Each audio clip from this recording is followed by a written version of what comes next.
Hey guys, welcome to Green Bean Fiction. So in today's video we are gonna see, what if Deku used science and became badass? Part 2. This story is 9 Midoriya by HayateAnaguma. Before starting, make sure to hit that like button, as your one like motivates me to bring more stories, and subscribe the channel if you are new so you won't miss our latest videos. No one Pav. Katsuki rushed to the infirmary. Once arriving there, he saw Katsumi on the bed. Katsuki. How is she? RG. She'll be fine. Only bruises and her arm will be like new in a couple of minutes. Now, go. She need to rest. Katsuki. Thank you. And he leave the infirmary. Everyone from 1A came to the infirmary. Ejiro. Bro, how's your sister? Katsuki. She'll be fine. She need rest. Katsuki then punch the wall. Katsuki. Damn you Deku. Momo. Oh, calm down idiot. This is tournament. What did you expected to happen? 9 to just stand there and take everything. Katsuki. That quirkless doesn't deserve to be here. He should just sit in his place. Momo. And who are you to decide what he can or can't do? Katsuki. I'm the #1 hero, Ponytail. Momo. Really? From what I see, you're someone with a kid mind who never tasted defeated. If you call 9 weak, then tell me. What's your sister then if she got defeated so easily? Katsuki got ready to blow up an explosion to Momo's face, but Momo said. Momo. Think about your family. Katsuki stopped in his tracks. Katsuki. What, Mina? That's low for you, Momo. Momo. Low. I called it reasonable. Look at Katsuki, go ahead. Attack me. Let's see how you're going to explain to everyone when they found me covered in explosion wounds. And judging by how this place is for first year, you'll be easily caught red-handed. And as the heir of Yaoyorozu family, I can press charges on you and your family. For doing such a thing to me will be resulting in court, and I doubt it you can win. You and your family will lose, and after a little investigation, your history of Aldera will be exposed. So, by all means, go ahead. Blast me, Katsuki. TCH. He then leave with all of the class, except Izumi and Momo. With 9, he put his shoes and gloves to charge for the next fight. If rules weren't applied, then 9 would have no problem to turn Katsumi into a vegetable. Deku. 9 turned and he saw Katsuki and the rest of the idiots. 9. What do you need, idiots? Katsuki. You have a lot of nerve to do that to my sister. 9. First of all, it's a fight, so expect to be punched back. 2. Be glad that I turned the power of my gloves to minimum and didn't turn her into a vegetable. Shoka. You're bluffing, Deku. 9. Are you sure, Shoka? Don't forget, I immobilized her arm using chi-blocking techniques. Ojiro. How do you know that martial arts type? 9. I know plenty. If it was a deep match, then the mutt will be an only child. Mina. What do you mean? 9. If I wanted, I could have set the power to maximum and used the 5 points of exploding heart technique. Ojiro. That's forbidden technique. It's fatal. 9. Katsumi should be lucky that I didn't use it on her. 9 then looked at Katsuki, who was like someone who eat a lemon. 9. What's the matter, mutt? Angry that your sister got her ass beaten, or the fact that Toshinori lost his house due to not being able to use all the money he make as All Might? Note. That's a thing that bother me. If you're a hero in MHA and want to keep your identity a secret, you can't use all of the money since you can blow up your identity. 9. Or the fact that he got sued by one of my employees after he put him in jail for stealing food. My employee stole food before I prove his innocence and give him a job. He stole food to feed his family. And I don't think you should say that he's a villain when one of your classmates is struggling financially too. Then all of 1A, Izumi, Katsumi and Momo, because they're not with them, turned to Ochako. 9. Tell me, Ochako. If you don't have money and you're starving, wouldn't you resort to steal food? Ochako. 9. And when you'll be caught, what will happen? You claim to be heroes when in reality you're nothing more than scums of the world. Katsuki grit his teeth and got ready to attack. So are the others. 9 began to laugh. His laugh started to worry 1A. Ejiro. What's so funny, Deku? 9. Showing his smile. Oh, nothing. Just a bunch of idiots who wants to start World War III. Shoka. What are you talking about, Deku? 9 then pulled his citizen identity card. 9. I'm 9 Midoriya, a respected citizen of America. Once Toshinori erased my existence as Izuku Yagi, I created a new one. 9 Midoriya. I built my company, Fox Industries in America. At first, it started small, then it grows. And since I don't focus on quirks, the technology is very advanced. I also expanded my technological company around the world. What do you think will happen if they'll find out that you dared to lay a finger on me? 1A Izumi, Momo and Katsumi since she's resting paled at this. If they try to attack Deku, they'll start a war and Japan will be the target. Shoto. You built that stupid company of yours just so you can have immunity against us, Deku. And how the hell are you having a company when you're the same age as us? 9. Do you think I'm some kind of idiot like you, Endeavor 2.0? I created Fox Industries so I can show that Buffon musclehead that I don't need a quirk to be a hero. And look what I achieved. And for your information, when I arrived in America and enrolled myself into a school, I jumped on the accelerated program and done, school finished. Then I started to invest the money my father left me and I created my company. I'll tell you what, if Katsumi would have in my hospital when her arm was broken at the USJ, the next day she'll be already discharged since the medical tech is so advanced. Mineta, he stay the longest, a week since he was in a full casket. With the hospital technology from Fox Hospital, he would have been discharged in 2 days. Momo, 2 to 3 hours. Izumi, 5 days. I helped more people than Tasha ever did in his life. And immunity against you was merely a bonus. Katsuki clenches his fist so hard in anger, his nails ducked in his skin, resulting in blood coming from his hands. And if they attack you 9, they'll start a war. Besides, they won't even admit it that's their fault even if they have a gun to their heads. They turned and saw a boy, the same age as them with orange short hair, wearing glasses, a white lab coat, a black shirt underneath, gloves, blue pants and black boots. Note: if you wonder what Dexter's doing here, read the comic PPGD Powerpuff Girls Doujinshi. It's an online comic book where many cartoons are crossover each other like Dexter Laboratory, Samurai Jack, Megas XLR, DC, Man in Black. 9 walked towards the boy. 9.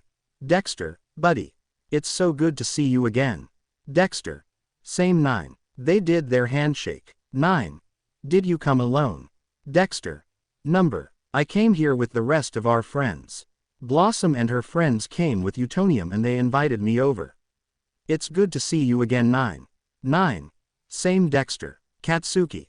Hey, don't ignore me. Dexter looked at 1A with a bored look. Dexter. Are those the failed subjects you told us about? 9. Yup. Dexter. Geez, they're even worse than I imagined. Katsuki. What did you say? 4 eyes. Dexter. You want to become a hero, yet you insult someone with sight problems. What a hero you are. Denki. Who the hell are you? Dexter. For your information, I'm someone you don't want to mess with. Ejiro. PFT. If you're Deku, friend, then you're weak. Dexter. Isn't the same thing your girlfriend said that you're weak after you bang her? Oh wait, wrong line. Ejiro looked at Dexter with anger. Dexter. Oh, did I hit a nerve? I guess all those fancy talk of how strong you were and yet you have a weak personality and can't accept the truth. Ejiro. Shut up. Ejiro charges at Dexter. He hardened his fist and got ready to smack Dexter. Then, his fist was stopped by a metal hand. Dexter now was in an exoskeleton and caught Ejiro's fist. Ejiro. Who the hell are you? Dexter. You will refer to me as none other than Dexter Boy Genius. Dexter punched Ejiro in the face, cracking him and knocking him out. Dexter. He cracked pretty easily. That's the problem with Japan. They think quirks are everything. 9. You'll get used to it. Now let's get a snack. Dexter deactivated his exoskeleton and turned into his backpack. Dexter. Sure. They leave them to pick up Ejiro who was unconscious. Dexter. Oh, don't even think about lying. Dexter tapped his glasses and a video of what happened appeared as a hologram. Dexter. My glasses recorded the entire conversation. And they leave. 9. They never learn. Not the brightest light bulbs. Dexter. Are you kidding? The light bulbs aren't even screwed in. 9. True. If they got any denser, they'll make lead look light. Dexter. Sharp as a marble. 9. Also true. Dexter. By the way, 9. Why do you even come to UA? You're already a hero with your company. Whisper plus, you're a Teen Titan member. 9. Whisper I'm not really a Teen Titan. More like a technician. I mostly stay in the tower. Although there was that time where me and Cyborg go undercover. Good thing that was before to start my company. Flashback. 9 is with the T-Titans at their tower in Jump City. Robin. Okay, we need to infiltrate inside Brother Blood's school and figure it out what they plan. BB. Do I hear an undercover assignment? Robin. Sorry Beast Boy. But I was already thinking of someone's. Look at 9. 9. Point at himself me. Robin. Yup. They never saw you which mean they never saw it coming. And Cyborg will come with you. BB. What you're gonna do? Dress Cyborg like a wash machine. Beast Boy punch Cyborg who fell, scaring him, turning into a iguana and stick to the ceiling. Cyborg. That isn't me. Is my new robotic replica. Replica. Booyah. Beast Boy goes down from the ceiling. BB. No fair. I may have green skin, but Cyborg is half metal and 9 is a fox with 7 metal tails. How they get to go? 9. The logical answer for me to go is because I'm more of an intel. They never saw my face or know anything about me. They won't suspect me. Cyborg. And I have a new toy. Starfire. Gasp asterisk a holographic generator. BB. Dude, you look. Raven. Unplugged. Robin. Nice work. If I didn't know better, I thought you look normal. Victor. Aw, thanks. Scene change. 9 and Cyborg, now as Victor are now student inside Brother Blood School. 9. Asterisk telepathy. It's a good thing that I learned a few tricks when I was in Tibet from the monks. Now we can communicate without raising anything suspicious. Victor. Telepathy good planning 9. 9. Telepathy however, we can't talk with Robin and the others. The distance is too big between us. 9 and Victor took their food and sat at a table and started to eat. Mammoth. You're in my seat. Gizmo. Hey newbies. This is our table. What you think you're doing here? 9. Really midget. Because I don't see your name written on. Jinx. Look at Victor, he looks familiar. Look at 9, what are you? Some kind of fox. Mammoth. What's your name's punks? Gizmo. Probably something lame. Oh, let me guess. Snot man and fox boy. No wait, nose bigger dude and his pet fox. Jinx. Do you even have any superpowers?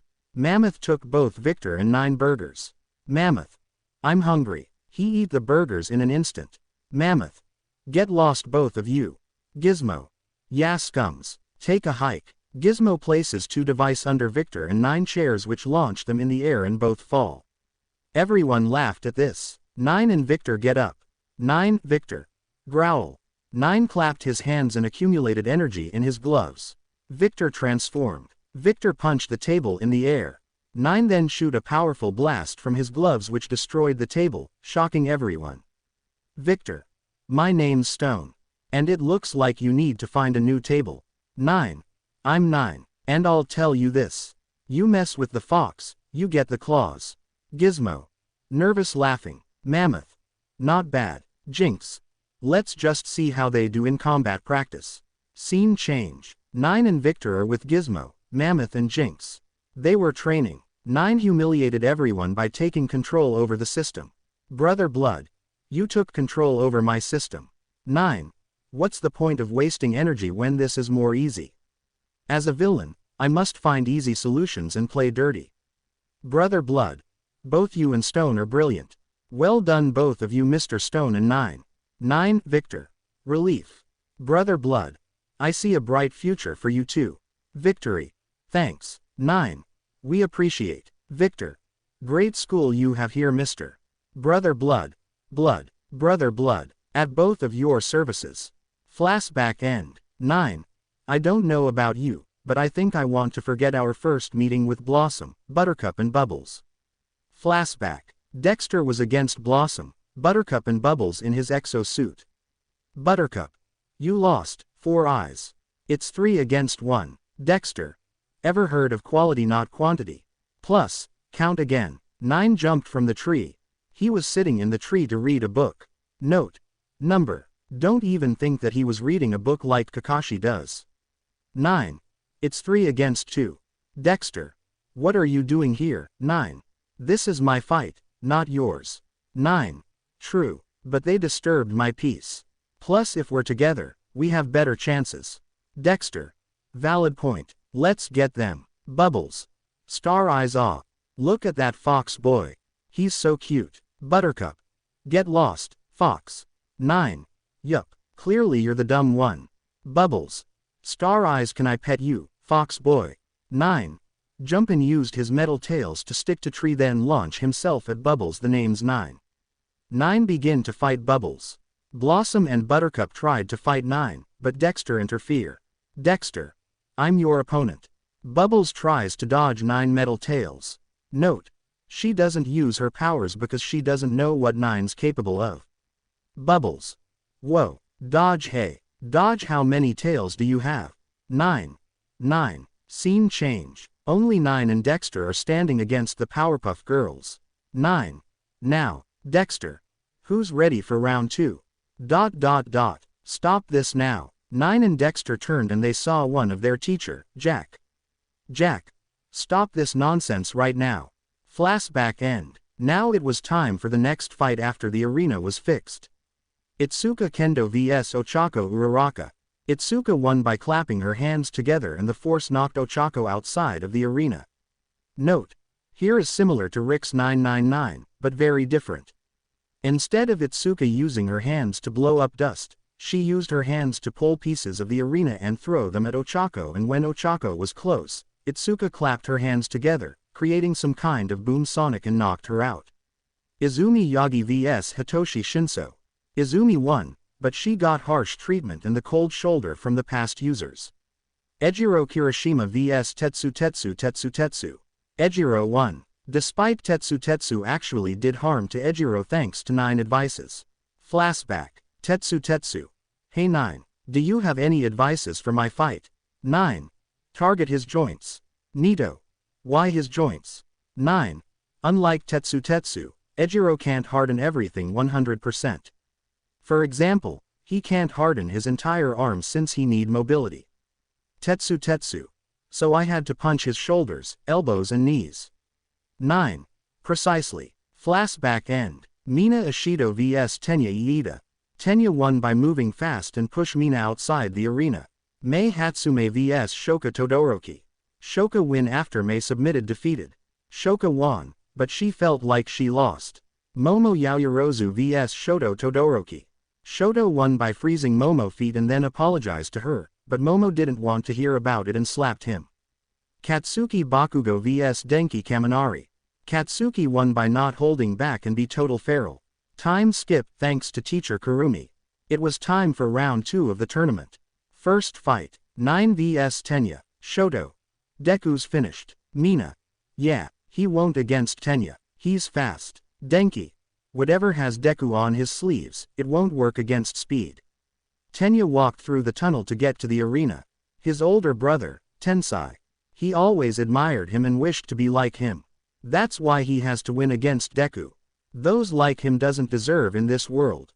Quirkless. Villain quirks are weak quirks. All of those must be eradicated from this society. He arrived at the arena and he didn't saw 9. After a few minutes, 9 came with only his telescopic staff. Midnight. Oh, where's the rest? 9. My shoes and gloves are charging right now. But I only need this. 9 began to spin his staff with such mastery, making many envious of him. 9. Also, tell the next fighters to be ready. This fight will only last 5 seconds. Midnight looked in shock at 9, thinking he admitted defeated by now or he knows something she doesn't. Mike. Welcome to the next round of the tournament. On the left we have the speedster of 1A. Tenya Iida. Tenya smirked at this. Mike. vs. The ace of 1H support course. 9 Midoriya. Midnight. Ready. Both nodded. Midnight. Begin. Tenya quickly charges at 9 ready for attack with his quirk. Tenya. Recipro burst. Then, Tenya fall outside of the arena. His left leg was tied up with a rope and the rope came from Everyone was dumbfounded by what happened. Midnight. What's just happened? Nezu took a microphone. Nezu. Let's see the replay in slow motion. On the huge screens appear what happened. 9 hold his staff behind his back. Then everyone saw how the end of the staff detached but still hold by a rope. When Tenya kick, 9 duck and wrap the rope on Tenya's left leg and pulled, resulting in Tenya outside of the arena because of the speed. 9. Is it over? 9 pressed a button from his staff and the rope goes inside his staff. Like the vacuum when you press the button for the cable. Midnight. Yes, Tenya Iida is out of bound. Winner is 9 Midoriya, Tenya. But that's not fair. He cheated. I demand a rematch. Midnight. Support course students are allowed to use their inventions. You lost boy, Tenya. But he shouldn't win. He's quirkless. 9. Clap his hands in mocking congratulations, idiot. You just admitted that you're a quirkist and a narcissist in a live broadcast on the entire world. Now be a good boy and accept defeat, Mr. 5 seconds of fighting time. Tenya heard laughs from everyone in the arena. His humiliation was broadcast all over the world. He ran away crying through the same tunnel he came through. How should I apologize for the monster I became? They never apologize for making me this way. I was pushed to the breaking point. I was betrayed and hurt and they never even acknowledged the pain they caused me. I was the one who had to suffer. I was the one who had to pick up the pieces and try to build myself back up again. Nothing is worse than those who treat you poorly, but expect royal treatment in return. They'll talk over you, dismiss your feelings and completely ignore your boundaries. Yet the moment you disagree with them or set a limit, they act offended and hurt. These people operate on a dangerous double standard. In their world, respect is a one-way street flowing only toward them. They believe they deserve all the understanding while giving none in return. They aren't interested in mutual respect. They want control masked as respect. What makes these people particularly toxic is their lack of self-awareness. They genuinely believe they're entitled to your respect, regardless of their behavior. Being respectful doesn't mean accepting disrespect. You don't owe respect to people who consistently disrespect you. Sometimes you have to see these dynamics for what they are and choose whether these people deserve a place in your life. No one pav. Everyone kept laughing at Tenya Iida 5 seconds defeated. His fight was turned into a meme faster than people upgraded their phones. Denki. Ah, what just happened? Mina. I think Deku won. Pretty easily if you ask me. Meanwhile Katsuki was gritting his teeth so hard, you could hear their clenching. Because Deku won again and everyone cheered for him. They shouldn't cheer for that quirkless freak because he won by cheating. Soon, he'll show him his place. With Nezu. He was with Power Loader and Toshinori in his office. Toshinori. Nezu, I believe it's best to disqualify young Midoriya from the sport festival. PL. For what reason? Toshinori. He just ruined young Iida with his actions. His hero future is ruined because of him. PL. So, based on your logic, 9 won and he'll be disqualified. Toshinori. Based on how much of a threat he is, it's the best option. PL. For who? You or him? Toshinori. What's that supposed to mean? PL. After the incident with Bakugo gauntlets, you've been gunning 9 ever since. Toshinori. That's because he's nothing more than a sabotaging scum. PL. If you call 9 that, then what's Bakugo? Toshinori. What are you talking about? PL. Bakugo just injured one of my third years. Because he didn't let him use the gauntlets because they were defect. And what did Bakugo did? He used his quirk on Toyotaro, injured him. And at the court case, you paid a lawyer for Bakugo. Toshinori. Bakugo is a hero in training. We can't have him something bad on his record. PL. So, it's okay for him to injure someone and get away. Toshinori. I didn't say that. PL. To me that's what I hear. And for your information, the guy with a scorpion quirk who you put in prison 2 years for stealing food is one of my best friends. Toshinori. What? PL. That's right. I always wanted to help him. I tried to send him money so I can help him, but he always refused me because he didn't want me to be involved in his problems. And when I find out about you putting him in jail, I tried to prove his innocence, but I failed. 9 proved his innocence, give him a job and restored his life. In my eyes, 9 is neither a villain or a sabotaging scum like you said. He's a hero. Toshinori. I will stand those false accusations no more. Look at Nezu. I'm going to tell Midnight to disqualify young Midoriya. He got up from his seat and got ready to leave, but then. Nezu. You wouldn't do such a thing, Toshinori. Toshinori turned to Nezu. Toshinori. Nezu, be reasonable. Nezu. Oh, I'm reasonable. But logic and reason doesn't work on you, doesn't? 9 Midoriya is a student at UA from the support course. He respected all of the rules. He's a working student and the one with the highest grades from the first years. Toshinori. But we need to disqualify him. He's a danger to everyone. Nezu. Okay then, Toshinori. Thank you for your understanding. Nezu. But I need to restart the festival and do it again. Toshinori. Of course, Nezu. And this time, Midoriya, the Bakugo twins, the Todoroki twins, Shiro, Tokiyami, Iida and Aoyama would be disqualified. Toshinori. What? Why? Nezu. Katsumi Bakugo attacked 9 Midoriya in the first event, but his shoe took the damage. If she would have put more power, 9 Midoriya leg wouldn't survive and we might needed to amputate it. And I think you knew what would happen between America and Japan for not making our students to hold back. Toshinori. Nezu. Katsuki Bakugo wasn't much better. Far. He's worse. He didn't hold back on the robots and injured some students who got hit in the crossfire. Toshinori. Nezu. The Todoroki twins froze almost everyone from the first years. If it wasn't for Midoriya heatwave from his gloves, then the students trapped would have now frostbite. Toshinori. Nezu. And there's Shiro, Aoyama and Tokiyami. They ambushed Midoriya and tried to attack him. For this actions, I should also disqualify them too. Toshinori. Nezu. And there's Iida. Before he got defeated by Midoriya, we all saw how Iida was planning to kick Midoriya in the head with his quirk on.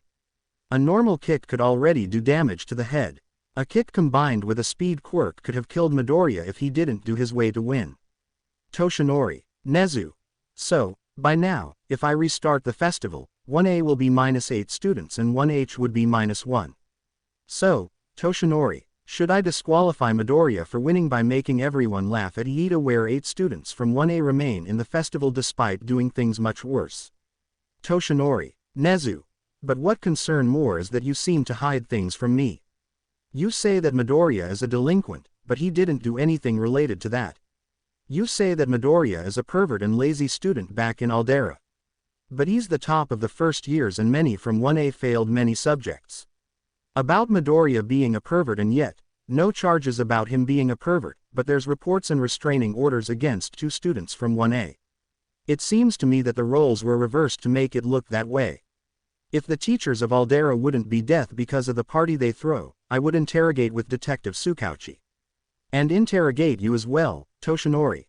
Toshinori. Me, but why? Nezu. You've been gunning Midoriya ever since he came from America and took the entrance exam. I understand that he blackmailed me using OFA. But what concerned me is why did he shoot you when you go with Mirai at his company? Toshinori got silenced. He couldn't tell Nezu that he goes to 9 to force him to give him his company or that Mirai pointed a gun at 9. Or the other things like, why did he beat Bakugo back in Aldera?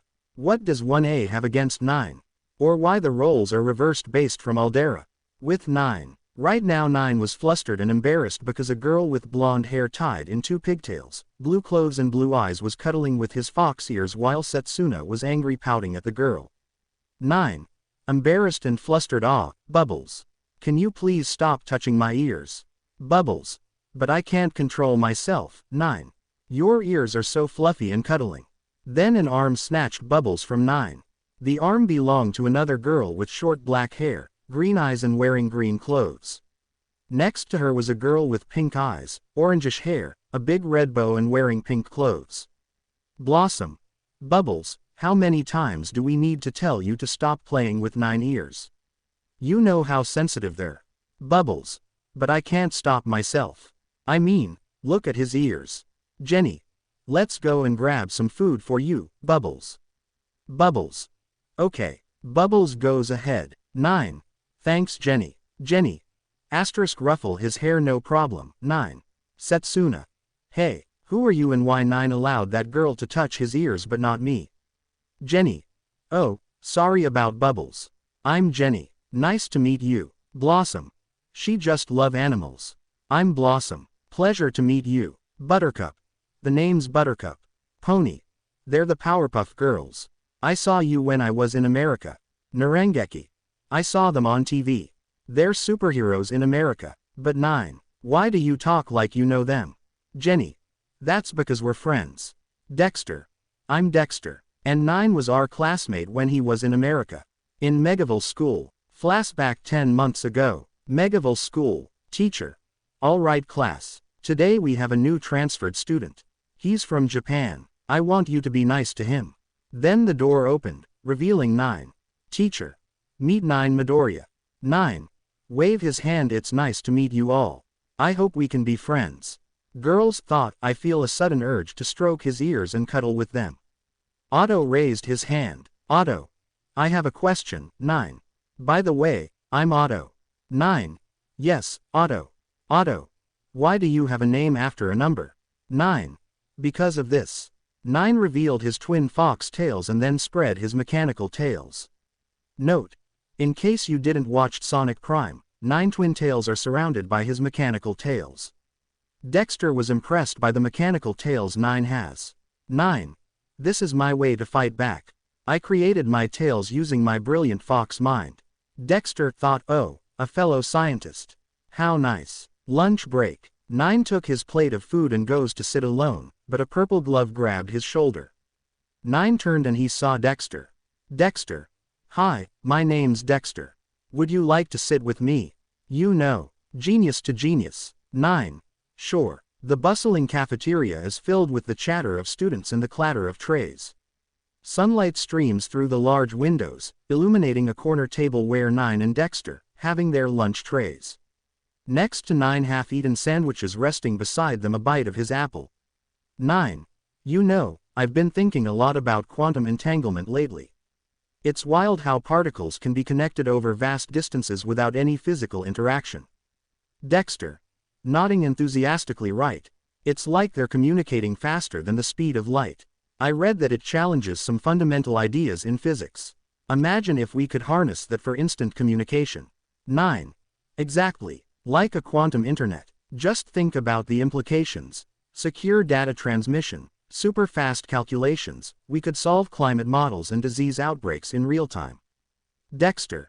And then we could finally figure out how to engineer those carbon-eating bacteria we talked about last week. If we could amplify might actually reverse some of the damage done food, but their minds are racing with possibilities. 9 finishes his sandwich and pulls out a small notebook, scribbling down equations and diagrams. 9. Looking up. What do you think about the idea of using nanotechnology in medicine? Targeted drug delivery could revolutionize cancer treatment. Dexter. Raising an eyebrow. Oh, definitely. Imagine tiny robots navigating through our bloodstream, delivering medication directly to tumor cells.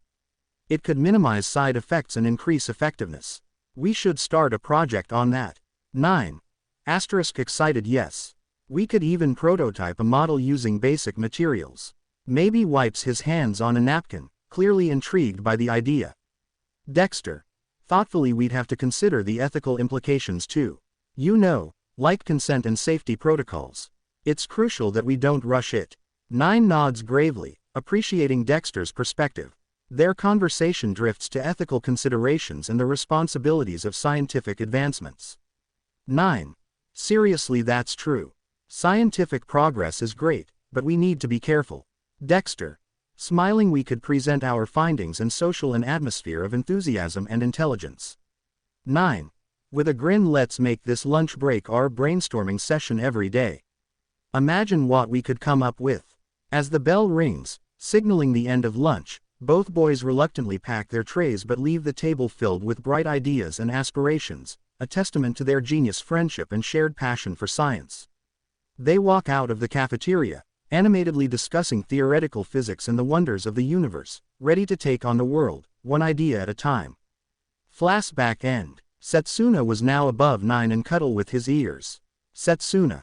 So fluffy. The next matches stared. Itsuka vs Ejiro. Itsuka won by using Ejiro's strength against him by using judo and throw him outside the arena. Shoto vs Izumi, Rix 999. Katsuki vs Shoka. Katsuki won by being feral and acting like he has rabies. Now Katsuki was going through the tunnel, proud that he won, but then he heard some who came to watch. Civilian. Do you think that Todoroki girl will be okay? Civilian 2. I don't know. But is Ua sure that having that boy, Bakugo, was a good idea? I mean, do you see how he acted like a feral animal and kept shouting, die? Are we sure we want him as a hero? Civilian 3. Good point. That guy seriously has anger issues. Katsuki got angry at those remarks. What those extras know? They never achieved or get in hero school to talk. Which mean, they should shut up. He was about to leave, but then he heard about something that piqued his attention. Civilian 1. By the way, did you read that article about that middle school, Aldera? Katsuki thought what? Civilian 2. Yeah, can't believe such school exists. It's a shame that the teachers died when they throw that party. That was a easy way to do out. Civilian 3. And let's not forget that most of the former students who were involved in bullying, torment and the list goes on were killed by the chemist. Civilian 1. Yeah, I heard about the chemist. He also killed some heroes. Wait, wrong line, fake heroes. Whirlwind, Sentinel and Metal Fist is a good example. The chemist always exposed them after he killed them. Civilian 2. Despite the chemist and Stain being killers, you can't really blame them. I know that this doesn't sound very good from me, but sometimes I wish for those scums to die. Civilian 3. True, I nighta wish that too. Katsuki heart skip a beat and drop to his stomach. Deku stupid article started to grow and rise suspicious. Worse, the extras from Aldera started to be hunted down by the chemist. Meanwhile, 9 check on his invention. They were ready for the next. Against Shoto, his hands were shaking, but not for fear, for excitement. Another one of his bullies will have a taste of their own medicine. He got ready to put them on, when the door opened, revealing Shoto came into his locker room. 9. Mocking tone. Oh, look. Endeavor overgrown sperm is honoring me with his presence. What do I own the displeasure? Shoto didn't like the tone Deku used on him, but he remained calm. Shoto. I came here to tell you that you'll lose, Deku. 9. Wow, such confidence. Where do I saw that before? Oh, that's right. Inko when she tried to make me sign up a contract without reading, thinking I'm dumb like her. To Kansumi who tried to force me to drop out of the festival and got a saw on her arm. Toshinori who got a bullet in his foot after he tried to force me to give him my company. Shitai when he tried to force me to give my company to Toshinori and got a kick in the nuts. Kansumi again, thinking she'll win the fight, but ended up on the hospital bed. To Mr. 5 seconds of fighting time and now he's a meme and he think he's fast when the Flash can easily outrun him and running backwards. And there's you, Endeavor 2.0. Shoto growl in anger at that remark. 9. Are you going to claim yourself the winner by spitting nonsense? You almost lost to Izumi. Shoto. She got lucky because she has 2 quirks. You have none Deku. You'll lose. 9. Whatever you say. By the way, how's your mother? Probably still in the mental hospital. Shoto. Keep my mom out of this. My mom. 9. Ice to meet you. Oh. Wait, wrong line. Shoto couldn't control anymore. He grabbed 9 by the collar and put him on the wall. Shoto. Shut up. 9. Shoto, you're just a bitch boy with parent issues. Ice. You lose. Fire. You lose harder. Life ain't 50-50 bud. Besides, do you think your mother will be happy about you? Don't forget, when she didn't give you sweets, you pushed her on the stairs. Then the atmosphere became colder, indicating that Shoto started to use his ice. 9. Point to his face. Yeah. Right here. I would love to see you trying to deny that somehow I'm trapped in ice. And judging by how this is a hall and locker room for first years, you'll be caught red-handed. And just an interrogation with Detective Tsukauchi and boom. You'll be exposed. Not to mention by using your quirk to harm me will result in a war between America and Japan, and if that happens, I'll bet that everyone will toss you as bargain chip to save their skin. Shoto got silenced about this information. He didn't like this Deku. The old Deku will cower in fear and do nothing. But this Deku was different. More calculate, more precise. Shoto let go of 9. 9. You always talk about my father and mock me. But when I do it, you feel offended and angry. And yet, you want to be hero. What a joke. Shoto leave the locker room and slammed the door. 9. They never change. Time skip thanks to Kurumi.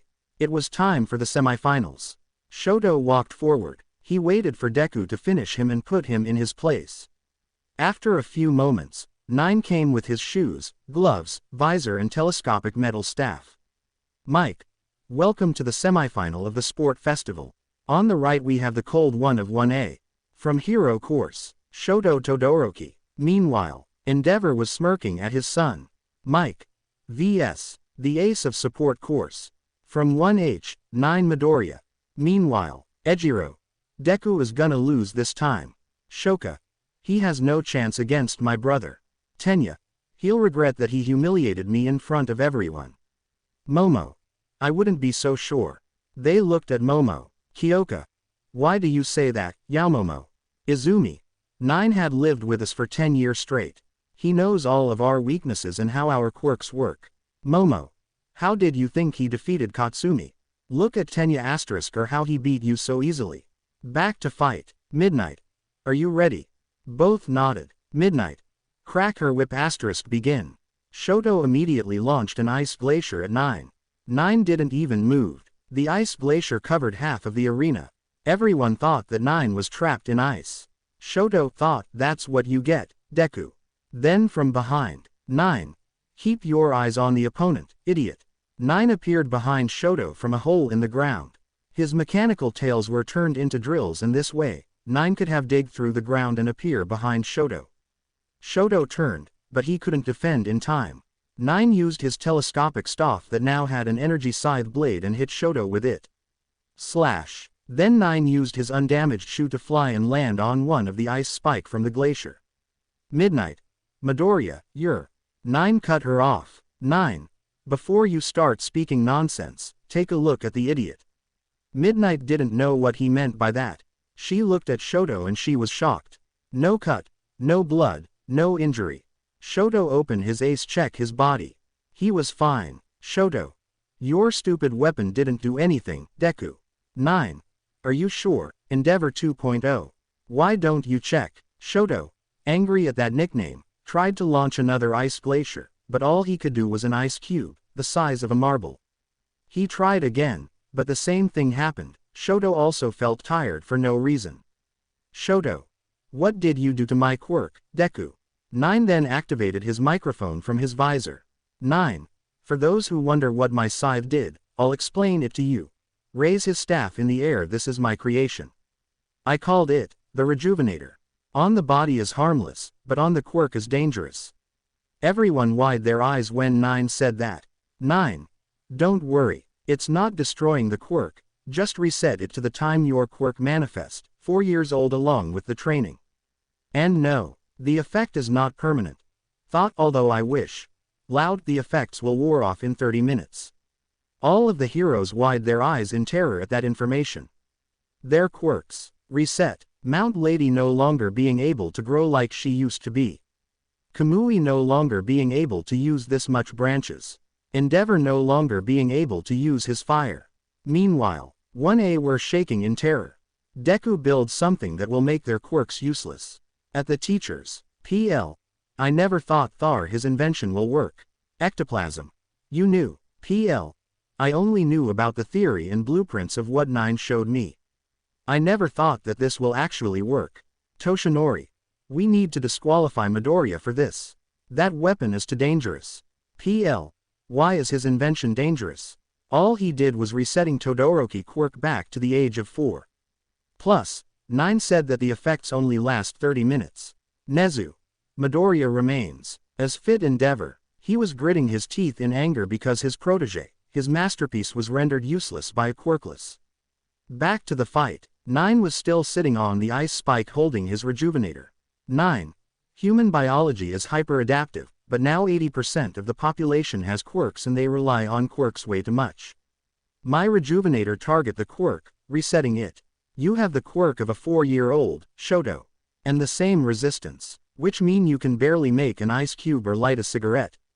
9 then put his telescopic staff back to his belt. 9. Crack his knuckles, let's see how though you are without your quirk, Endeavor Jr. 9 then came down from the ice spike and deactivated his microphone. Shoto growled in anger. His quirk was no longer strong, no longer useful. And it's all because of Deku. He charged at 9 ready to punch him, but 9 was trained in martial arts and Tibetan monks' techniques. 9 easily dodged and delivered a strong punch to Shoto guts, making him spit. Then 9 used martial arts and delivered a kick to Shoto face, breaking his nose, sending him a few meters away. Shoto fall on his knees, one hand he hold his stomach and the other one was on his nose. His broken nose leak blood. 9 then activated back his microphone and started to sing. Hey pal, hey friend, hey buddy. Why so sad, so downright unhappy? That's not my cup of tea. Shoto, angry, created an ice cube, the best he could in this situation, and rub on his nose to stop the bleeding. Then he charges again at 9, but unlike last time, 9 pulled his staff back and swing it, evading Shoto undisciplined attacks and hit Shoto in the right shoulder. Then 9 started to swing his staff and dance, mocking Shoto.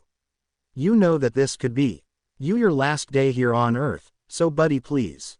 Won't you smile just for me? 9 showed his smile at Shoto. Shoto tried anything to land a hit on 9. 9 then split his staff in half and on each end, the taser feature activated. 9 jumped above Shoto and electrocuted him. Shoto. AAAAAAAAGGGGGGHHHHH. His screams was heard across the stadium. Most of the ones present were covered their eyes at seeing such brutal fight. My dear, no, you don't have to cry. That ain't a pretty legacy to leave behind. Stop and smell the roses while you've got the time. Pretty soon you'll be pushing up daisies where the sun don't shine. Pretty soon I'll be pushing up daisies where the sun don't shine. 9 then put his staff back in one piece. You know I just gotta say that you might not have a lot of time to waste. So lose that long face. 9 approaches Shoto while smiling. None of us are here to stay. So treat every day like it's a holiday. Until the day you slip away. 9 charges at Shoto and begin to beat the shit out of Shoto. Kicks and staff hit. Shoto was turned from a powerhouse of 1A to 9 punching bag. 9 deactivated his microphone for a second. 9. How does it feel to be on the other side of the beating, Shoto? My dear, no, you don't have to cry. That ain't a pretty legacy to leave behind. Stop and smell the roses while you've got the time. Pretty soon you'll be pushing up daisies where the sun don't shine. Shoto could barely standing from all of the beating. He looked at 9 with a hated burning inside him and he couldn't do anything. Pretty soon you'll be pushing up daisies where the sun don't shine. Shoto. Shut up. From Shoto's side, fire erupted and goes straight to 9. 9, seeing this, put a shield by creating a hexagon from his gloves. 9 thought I did reset his quirk, but the emotions are connected to the quirk and a baby emotions are unstable. When the fire was gone, Shoto collapsed and lost his consciousness. Then everyone looked at 9. Despite his shield protected him from the fire, he was still got. Luckily, only his uniform was damaged. His pants became shorts, and his jacket, along with his shirt, were burned by half. Everyone paled when they saw 9's scarred body filled with different type of scars. Explosion scars, fire scars, frostbite scars, acid scars, fall scars, kick scars, electricity scars, etc. Despite his soldier serum, there were many scars still on his body. Midnight. Todoroki is knocked out. Winner is Midoriya. As for 1A, Izumi and Momo were shaking in fear. They recognize those scars because they're the ones who caused them. They gulped, scared that they might be exposed. A strong man stands up for himself. A stronger man stands up for others. No one pav. Flashback. The moon hung low over the crumbling warehouse on city, its silvery light spilling through shattered windows and casting ominous of hardened criminals gathered around a table strewn with weapons and plans for their next heinous act. Their laughter echoed off the walls, a cacophony of malice that filled the air with an oppressive weight. In the darkened corners, unseen by the criminals, a figure crouched silently, steady and measured. He was the chemist. a name whispered in fear among those who operated outside the law. His reputation as an assassin, precision and a chilling knowledge of poisons, but tonight, he had come not for contracts or payment for something far more sacred. In just a few minutes, the gang would be ready to execute their plan, a brutal attack on a local orphanage, where a safety and warmth. The chemist had intercepted their communications just in time, and now he felt the gravity of his mission weigh heavily. Vial from his belt, it was a concoction he had perfected, silent, lethal, and designed to leave no trace. As he moved into position, he could already tell the fear of the children's. This wasn't a job. This was justice, the poison taking fluid and man gasping on heavily, letting the silence sink in. After the chemist killed the criminals, he got ready to leave. It was then that he heard the soft sounds of footsteps behind him. Turning, he found himself face to face with a small group of children, their eyes wide with both fear and awe. They had wandered too close, drawn by the commotion before the warehouse. One brave girl, her pigtails swinging as she stepped forward, looked up at him and asked, "Girl, you're one of those heroes, aren't you?" For a moment, the chemist felt the weight of her words. In another life, perhaps he might have been a hero, a protector of the innocent, a guardian in a world filled with darkness. But chosen led him away from that ideal. He turned his head back, looking at her before leaving. "Chemist. Not anymore," he replied softly, his voice a gravelly whisper weighed down by past choices. The innocence in her eyes cut deeper than any blade he wielded. Without waiting for a response, the chemist leave like he come. He glanced back once, seeing the children huddled together, their expressions a mixture of confusion and gratitude. His actions veil him of the sins he carried. As he stepped, a reminder of the slipped into the shadows, determined to remain a ghost, a specter of redemption, forever haunted by the label he'd willingly shed. The whispers of his new identity echoed in his mind, the chemist. An assassin, not a hero. Flashback end. Everyone was now focused on the battle of 9 versus Shoto. Shoto fainted for overusing his fire side while his quirk was reset. Shoto lost by losing his consciousness. But everyone was focused on 9. Most of his uniform was burned. Luckily, his shield protected mostly from his fire. Everyone could see his scars. Meanwhile, Katsuki was wide mouth open. He gulped. He saw the star form scars on 9. He knew those scars because it was from his quirk when he blasted him. Mina. Shaking asterisk, is that Deku? Izumi. Yes, even if we would have destroyed all of the proofs he has, there's 2 proofs we can't destroy. Shoka. Wait, Izumi, you knew. Why didn't you tell us? I could have tell my brother to not use his flames on Deku. Momo. Do you think 9 wouldn't do it anyway? What if he would have come without a shirt on? Plus, the second proof we can't destroy are his memories. Zero. But who'll believe Deku over All Might? Izumi. And you clearly didn't heard about Riku Sakamoto. Sato. Who's that? Momo. Fox Industries psychiatrist. Denki. What a psychiatrist going to do with us? Izumi. His quirk. It's called memory projector. Momo. He use his quirk to help patients. By touching his patients' heads, he can create projections of their memories. All of 1A gulped. If that psychiatrist uses his quirk on Deku, their past is gonna be revealed. And they can't do nothing to stop if it happens. If All Might will try to take that psychiatrist out, Deku can file a report about Japan not able to protect his employees and return to America, while America will cut relationships with Japan, resulting in Japan being vulnerable. Then Katsuki, out of anger, grabbed Momo by the collar and smashed her on the pillar. Katsuki. You fucking bitch. You knew it all along and you didn't tell us. Momo. And if I've told you, what you'll do? You're going to yell and throw explosions like every time. Katsuki then, in anger, slapped Momo. Everyone closed gasped at this. Soon, most of the eyes were closed on Katsuki and the rest of 1A. Random. Isn't that Katsuki Bakugo who just slapped Yaoyorozu? Random too. Does he have a death wish? Daring to lay a finger on the Yaoyorozu heir is signing your death warrant. Katsuki, angry and not liking people staring at him, he leave. Meanwhile, 9 was checked by 5 doctors from Fox Hospital. Then the door opened, revealing Dexter, who came running. 9. Dexter, what are you? He didn't had to finish because Dexter hugged 9. Dexter. Please, don't do that again. I already lost DD. I can't stand to lose another friend. 9 hugged back. 9. It's okay Dexter. I won't leave anytime soon. Blossom, Bubbles, Buttercup, Jenny, May and 1B came in a hurry. Dexter looked at the doctors. Dexter. How's 9? Dr. 1. He'll be fine. His shield protected him and only his uniform was burnt. Dr. 2. However Master 9, you need to look better after yourself. After the festival is over, you'll take a few days off work. 9. But, Dr. 3. Please, Master 9. Don't make us put you again in a straitjacket. And with that, the doctors leave. Everyone, except Dexter looked at 9 with worries. 9. Confused what? Jenny. What did they mean by straitjacket? Dexter. 9 once worked for almost 4 days straight and didn't want to get to sleep. His doctors took him and put him in a straitjacket and tied him on the bed to make him go to sleep. 9. You traitor. Tetsu. That's though, buddy. But 9, why you never showed what happened to you? Dexter. Because Japan is the perfect definition of ego feed up with a platinum spoon.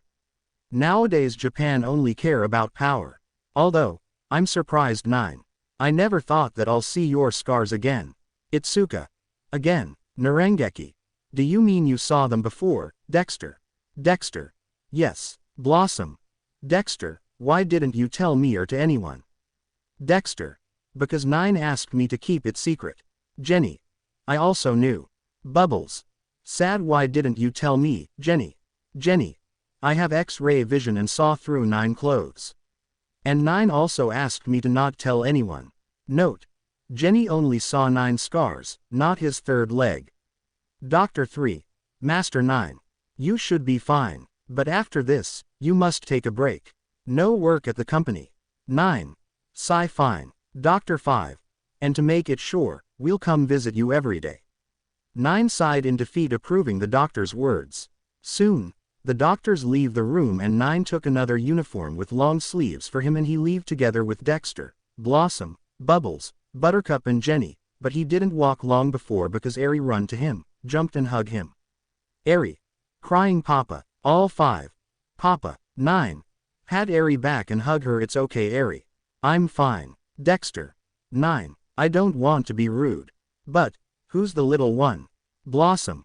And when does she called you, Papa? 9. Eri is my daughter. I adopted her after meeting her. Bubbles. How did you meet her? 9 looked at Dexter who nodded that this conversation shouldn't be spoken here. 9. I'll tell you later at my house. Now, Snowball. Wipe her tears off. How about we go to grab some snacks? Eri. Okay. Scene change. 1A were in the infirmary. Shoto just woke up. Shoka. How do you feel? Shoto. A little better. Denki. How's your quirk? Shoto tried his quirk, but all he can do are small ice cubes. Shoto. I can barely use my quirk because of Deku's stupid invention. Recovery girl said that in a couple of minutes my quirk will return to normal. Mina. Who thought that Deku would created something like this? Momo. Maybe it's because you underestimate him. They looked at Momo and Izumi. Kyoka. What do you mean, Yaomomo? Izumi. Think, Kyoka, think.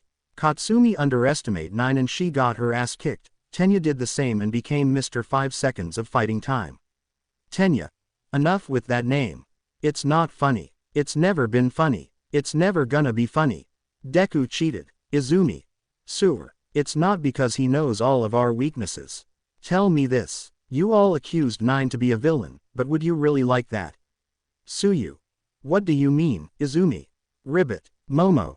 The deal is saying that in exchange of his place at UA, 9 wouldn't tell anyone about OFA. Izumi. It says nothing about dad identity or wound. Or our house's location. Momo. If he would told anyone about that, All Might will be dead in sleep by that guy Tamura by coming at night when Izumi parents are sleeping and placed his hands on All Might while sleeping. 1A pales at this.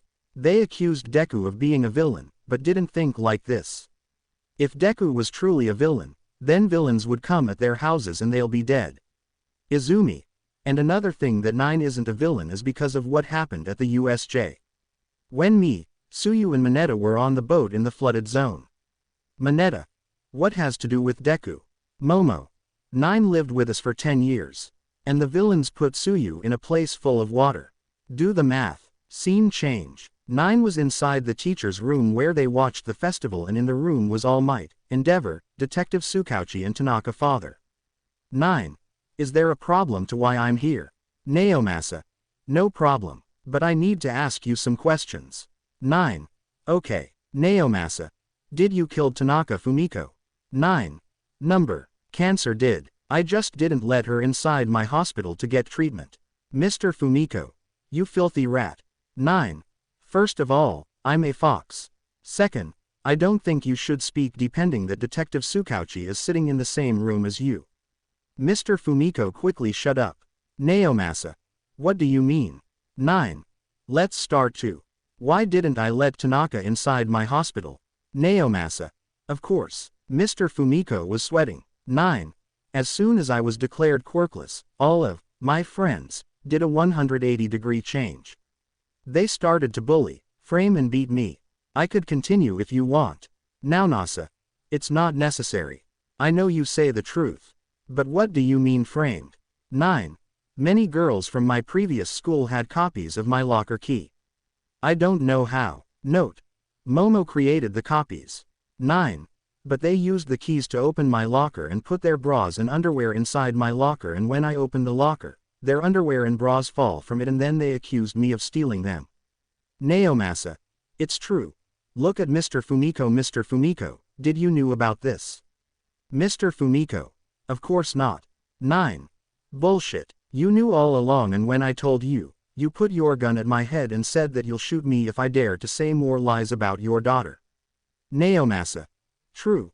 Pull some cuffs, Mr. Fumiko, you're under arrest. Mr. Fumiko tried to oppose, but he couldn't. All Might and Inko would wanted to help Mr. Fumiko, but with all the teachers, except for Eraserhead and Present Mike, they couldn't do anything. Some police officers came and took Mr. Fumiko to jail. Naomasa. Now, 9. Are you the chemist? 9. Sternly calm number. Naomasa. True. But you know you create discrimination for many people by not letting some people inside your facilities. 9. Am I meant to care? Check those people and you'll find out that most of them are like Tanaka and many from my past. Naomasa. That doesn't mean you have to ban them from entering your facilities. What if one is like Tanaka? 9. And, snipe. What do you mean, and? You'll let another person die because of a grudge.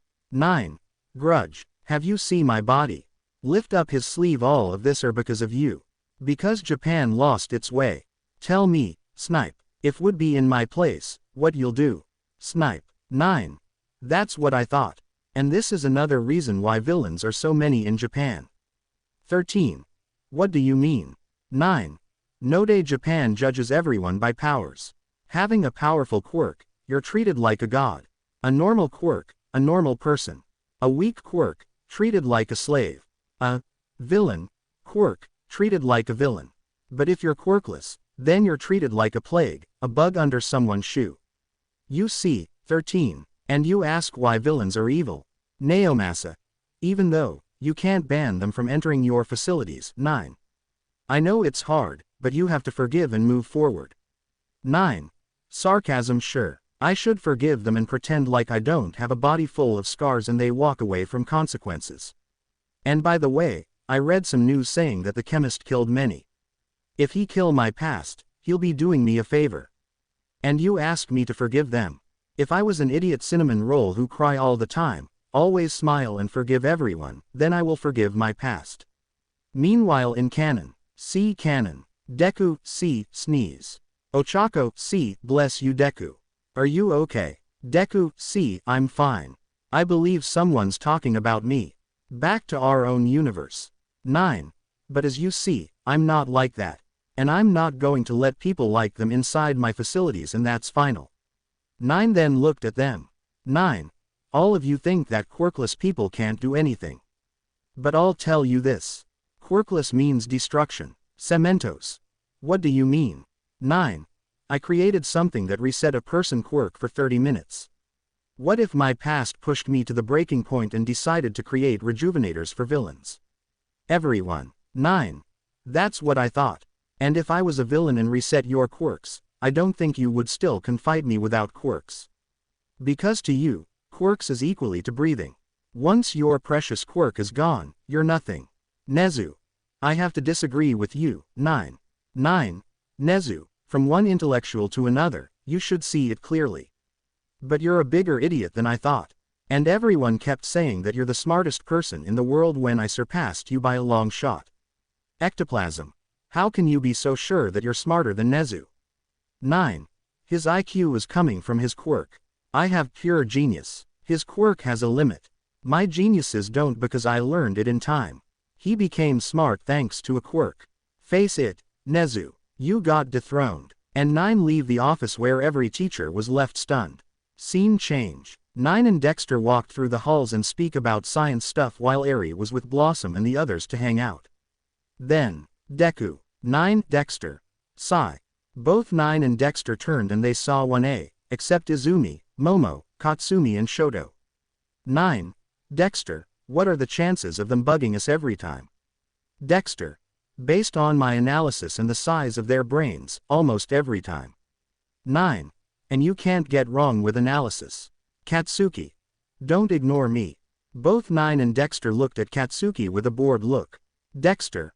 Honestly, how do you have enough energy to both yelling and being an idiot? 9. Probably because his body doesn't use that brain. If he use it, he'll twice as smart as he's. Dexter. You realize that 2x0 equals 0, right? 9. True. Look at 1A you always call the powerhouse and yet you lost many times. Tenya. You cheated in every fight. I demand that you get off the festival, you quirkless reject. Demon Kruger. 9. And yet this quirkless defeat you in 5 seconds with only its brain. Now taste defeat, Mr. 5 seconds of fighting time. Also, you call yourself fast when the Flash is faster than you. Tenya. I'm the fastest. 9. Takum. Dexter fall on his knees and hold his stomach from laughing. Dexter.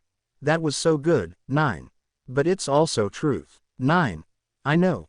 Look at Tenya if you want me to get off the festival, do this dare for me. Tenya. Smirk name it. 9.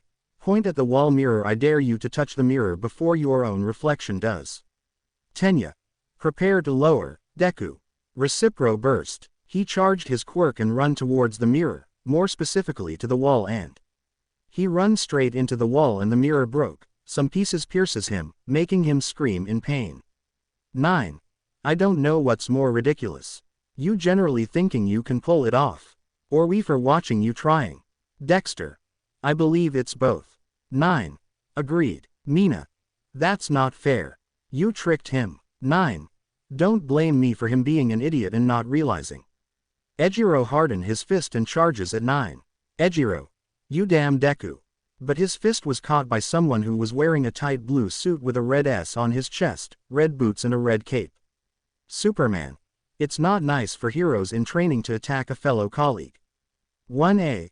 Superman. Ejiro. What gives, Superman? You protect a villain, Superman. Really? All I see are you trying to attack 9 Midoriya and his friend Dexter. If I remember correctly, using a quirk without a license is illegal, unless it's for self-defense. And you were using your quirks to try to attack someone. I could tell your teachers and the authorities and have you in jail. Ejiro. TCH. Ejiro free his hand from Superman and leave, along with the rest of 1A. Dexter. Thanks Superman. 9. Even though we could handle ourselves. Superman. No problem. Look at 9 we, Legionnaires need to stick together. Future flashback. 9 is fighting along the Legion of Superheroes against the Fatal 5 in the future. Emerald Empress. Turok. Validus. Persuader. Mono. 9 was having problems with Turok. Half machine and armed to the teeth. Clark run away and the other members were caught in Emerald Empress. 9 fired his lasers from his tails at Turok, making him jump back, avoiding the lasers. Then 9 used his magnetic gloves to grab a light pillar and hit Turok. Turok. Get up clever fox boy. But it won't be enough. 9. Get in fighting position asterisk the name's 9. With Saturn girl, she couldn't be controlled by Emerald Empress because she was having a strong mind. Strong mind, but your body's weak. And when that goes, it's lights out, permanently. Her eyes shoot Saturn Girl. Then, crash. Clark came crashing, wearing the Superman suit aka his suit from the future. Clark. Cough let them go Empress. Love the cape look at 9 and you fox boy. Very 21th century. Clark. Last chance. Last chance. You're braver than you look. But I'm afraid you're too late. Teach him some manners guys. Turok jumped away from 9 and shoot at Clark, but it had no effect on him. Clark. Groaning. Persuader jumped and attacked with his axe at Clark. Clark emerges from the debris. Clark. Mono grabbed and blasted him. 9 got ready to intervene, but Validus got in his way. 9. Get out of my way, giant idiot. Clark. Oh. Grunting. Turok get back to fight 9 while Validus stomped on Clark. Mono grabbed Clark by the face. Emerald Empress used her eye to control Clark, but still fighting back. Meanwhile, Saturn Girl woke up and saw both 9 and Clark fighting, then she uses her powers to wake her friends from Emerald Empress control. SG. Look at Clark and 9. If they're not going to give up, we can't, either. You have to fight it. Everyone got free from Emerald Empress control. Now play nice. And look into the eye. After I'm done with you, your fox friend is next. Clark. If that's what you really want. Grunt and shoot his heat vision at the eye. The eye became red and overheating. Clark. Intensify heat vision. The Fatal 5 got down, but still getting up. Brainy. Hey, they're getting back up. Lightning Lad LL. Bouncing Boy. BB. Phantom Girl. PG. Triplicate Girl. TG. LL. Light his lighting eye up, then let's go put him down for good. They got up and charges at the Fatal 5. Lightning Lad hit Mono. Bouncing Boy and Triplicate Girl hit Persuader. Oof. Brainy got between 9 and Turok. Brainy. Do you mind if I join? 9. Nope. Let's go. Brainy grow big and got his weapons ready, and 9 got his tails to fire lasers ready. Turok. Grunts and run away. Bouncing Boy slam Persuader on a wall. Persuader. He fall down, and when he looked, he saw Triplicate Girl sticking her tongue at him. Persuader. Roaring. He tried to slash with his axe, but she split in 3, missing her. Phantom Girl phased through him and took his axe. Triplicate Girl then split and kick him, knocking him out. Validus. Roar. SG. Use her power, help my friends. Lightning Lad was fighting with Mono and Validus saw. Mono. Groaning gets picked up by Validus and then being thrown. Clark was fighting with Emerald Empress and had the advantage. Clark. Grunting. Emerald Empress intensify the power of the eye, making Clark having problems. LL. Hit her with your freezing breath. Clark. My what? LL. Think cold and blow. Clark fly in the air and blow at Emerald Empress, freezing her in the eye. Clark caught her before she fall. Mono was captured by Validus being controlled by Saturn Girl. Persuader was captured by Triplicate Girl and Phantom Girl. Turok was captured by 9 and Brainy. Emerald Empress seeing this, she used her powers, still being frozen, to teleport away. 9. Teleportation. Clark. Hey, where'd they go? Brainy. Teleported. They could be anywhere in the galaxy at this point, but I think they got the message. Scene change. LL. I knew you two could do it. Everyone looked at him, well, maybe not at first. 9. You're not the only one. Clark. Do you guys always have this much fun? PG. Pretty much. Brainy. I guess we'll take you two home and your timeline now. Clark. Hold on a second. You said you can take me back to the same moment I left, right? 9. And even in the past. Brainy nodded. Clark.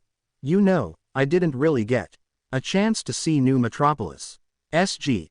And you didn't really get a chance to try out all your powers. PG. Look at 9 and you two didn't had a chance to use your skills. Clark. Maybe I should stay a little while longer. 9. I agree as well. Brainy. Came with 2 boxes, well, as long as you're here, you'll be needing these. Open up the boxes, revealing 2 rings and 2 belts. Both 9 and Clark put their belts and rings on. PG. Alright, Clark and 9. BB. Yeah, congratulations, Clark and 9. LL. You know, Clark and 9 just doesn't cut it as superhero names. If you two are going to be on the team, you're going to need a new handle, just like the rest of us. Clark. I already have one. 9. Me too. LL. You do. Superman. Superman. Everyone. Whoa, whoa, ah. 9 then was put in front of many screens with the rest of the Legionnaires and raised his right hand. 9. To the Legion of Superheroes.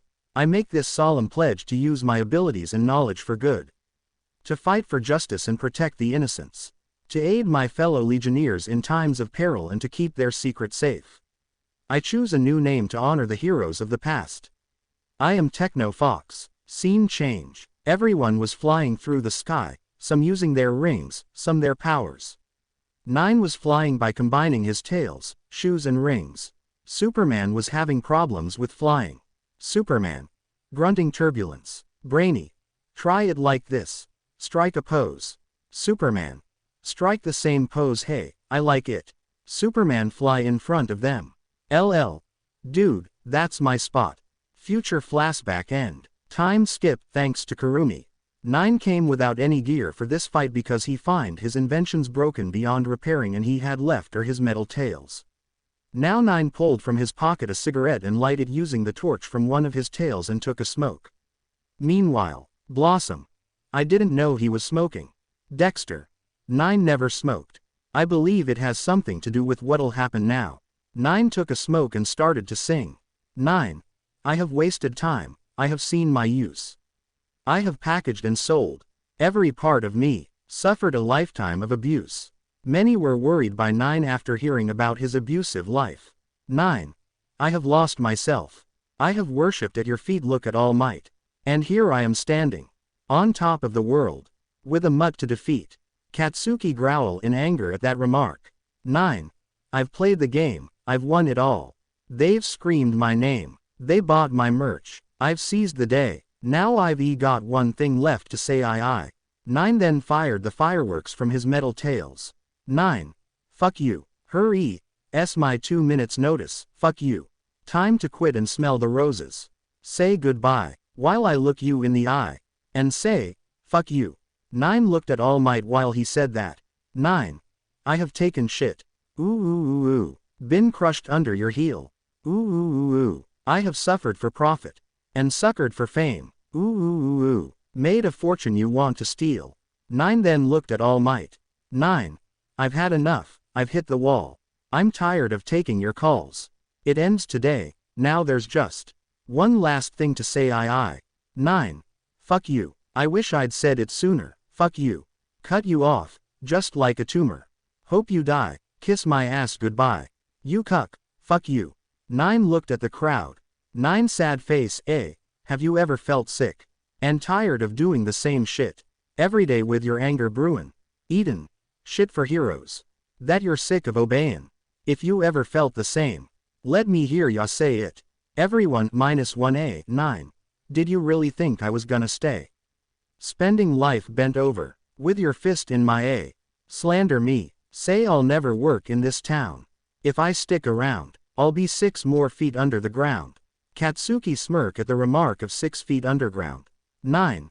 Fuck you. Whoa. Here's my 2 minutes notice, fuck you. Suck it, greedy bastard. You're a fucking ass clown. Time to quit and smell the roses. Say goodbye, too late to apologize. So this is it, All Might, you sad sack of shit. Fuck you. Everyone wide their eyes in shock at what 9 said to All Might. All Might was hiding his anger and kept his smile on, but inside, he was boiling with anger. Katsuki wasn't any better. The same could be said about 1A, except for Izumi and Momo. Fuck you, fuck you, fuck you, fuck you. You bitch. Yeah. 9 finished the song and looked at All Might and smiled. 9. I hate you All Might and I hope you rot in hell. And by the way, Batman is a better hero than you'll ever be. Midnight. Cough asterisk that was something, Midoriya. Now, are you ready for fight? Both nodded. Midnight. Begin. Katsuki immediately propelled himself with his explosions and ready to blow 9 head. Katsuki. Take this Deku. But 9 easily evaded like reading Katsuki moves. 3 of his metal tails wrapped around 9's fist, acting like brass knuckles, and punched Katsuki in the face, sending him a few meters away. Katsuki regained his footing and spit some blood. 9. For you mutt, it's the final countdown to your downfall. A winding course, a silent death. Yet in its wake, a new fleeting flower, a fleeting shadow on our plains. Embrace the end, let fears release. For in surrender, find your peace. Flashback. The chemist just finished killing another fake hero, this time he was in Hosu. All he need was putting a vial of poisoning in his food, and since heroes are stupid nowadays they didn't check. The chemist got ready to leave, but behind him a voice was heard. So, I finally meet you, chemist. The chemist turned and he saw Stain, the hero killer by his name, Shizo Makaguro. Chemist. And you're Stain. The hero killer. Stain. Yes, looks like you killed my target. Chemist. Are you coming after me because I killed that fake? Grab 3 vials from its belt. Stain. Number. Instead, we should be partners. Chemist. Pass. Stain. Huh, chemist. We might be similar, Stain. But I'm not like you. I know who I'm after when I kill someone. You just went blindly after a hero. Have you ever wondered that a hero want money because he has a family? But I know you'll say no. Unlike you, I do some information digging and see who I kill. One of my target is All Might. Stain. Angry asterisk, you won't be touching All Might. He's a true hero. I'll kill you before you even start. Get ready for a fight. Chemist. Show him a vial. Look at this, Stain. Once this vial break, the substance releases a toxic smoke that'll burn your lungs from the inside out. I'm protected by my mask, but you aren't. Even if you manage to attack me, I can drop the vial on the ground and you won't be able to escape in time. Stain flinched at this. Stain doesn't know what the chemist is capable of. He never saw him fight at full power. He could be better than him. Plus, the vials contains dangerous substances. In defeat, Stain let the chemist go. Flashback end. No one pav. The final battle of the sport festival is intense. Neither side wants to give up. 9 was having explosions wounds on his body and 3 of his metal tails were broken, only 4 metal tails remained functional. On the other side was Katsuki. He was covered in wounds from 9 punches in his metal tails. His left side of his ribs was hurting like hell after barely dodging 9 Sato Oshi strike in the heart. Katsuki managed to dodge, but he was still in the left side of the chest, breaking a few ribs, but still didn't give up. Not until he get rid of Deku. Then a quiet laugh was heard. The laugh grow bigger and bigger. 9 was the one who was laughing. Midnight, All Might and Katsuki were confused to why 9 was laughing. Katsuki. What's so funny, Deku? 9 continued to laugh, until he stopped and looked at Katsuki with a smile. 9. Smile because you already lost mutt. Just before this match started, you lost. Look around you. Katsuki angry look around and he saw how everyone was looking at him weird. All Might notices too that everyone was looking at Katsuki with certain looks. S&S. Looks like you did it. 9. Everyone looked at their phones then at Katsuki with worried looks. Mike. Eraserhead, should we show this? Eraserhead. Yes, something like this shouldn't be kept hidden. On the big screens appear a video. The video. It was a video from Aldera. Katsuki. If you want a quirk so bad, Deku, there's a way. Just pray for one and take a swan dive from a rooftop. Katsuki paled at seeing the video, and it wasn't just that. Everything he did in the last 10 years was broadcast on live all over the world. Meanwhile with 1A, they were paled as well, but a little relieved that the videos were only about Katsuki and not them as well. As for All Might, he was shocked, but not because of Katsuki past. No, he knew everything about it.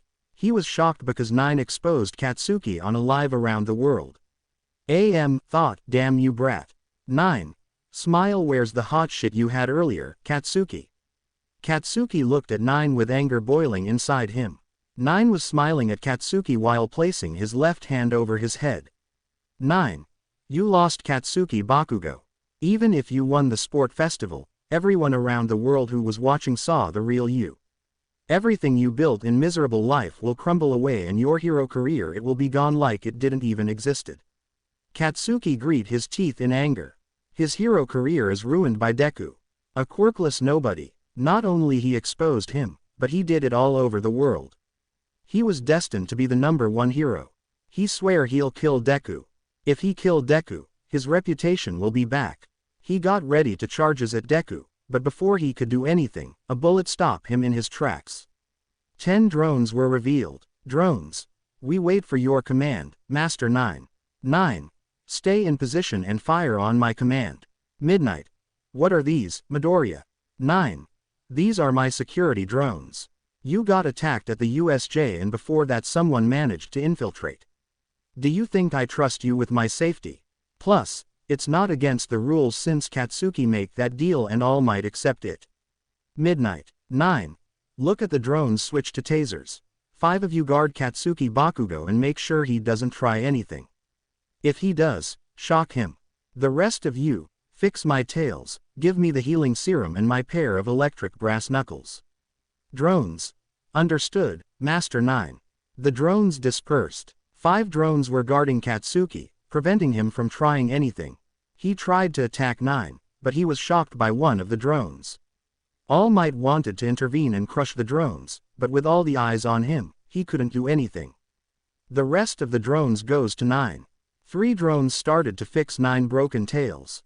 Another took from its compartment a syringe containing a blue fluid and injected it into 9's left shoulder. Shortly after the fluid entered inside 9, his wounds started to close and heal. Another bonus was that the serum also gave the user energy like he slept 10 hours straight. Midnight. What was that syringe, Midoriya? You know you're not allowed with drugs. 9. First of all, I know. Second of all, that wasn't a drug. It was the healing serum. Made by Fox Industries. It healed a person immediately. This medicine is exclusive. Only Fox Industries employees and their families benefit from this medicine. Then the drones finished repairing 9 tails. 9 then did a few stretches. 9. I feel much better. Then 9 took the electric brass knuckles from the 5th drone and put them on. 9. You did a great job. Now, I'll take care of him myself. Retreat. Drones. Understood, Master 9. And the drones retreated, leaving only 9 who was healed, had his metal tails repaired and was now having electrical brass knuckles. 9. Now, shall we resume our fight, Mutt? Or you'll forfeit. Either way, you're toast. Katsuki roared in anger and launched at 9, ready to blow his head. Katsuki. Feral * die. However, because he was still injured, he was slowed, giving 9 time to evade. 9 then delivered a right punch to Katsuki guts, then another one to his face. Not only Katsuki was hit by a brass knuckle, but the voltage of the brass knuckles also amplifies on the punch, feeling the electricity coursing through him. Katsuki was launched into the wall. Normally, this will be called out of the bounds, but since Katsuki made that deal, lost will be by forfeit or by losing consciousness. Katsuki groans in pain and cough up blood. 9. You and the rest of 1A are thinking you're so powerful. You're just the flavor of power. I faced worse than you. Flashback. 9 in his Teen Titan outfit, Techno Fox and Batman are against Darkseid. Darkseid. Batman and Techno Fox. Or should I say 9 Midoriya. 9. Shocked how? Darkseid. I know all about you. I haven't become the most fearsome being in the universe by underestimate my enemies, but by obliterated them. Darkseid shoot his Omega beams out of his eyes. 9 and Batman managed to dodge the Omega beams, but still got on the explosions. Darkseid. You're impressive. As long as mortals go. 9 glare at Darkseid and both him and Batman started to get up. Darkseid. But in the end, you're just humans with a few toys. Aquaman. And guard. Aquaman and other 5 heroes came and attacked Darkseid, but Darkseid blocked with a hand. The force of the attack pushed all of his Darkseid minions, 9 and Batman, away. The dust revealed that Darkseid shielded himself with a shield, then he expanded and the force pushed Aquaman and the others away. 9 and Batman looked at Darkseid and got ready to fight for the planet. Batman. You want this world, yet you're afraid to win it in a fair fight. 9. How long has it been, Darkseid, since you faced some mere mortals without hiding behind your godlike powers? Darkseid.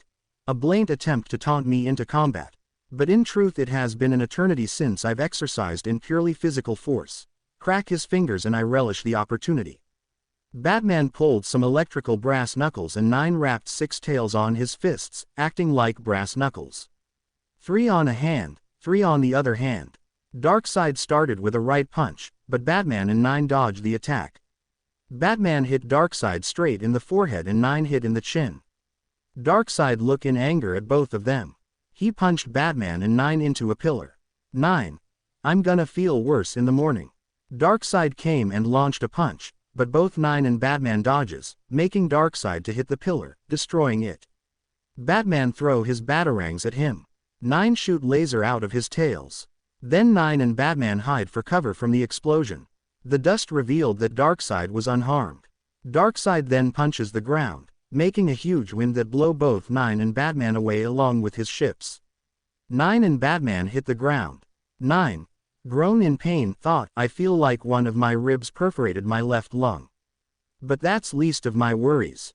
Darkseid walked towards them. Darkseid. I must admit that was exhilarating. Is this where Hurl a clever retorted? 9 and Batman tried to get up, but the pain was too much. Darkseid. Number. Then I shall separate both of your atoms into the primordial ether. A most fitting demise. Then the generator that bring Darkseid here started to glow and open up portals. Darkseid ship and minions started to be sucked into the portals. Darkseid. Not possible. A portal opened in front of Darkseid. Darkseid. You did this. How? Darkseid. 9 and Batman started to be sucked into the portal. 9 used his 7 metal tails to stick to the ground. Batman fired his grappling hook at the ground. Then Darkseid grabbed Batman's cape. Having no option, Batman sliced his cape, making Darkseid to fall into the portal. Both 9 and Batman hit the ground. One of Darkseid minion emerges from the machine and it was revealed to be the Question. Batman. The Question. 9. You reversed the generator frequency. Batman. Sent them back. Question. Had to go undercover on this for a while, but I knew you two will find a way to keep them busy. Now Earth can prevent similar incursions in the future.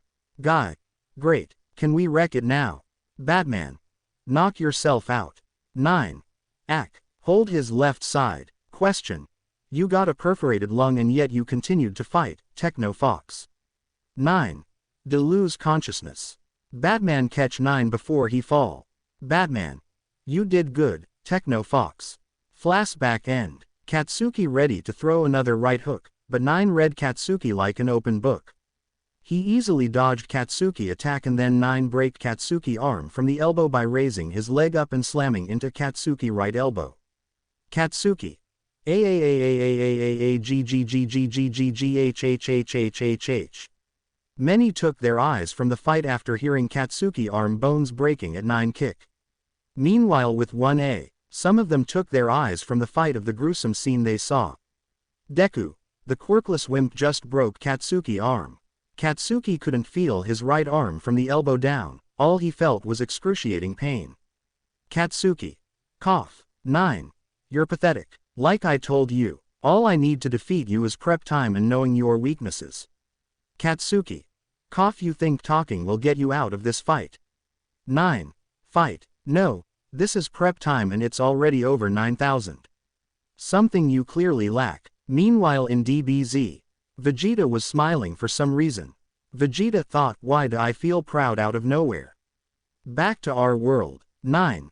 Certo. Ecco alcune fredder in Italiano che un genio potrebbe usare per prenderti in geroida fossi un crimen, tu saresti gia in galera da tempo. Initil e sempre blineranza fossi musica, tu saresti il concerto. Pensavo di averti visto tutto eredita. Assere in vacanza, perché non si vede nemmeno una traccia di esso. Ricorda, sono fresciate in scherzos, u sale con leggerezza. The arena echoed with distant footsteps stood frozen at the edge of the school gymnasium, 9 chest rising and falling with the weight of pent-up frustration. For a decade, 9 had endured relentless taunts, bullying, beating, tormenting, abuse, neglecting that pushed to a newfound resolve. A steadying breath, feeling knuckles, fingers curling tightly as he stepped forward, slow and deliberate. Katsuki's smirk faltered for a split second, sensing the shift in the atmosphere. Without a word, 9 shot forward like a vengeful bolt. A sharp crack, illuminating 9's face with a fierce air, was thick with tension as 9 unleashed a relentless barrage, each punch landing with brutal precision, sparking with crackles of energy. Katsuki's defenses crumbled as he was pushed against the wall, fists swinging wildly in desperation. 9 maintained control, his movements swift and determined, each blow fueled by years of suppressed anger. The crowd watched in stunned silence, the sound of fists to the floor, hands raised instinctively, eyes wide with pain and disbelief. 9 stood over Katsuki, chest heaving, electric currents still dancing along his knuckles. Gradually, the noise resumed, the distant footsteps retreating, the whispers fading, as 9 took a step back. 9 had enough. Katsuki, despite the injuries and pain, raised back up and glared at 9 with hate and anger. He had a swollen eye, a busted lip, a bruised leg, and his right arm was broken. Katsuki. I'm not done, Deku. 9 laughed at him. 9. Not only you're pathetic, but also persistent. Look at his brass knuckles. I have more than enough energy in my brass knuckles. But for you, pray that an ambulance is on its way for you. From 9's tone, Midnight and All Might knew that he was serious. All Might wanted to grab 9 and throw him into a basement where he'll rot and never be hear of him again. But he can't do such thing even if he get the chance.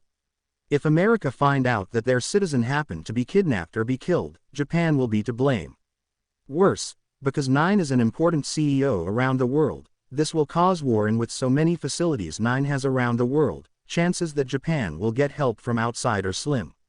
All he could do was cursing in his mind because 9 was untouchable, not even the Hero Commission can't help him now.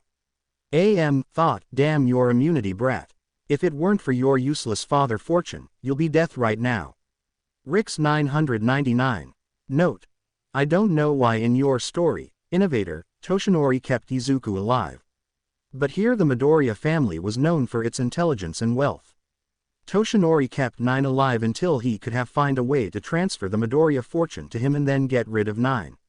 9 then launched at Katsuki and launched another set of punches to Katsuki. Because of his state, Katsuki couldn't do much and was hit by every punch. Stomach, chest, back, head, legs. It didn't matter. Katsuki was now helpless, with a broken arm and the electricity coming from 9 brass knuckles rendering unable to fight back. 9. What's the matter, Katsuki? Can't keep up with a quirkless. Where's all the arrogance a few minutes ago? Katsuki felt every punch. Katsuki thought, this can't be the end for me. I'm the #1 hero. 9 then used the same technique he used on Katsumi and paralyzed Katsuki's left arm as well, making him unable to use his quirk at all. 9. You wanna know the difference between us, Katsuki? You're so arrogant and immature thinking you can escape from every consequences. How this society kept feeding you with a platinum spoon of arrogance and greed that turned you into a spoiled tantrum brat who never tasted defeated and dirt. That's why you're pathetic. You need help to help you stay stable while I had no one but myself. That's why I'm stronger than you. Both physical and mentally. You're just a spoiled brat thinking you're some hot shit, but in reality, without his support, you're nothing. The final round turned into one-side beatdown where 9 was beating the shit out of Katsuki. 9. Even if Midnight would try to use her quirk on me, it won't work. I'm immune to her quirk. Midnight wide her eyes hearing this. Someone immune to her quirk without protection. Midnight. What make you say that, Midoriya? That you're immune to my quirk? Everyone was wondering why would 9 said that. Meanwhile, Dexter. It's facts. Some people are immune to her quirk. Including me and 9. Blossom. What make you sure of that, Dexter? Back to the fight. 9. Your quirk has 50% to work on males. 60% on those who find you beautiful. 70% on those who find you attractive. 80% on those who love you. And 100% on those who are perverts. I'm not finding you beautiful. I don't find you attractive because I'm not after bodies. I'm not loving you. You're 30 years old and I'm 16. And mostly important, I'm not a pervert. Adding this to the 50% chances to work on males make me immune to your quirk. Plus, if you're using your quirk on me, it might backfire on you. I'm holding electrical brass knuckles. Are you going to risk using your quirk when the chances of your gas being inflammable?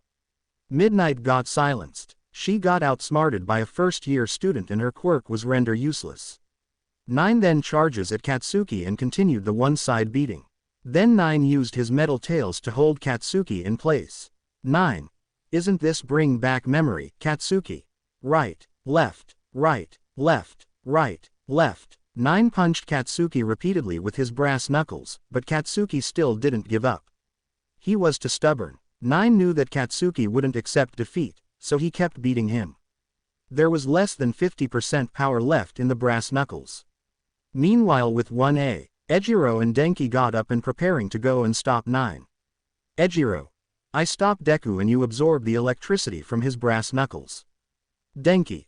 Okay. They got ready to leave, but Izumi used her telekinesis to stop them. Mina. Izumi, what are you doing? Izumi. Stopping this too. Zero. You're on Deku's side. Izumi. I'm on no one side. Look at the 2 asterisk tell me, what are you going to do? Denki. We'll intervene and stop Deku. Izumi. And then, Ejiro. Momo. I didn't realize they made a diploma for talking without thinking. Denki. What's that supposed to mean? Izumi. It means you're an idiot. If you're going to help Katsuki, then everyone will saw that you help him and in conclusion. Suyu. They'll be caught as well. Ejiro and Denki cursed under their breath and sit back to their seats. Back to the fight. 9. If stubbornness was a power lever, you'd be the strongest in the world. 9 depleted the energy on the brass knuckles. Then 9 used his right pointing finger to draw some blood from one of Katsuki's wounds and write on Katsuki's forehead. Fraud. 9 then used his tails to raise Katsuki in the air like a trophy. 9. This is a hero to you. This goes for almost every hero. You only want fame and money. I know that some of you do it for families, but I'm addressing to the ones like this idiot. I'll tell you this. Villains aren't born, they're made. Take Stain, the hero killer and the chemist for example. You say that they're killers, but have you wonder why they're like this? Everyone. 9. Just as I thought. 9 then throw Katsuki to the other side of the arena. 9. I forfeit. Midnight. Are you sure? You can win this. 9. And what? Even if I win this, nothing will change. 9 then walked through the tunnel which he came back with the drones following him. 9 give the brass knuckles back. Katsuki. Get up while his legs shaking get cough back here, Deku. I'm cough not done with you. 9. Even if, and that's a big if, I'll go back to fighting you, the results will be the same. Plus, I already made my point. You on the hand, no.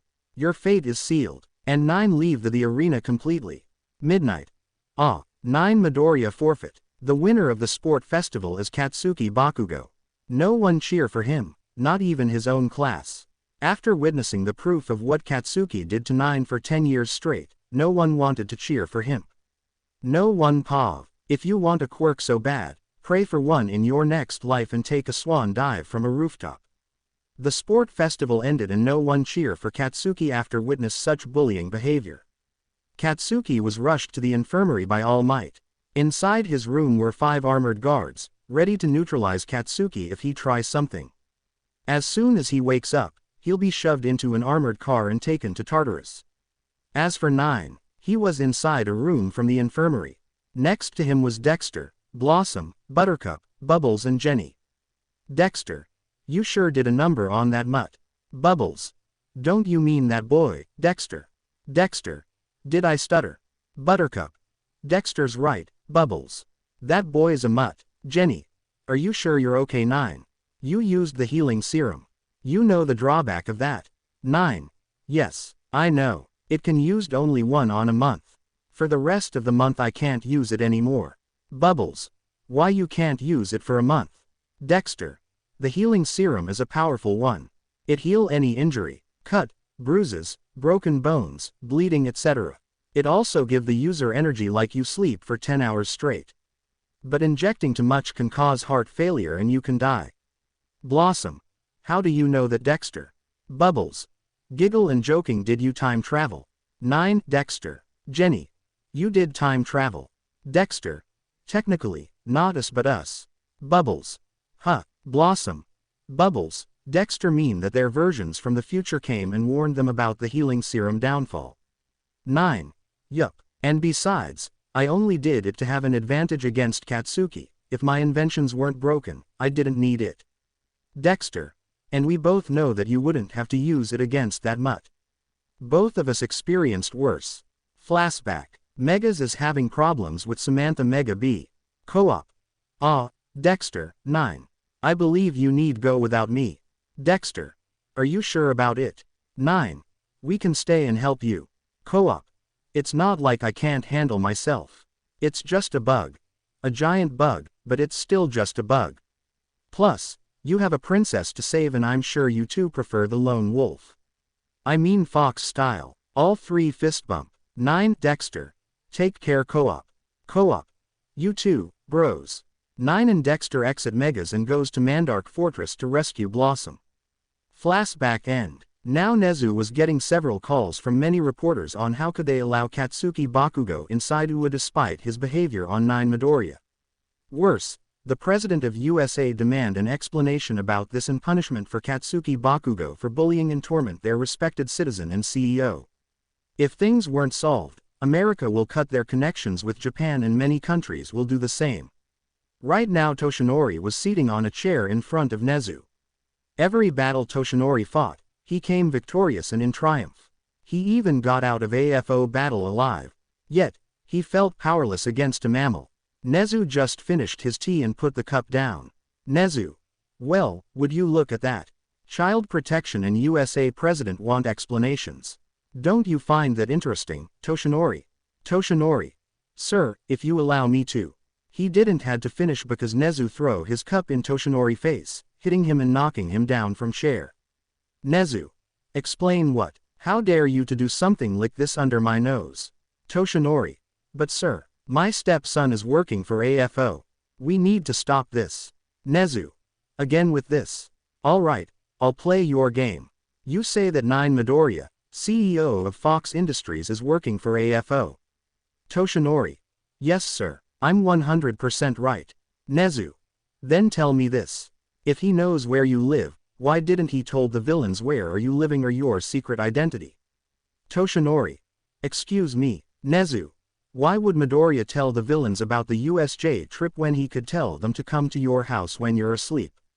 Toshinori. Toshinori was at lost for words.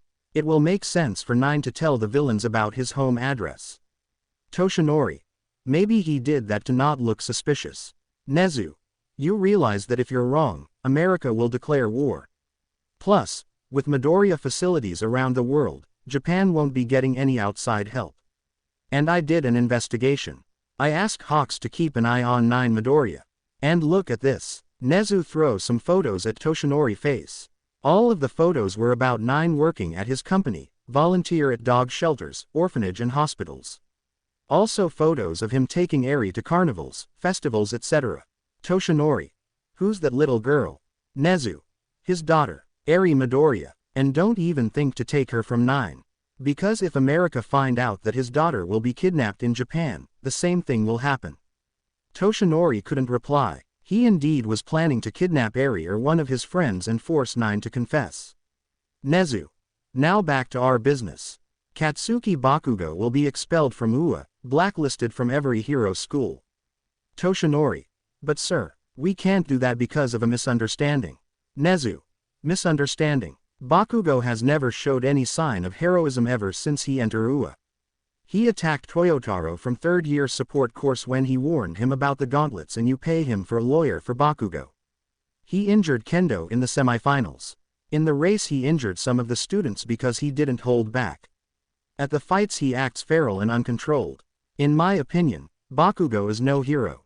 Plus, because of his behavior and bully history, over 600 students that resigned their letters to enter UA were just cancelled.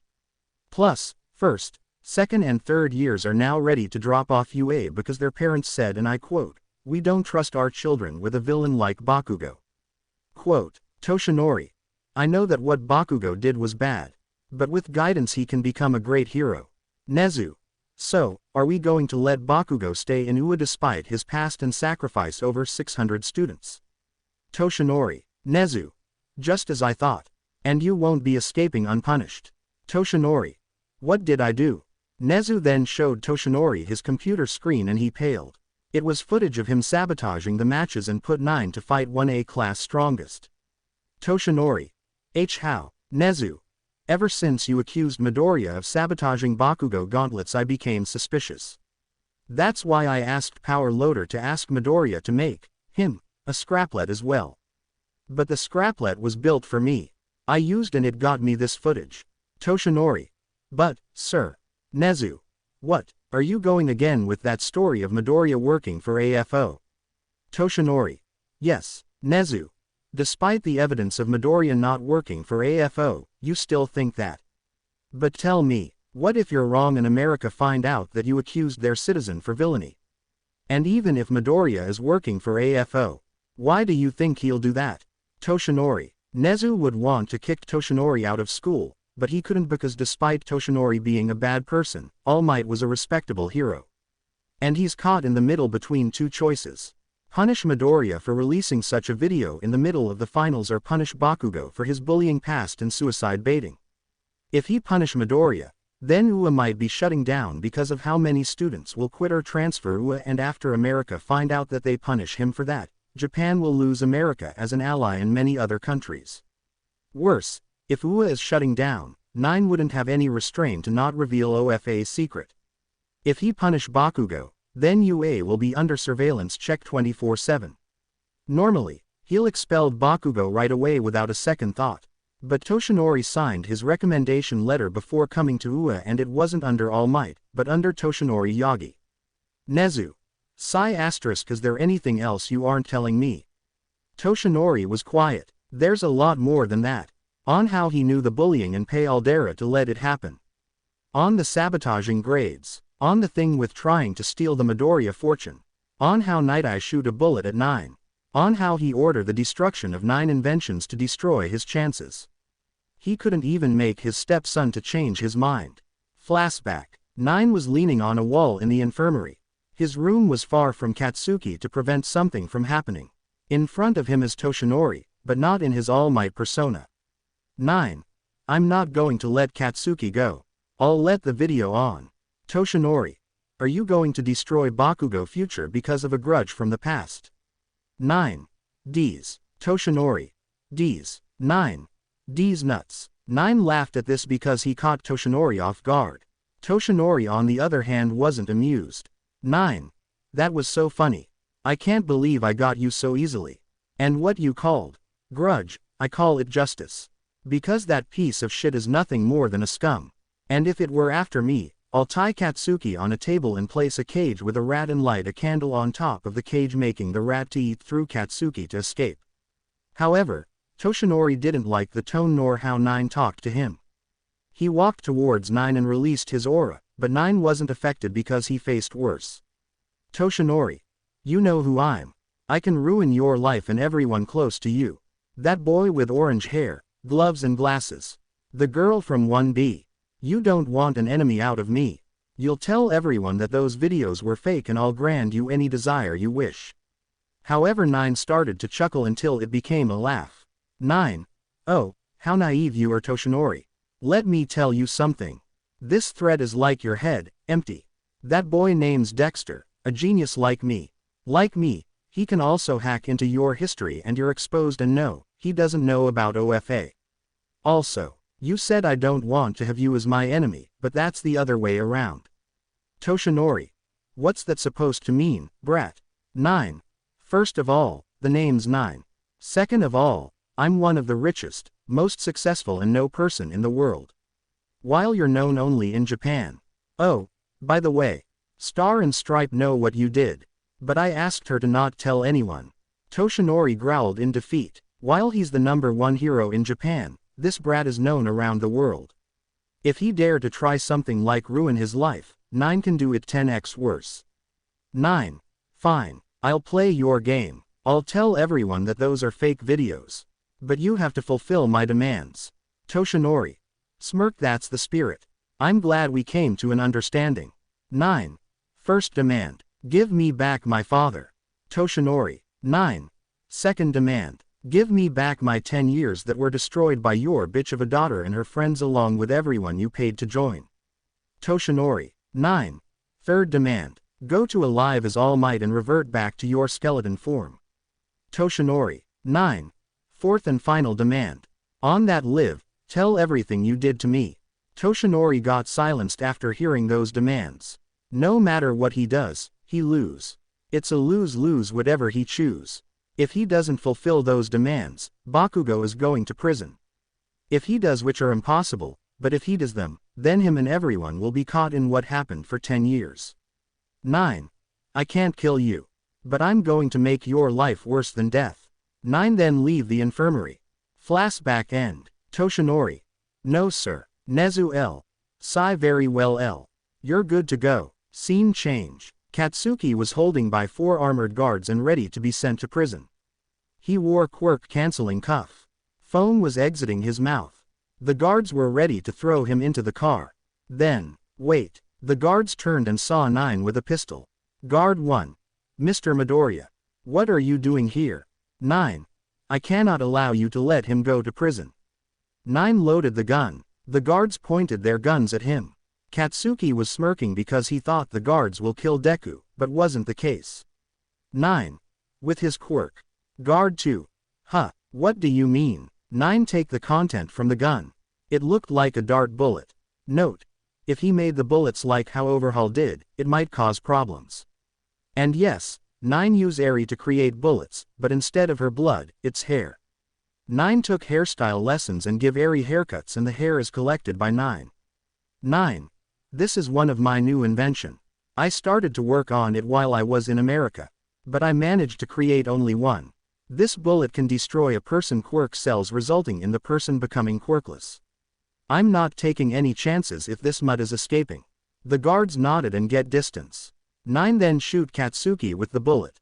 Katsuki felt the pain of the bullet, but soon felt how his quirk cells became to die one by one. Soon, Katsuki couldn't feel his quirk at all.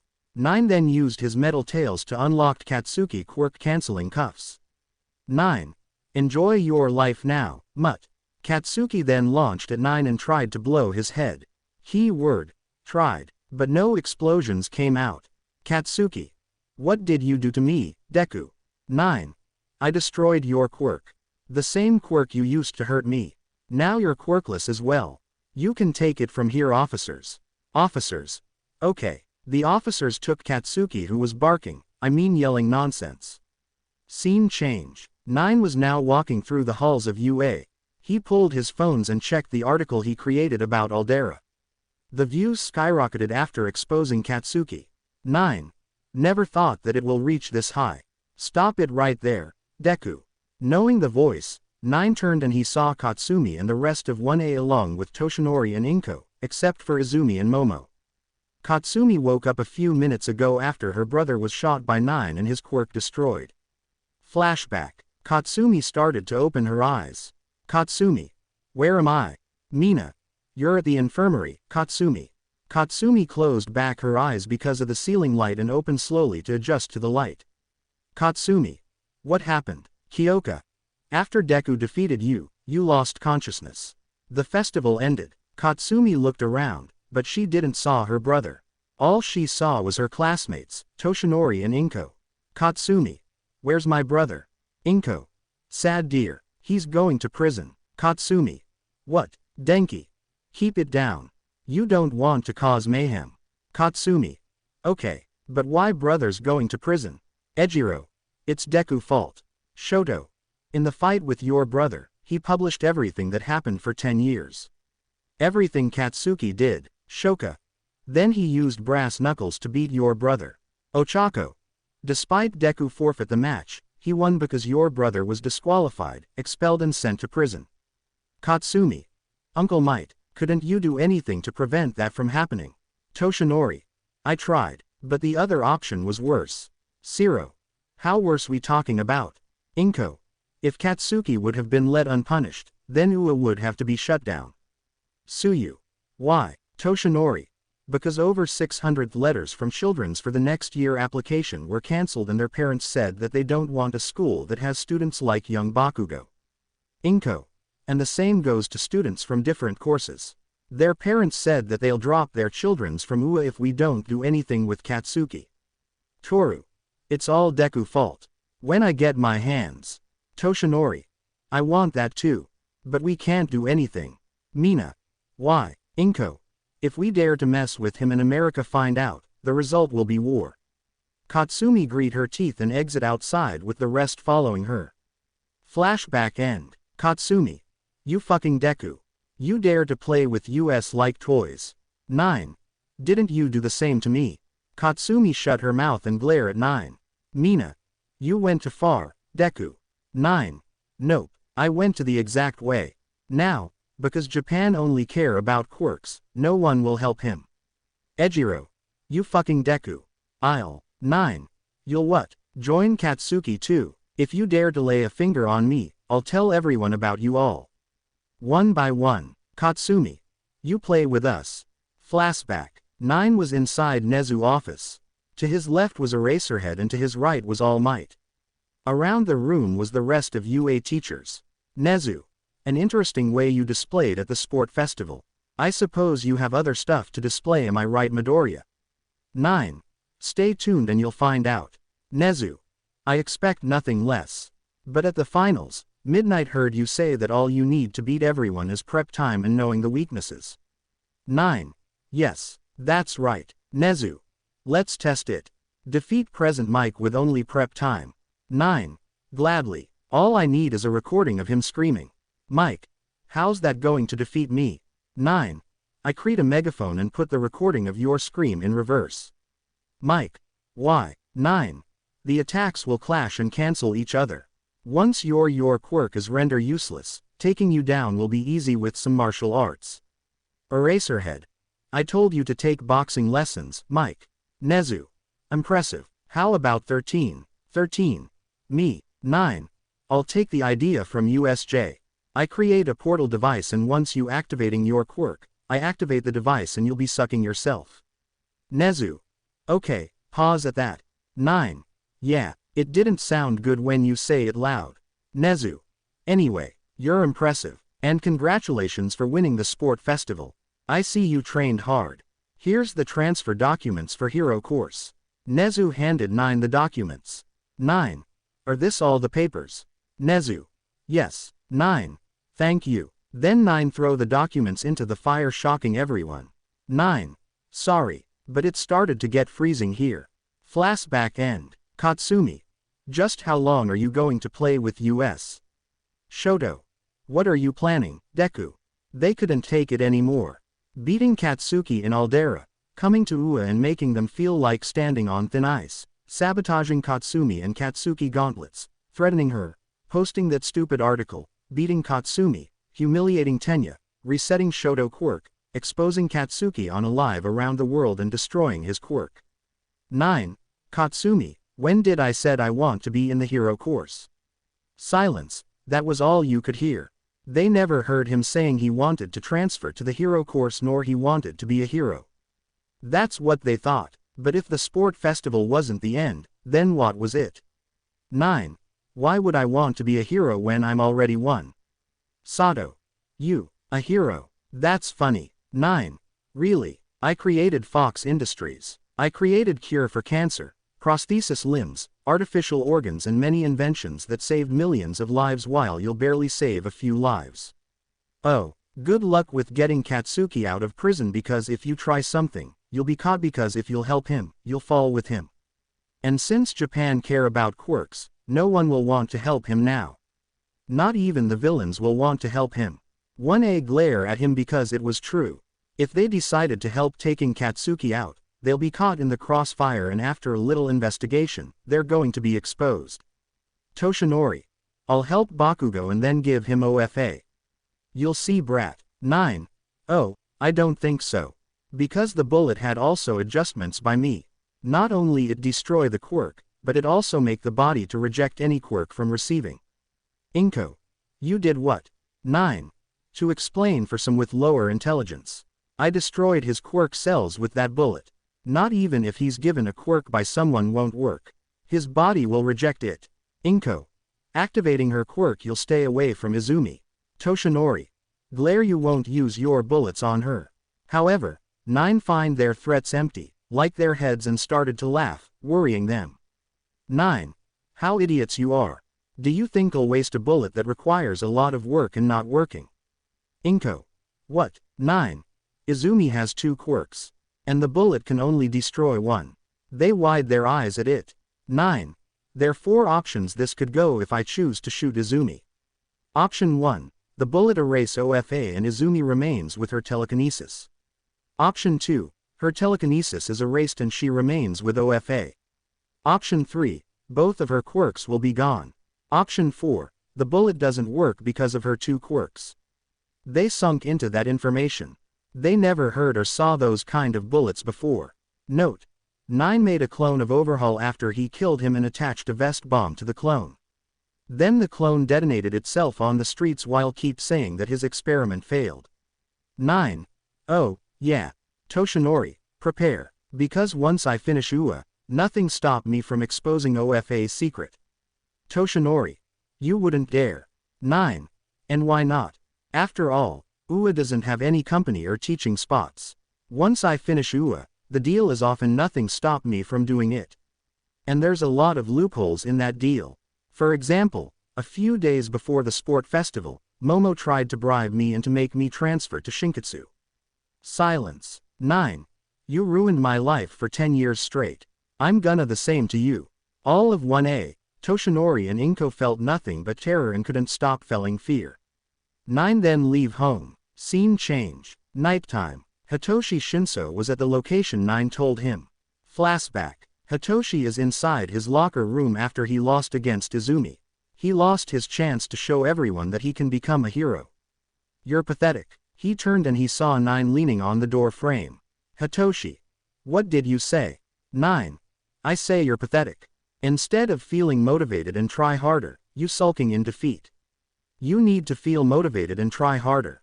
Hitoshi. How you're not brainwashed. 9. I learned some tricks while I was in Tibet. One of them is concentration. It allow me to stay focused and not be mind control, have my thoughts being read or brainwashed. Although, I would recommend you to not become a hero like All Might and the others. Hitoshi.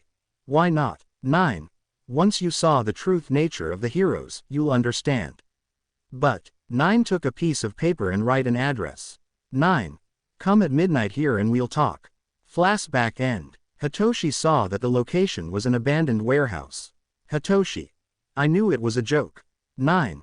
Are you sure about it? 9 came. Then Beast Boy, Raven, Cyborg, Starfire, Speedy, Bumblebee, Aqualad, Moss and Manos and the rest of the Teen Titans. Along them is also a new member of them. Nova Quantum aka Dexter with a black suit, black gloves, a hood over his head and a mask. As a weapon, he has a giant wrench. Hitoshi. What's this? 9. You're being recruited by the Teen Titans. 9 then put his mask and turned into Techno Fox.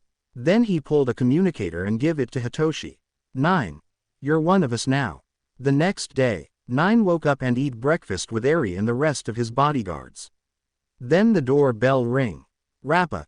Who could it be? 9 goes to open the door and saw Dexter, the Powerpuff Girls, Jenny and the Rowdy Rough Boys. 9. Guys, what are you doing here? Blossom. When we prepared to go back home, Dr. Weasel came and stopped us. Brick.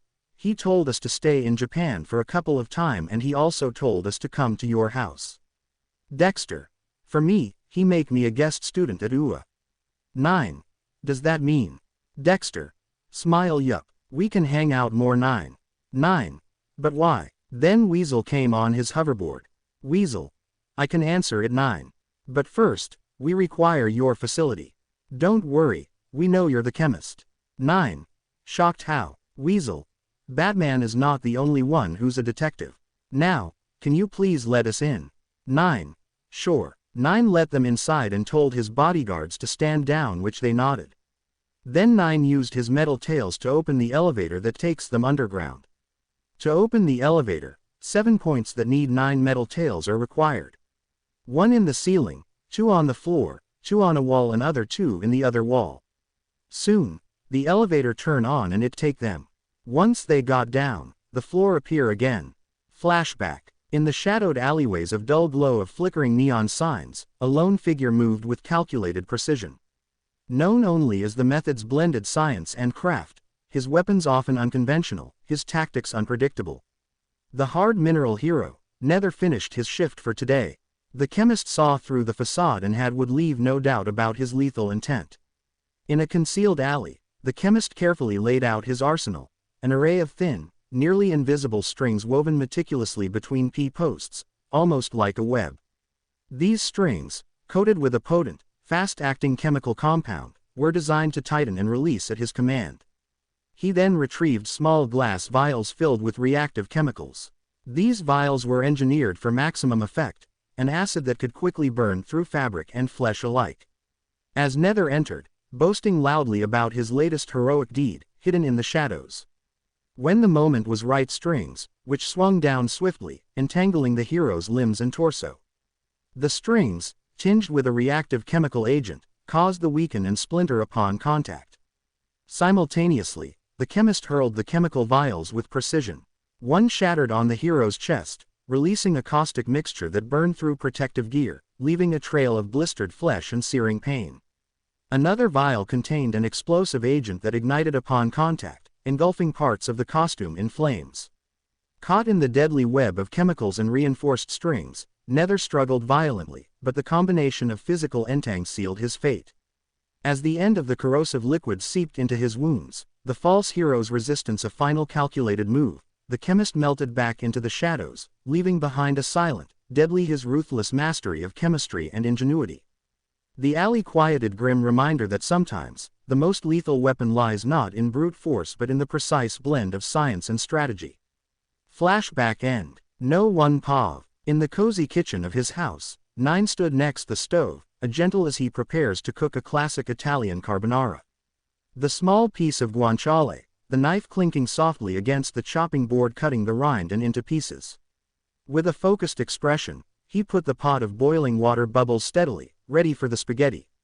Nine adds the pasta to the water, to soften and curl. Recipe he found online, his mixing in grated pecorino romano cheese with precise care. Once the pasta reaches al dente, he quickly drains it, reserving a little pasta water. With practiced efficiency, he tosses the hot spaghetti into the pan with the crispy guanciale, then pours in the creamy egg and cheese mixture, stirring, adds a splash of reserved pasta water to achieve just the right consistency. As the dish comes together, Nine's eyes light up with satisfaction. He plates the carbonara at his small dining table. He takes a moment to appreciate his homemade meal, feeling proud of himself for trying something new and delicious. With a contented sigh, he begins to enjoy his Italian culinary adventure. Approved. Soon after Nine finished the carbonara, his bodyguards, the 8th Bullets, Ari and Dexter, came downstairs. Note: Dexter stay at Nine house since they're best friends, and also this help him not spend much money. Dexter: morning. Nine: morning. Let's set the table. The breakfast is ready. Dexter: smell the food. Carbonara. Nine: yup. And it's after the original recipe of Italy. With guanciale, black pepper, separating the eggs, pecorino cheese and pasta water. Not with cream. That's an abomination. Dexter: let's not forget chicken Alfredo. That's disgusting. Tabe: you forget about pineapple on pizza. Everyone, except Ari because she didn't know, looked at Tabe in confusion. Tabe: what? Did I say something? Nine: you just say that you won't eat something. Tabe: I may eat many things. But there's things even I won't eat. Tengai: he has a point. Soon, the breaking was ready and everyone started to eat carbonara. After they eat, Rappa and Tengai took Ari to kindergarten and act as her bodyguards while the rest go to Fox Industries and got ready for work. Nine and Dexter goes to UA, but not on foot. Nine pressed the button and the doors of the garage opened, revealing 2 Honda motorcycle. Nine: we're going to UA in style. Dexter: aren't we gonna be caught? Nine: for what? I have the documents on my phone and we both have license for it. Dexter: good point. Nine and Dexter put their leather jacket and their helmet, except that Nine helmet was different. He was having a helmet with places for his ears. They started the engines. Nine: it's a good thing that it's still morning and there's not many people around. Dexter: road speed limit. 9. Prepare to be ignored. They speed up to Ua. 9. Listen to a song from the pre-quirk era. You reside in grand disguises. Just to get away from it all. Falsify the life you're hiding. Just to get away from it all. But the truth we pursue is we all beg you to. Kill the lights, kill the actor, kill the actress. I'm afraid that the spotlight dried you up. Whoa, whoa, oh. Shut your mouth, you make me sick with all the lies that you spill. Slip and fall, I'll watch you drown in all the lies that you spill. As you're tongue-tied, did you believe it? False pride never existed. Now, I am cutting ties clean off. And I can breathe at last. So we all stand enthralled by this bland curtain call. And the truth we pursue is we all beg you to. Kill the lights, kill the actor, kill the actress. I'm afraid that the spotlight dried you up. Whoa, whoa, oh. Don't even think about it. Don't even think about it, no. We're begging you to kill the lights, kill the actor, kill the actress. Or kill us all. Stop there and peer inside of me. You'll find a man once lost at sea. But all the while I would think to myself, it's not the end at all. So sick of nothing going right. Sail on along into the night. Not even death could stand in the way. You never even tried in the first place. Kill the lights, kill the actor, kill the actress. I'm afraid that the spotlight dried you up. Whoa, whoa, oh. Don't even think about it, don't even think about. Don't even think about it, no, don't even think about. We're begging you to kill the lights, kill the actor, kill the actress. Or kill us all, ooh ooh ooh. Or kill us all. Music end. Meanwhile at Ua gates, the students came through the gates. Some distant themselves from 1A. After the sport festival ended, many were wondering if they were with Katsuki Bakugo. Then they heard the sound of some motorcycles and saw two boys riding them. Once they stopped, they left road marks from the wheels. Many were wondering who were they. Then they take their helmets off revealing their faces. 9. Midoriya and Dexter. 9. That was nice. Though I never thought you could ride a motorcycle like that. Dexter. You never know. Plus, it's an advantage that I also filed a request to not wear uniforms. They're uncomfortable. 9. I know, right. They went to park their motorcycles in Ua parking place and goes inside the school. Denki. I'll say to give Deku and his friend a lesson for what he did to us in the sport festival. Let's see how he like when I fry his motorcycle. Then Izumi punched him in the face. Izumi. Again with that. Have you not learned anything from the past? You want to end up like Katsuki. Katsumi. Deku will pay for that. Once Uncle might free him, he'll regret the day he was born. Izumi. Were you dropped in the head when you were little? Look idiots. Point at the cameras from the parking. They saw the cameras and paled. Izumi. Go ahead. Mess up their motorcycles. I would love to see you explain to the principal when he show you the recording of you destroying their motorcycles. And since Ua is under surveillance now, you'll be caught. And once 9 and his friends see their destroyed motorcycles inside Ua, they can fill a report of Ua allowing this to happen and get Ua in trouble. Katsumi clicked her tongue in anger and so does the others. Ever since the sport festival, Ua is under surveillance and they can't do anything to Deku. Inside they're watched. Outside Deku has immunity because of his company. They walked inside Ua in anger, followed by Izumi who sighed. Then Izumi saw Momo already gone, meaning she was already in class. Ever since 9 got together with Itsuka, she was acting weird. With 9 and Dexter. Dexter. Do you think they'll try to sabotage our bikes? 9. They can try, but it won't work. Since Ua is under surveillance, they'll be caught with the cat in the bag. Plus, we can sue Ua for letting our bikes to be destroyed or them for destroying our bikes. Dexter. Logically. Anyway, how's your relationship with that girl, Itsuka Kendo? 9. Blush and speaking fast despite only being together for some short time, we started slow. Flashback. 9 is watching Itsuka recovery. Once the festival was over, he asked her parents to move her, which her parents accepted, but they said that they won't be able to pay for her treatment. 9 said it was okay and it will be on him since they're friends. Itsuka. You don't have to do this, 9. I can be fine in a normal hospital. 9. Yes, but you're one of my friends and I don't want my friends to be hurt and me being unable to do anything. Itsuka saw the kindness inside 9. She grabbed his hand and held it with her hands. 9 blushed at this because of her soft, delicate hands were touching his hand. Itsuka. Smile, thank you 9. 9. Blushing and look away while his ears acting up weirdly WWLWEAR ref re-ends and DWENETOHELPEACHOTH. Itsuka saw how his ears were acting up weirdly and move up. Itsuka put her hands on his cheeks and make him look at her. Itsuka. 9, are you okay? Flashback end. 9.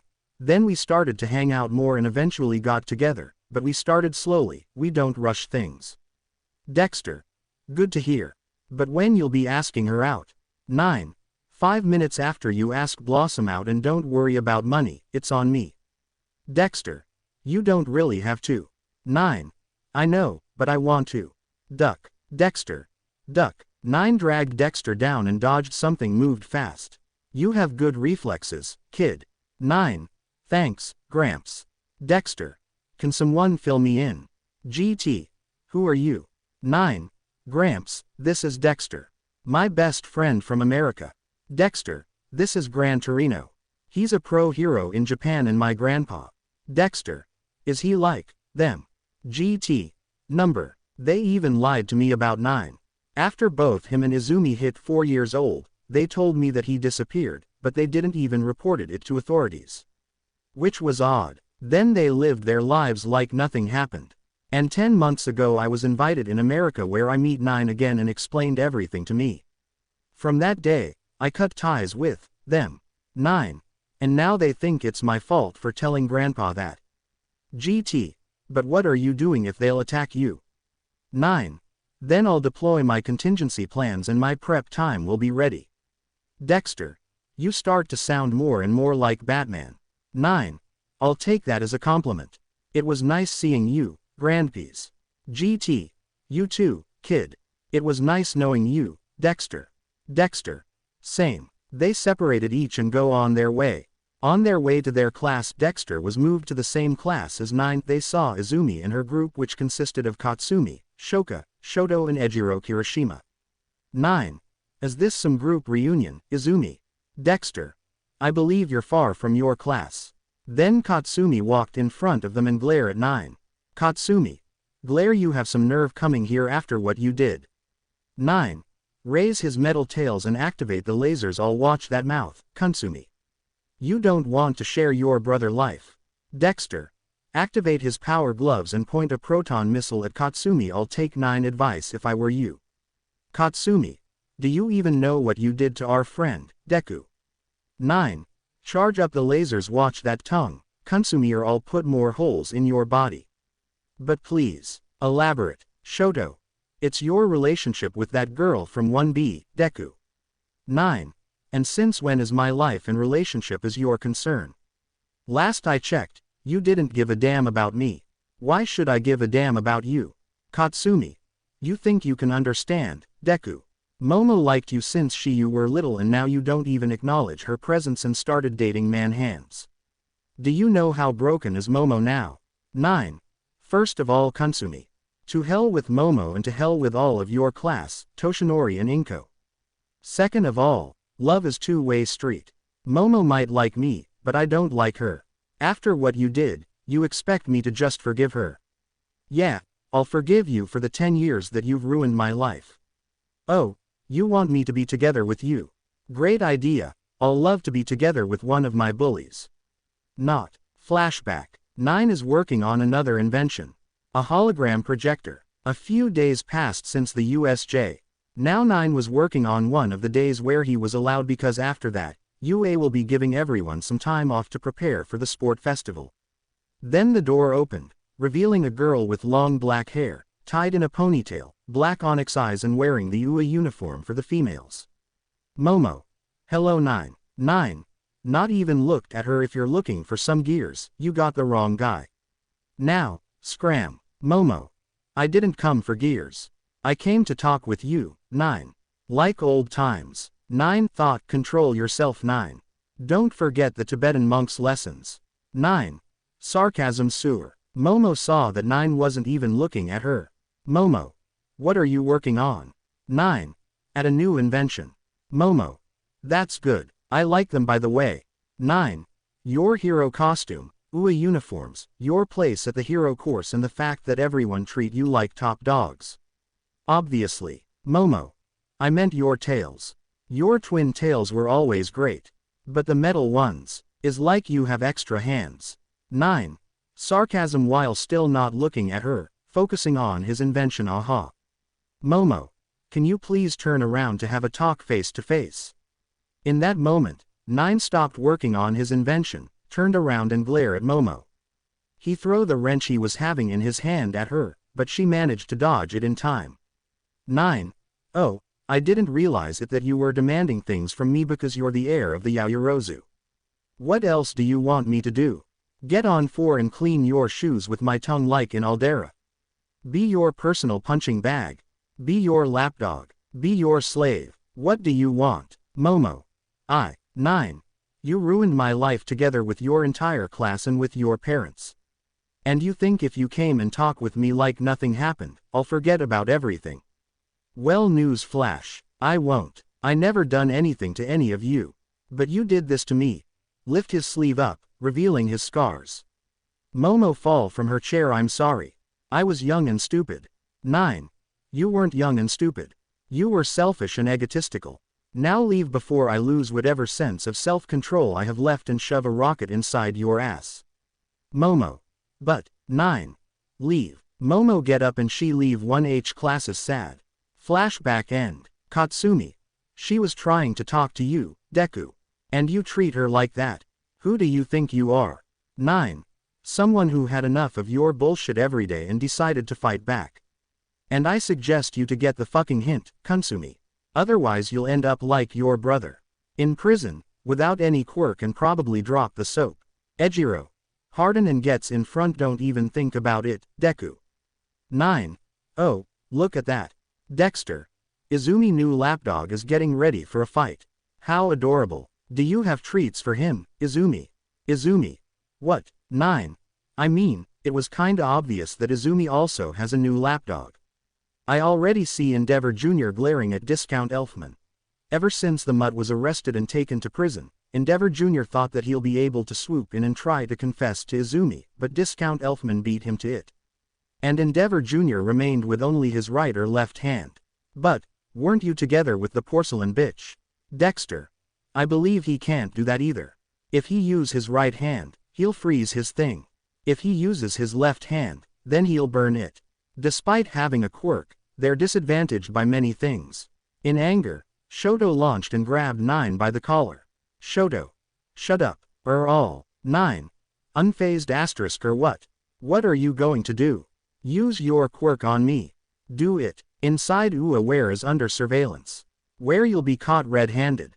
And because of that, like the mutt, America will intervene.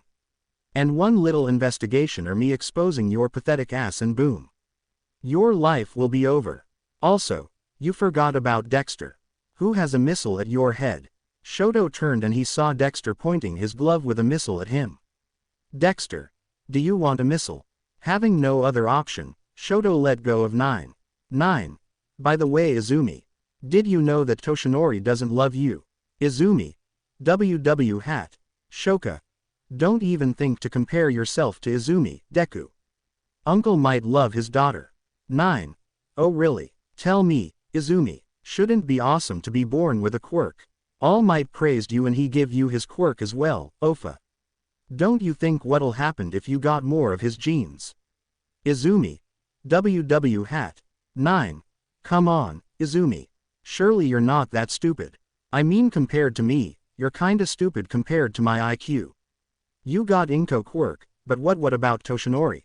Surely, he has, excuse me, had OFA, but then he give it to you and he has some residuals from it.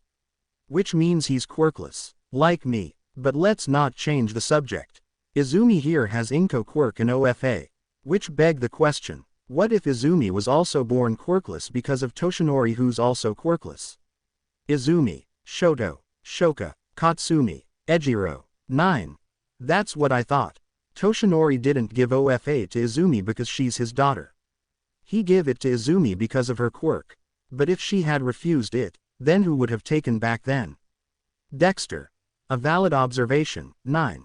I mean, he would have given to you back in the day and none of this would have happened. But I believe All Might forgot his roots and now only care about power. 9. Yes, I would love to see his face when everything he built will be destroyed by me. Besides, I don't really need to expose them. I only need to tell the police or any kind of authorities. Katsumi. They won't believe you, Deku. 9. Why not? You do. Katsumi. Growling. 9. Yeah, maybe not at first, but thanks to the mutt, everyone has suspicious about you. Very soon, doubt will set in. And everything you'll have in this miserable little life of yours will crumble away. Leaving you with nothing but a life of shame. Silence. That's all you could hear. They couldn't find any words to reply. 9 and Dexter leave them be and go to their class. 9. I wonder when they'll learn. Dexter. Based on their brains, never. 9. And even if they try anything, we'll be ready. Flashback. 9 and Dexter are preparing for some sparring. 9. Looks like we will finally have another of our duel. Dexter. Time to see who is the best fighter. 9. I agree. Boomer. A battle between martial artists. How much awesome can this get? 9 and Dexter both took their fighting stances and stared at each other's eyes. The atmosphere was tense. Everyone was eager to see what would happen during this battle. Computer. Begin. 9 started by delivering a side kick to Dexter but he blocked it with his hands and 9 put his foot down. Dexter took advantage of the situation and sent a round kick at 9 but he ducked under it. When Dexter set his foot down he then delivered a punch with his glove along with a roundhouse kick. 9 saw this and once again ducked. 9 then taking advantage of where he was he then stepped forwards to attempt to make Dexter fall by sweeping his legs and he succeeded too, but Dexter was quick and rolled back thus not allowing 9 to mount on him. 9 stood back and positioned his right arm on the front and tried to deliver a jab to Dexter but he dodged and then jumped to 9 left and tried to deliver a kick to him but 9 used a chest blockade and stopped the kick. 9 then delivered a punch to Dexter's face but he managed to block it using an outwards blockade. Dexter then jumped back and continued to move to 9 left making it hard for 9 to keep on the fight. Boomer. Why does he keep jumping around? And I really expected much more kicks AMD Bua. Brick. Punch Boomer shut up, this isn't a movie, this is a true fight. They don't waste energy with useless movements and they use very precise movements that if they were to land would probably end the battle. Dexter keeps jumping around to 9 left to avoid the possibility of 9 using his right side of his tails because on the right side, 9 has 4 tails while on the left side are 3, which a knock of those things would probably end the battle. Martial artists value speed and power, they won't waste time with useless movements, they will do a single movement to end the battle. 9 kept watching as Dexter jumped around him and he waited and then when Dexter did a large jump 9 went towards him and since Dexter couldn't move in midair he could just watch as 9 came. When Dexter landed, 9 was ready and he did a swept from the front to back, meaning Dexter would fall on his face, leaving his back exposed. It happened just as 9 wanted and the moment Dexter landed 9 mounted on his back and grabbed Dexter by the neck with a chokeholder. Dexter struggled but it was in vain. He couldn't get rid of 9 grip and thus he tapped 3 times on the floor, signifying his surrender and Izuku let him go. Flashback end. 9 and Dexter were in their class, 1H. Dexter. Did that buffoon really thought about you cheating at tests? 9. Yup. Both Toshinori and Inko were reported me of cheating, but I proved them wrong. I answer every question Nezu throw at me. And this raised more suspicious about them. Flashback. 9 was inside Nezu office after scoring 100/100ths at ectoplasm recent math test and Toshinori and Inko didn't believe it and reported him of cheating. Now Nezu has to ask 9 different questions. Nezu. Name the most elegant formula in mathematics. 9. Euler's identity. E to the I times pi plus 1 equals zilch. Nezu. European capitals arranged alphabetically by the 4th letter. 9. Riga, Monaco, Sarajevo, Tirana. Nezu. Speed of light divided by the speed of sound divided by the speed of the bus in the movie Speed. 9. 17,893.33333. Nezu. Rounding up. 9. Rolls eyes asterisk 17,894 miles per hour. Nezu. And for all the marbles. 9. You got fixed, you horny homunculus. Nezu. Annoyed, a rare lung disease and the longest word in the English dictionary. 9. Pneumano-ultramicroscopic silicovolcanoconiosis. What is this, kindergarten? Nezu. Ectoplasm. It's clearly that Midoriya didn't cheat. I'm sorry for doubting you, Midoriya. Nezu. I'm sorry too. You can go to your class. 9. Thank you. And with that, 9 leave. Flashback end. Now 9 and Dexter are going to 9 company. Because 9 is the CEO, he doesn't need to go to any kind of internship. And 9 choose Dexter as his intern. On their way, they saw a man with green short hair and holding 3 swords. Dexter. Why did you choose me as an intern? Wouldn't be a better choice one from the class? 9. True. But I barely trust some of them. I have trust issues because of my past. Heck, even trusting you at first was hard for me. Dexter. Can't argue with that one. Snilin, what are you going to teach me, sensei? 9. We both know that neither of us need someone to teach us. But if you want, I can teach you how to invest. Maybe in the future, you can also have your own company. Dexter. Sounds good. Meanwhile, Izumi and Katsumi were at the Might Tower. All Might was giving them internship, and since they know, Toshinori doesn't need to be in his All Might persona. Izumi discovered that she can use lower procents of OFA thanks to her lunch being reheated in the microwave. Katsumi. Uncle Might, did you find a way to free my brother? Toshinori.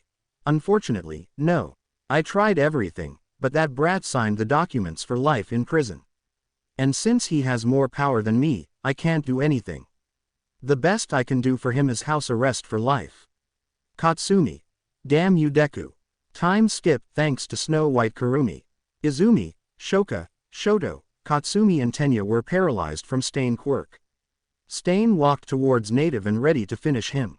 Then, slash. From instinct, Stain slashed a vial that was thrown at him, but the substance was turned into smoke when it came in contact with oxygen. Stain. AAAAAAAAGGGGGGGHHHHHH. My eyes. I knew it that you'll either dodge or slash it. That's why I decided to use a vial that will weaken your eyesight. Izumi and the rest, except for Native, didn't know who come, but once they saw, they knew they were in a bigger danger than Stain. The one in front of them was wearing a lab coat and underneath was tactical armor along with night vision mask. On his belt were attached different vials of different colors. On his back was a sniper rifle, Barrett M82. It was no doubt. The one in front of them was the chemist. Chemist. I'm sorry, Stain. But I cannot let you live. This town isn't big enough for both of us. The chemist pulled from behind a weird-looking dagger that its blade split in two. No one pav. Izumi, Katsumi, Shoka, Shoto and Tenya Iida were paralyzed from fear. Not because they faced Stain, the hero killer. It's because they're face to face with someone more dangerous than Stain. The chemist. They knew about the chemist after what Aizawa-sensei told them about his encounter. Eraserhead flashback. 2 goons cornered another guy who was wearing only a shirt and underwear. One of the goons pulled up a cocktail Molotov and lighted up with his fire quirk. It's not Tuya, just a regular fire quirk. Goon 1. We're sending your boss a message. The guy got scared because he borrowed money from them because his daughter was sick and couldn't get it back to the goons. Then, bang. A bullet hit the Molotov, breaking it and set the Goon 1 on fire. Goon 1. AAAAAAAAAGGGGGHHHHHH. Consumed by flames, dying. The chemist came with 2 Scorpion's pistols equipped with stocks, laser sight and extend mag of 40 bullets each. Chemist. Okay, what's the message? The other goon run away from the chemist. Then 4 assassins came. One was bulky and had a bull quirk that was distinguished by the horns and the hooves on the feet. One was a man who had springs on his feet, indicating that it was his quirk and was having a staff. One had a visor, indicating that he had a laser eye quirk. And the last one, the leader, was a woman whose spikes on her back that was seeing through her armor. Woman. A simple one actually. Wanna guess what it might be? She charged her sword and ready to attack the chemist. Chemist. I have a few ideas. The guy run away. The chemist started to shoot at them, but their armor protected them. He dodged the woman ready to impale him with her swords and shoot more bullets at her, but nothing. The chemist then dodged a staff from the one with springs and shoot him, but he parried the bullets with his staff. The chemist then kicked him in the face and dodged the woman's slash by jumping and landing on the one with the staff and kicked him in the back of his head. The chemist evaded each attacks and got on a fire escape ladder. Chemist. Don't you know who I'm? Then the one with the visor came. Visor. You're our enemy. He shoot a powerful beam right out of the visor that enhance his laser eye quirk. The chemist dodged it, but he was hit by the explosion, making him drop the pistols. Chemist.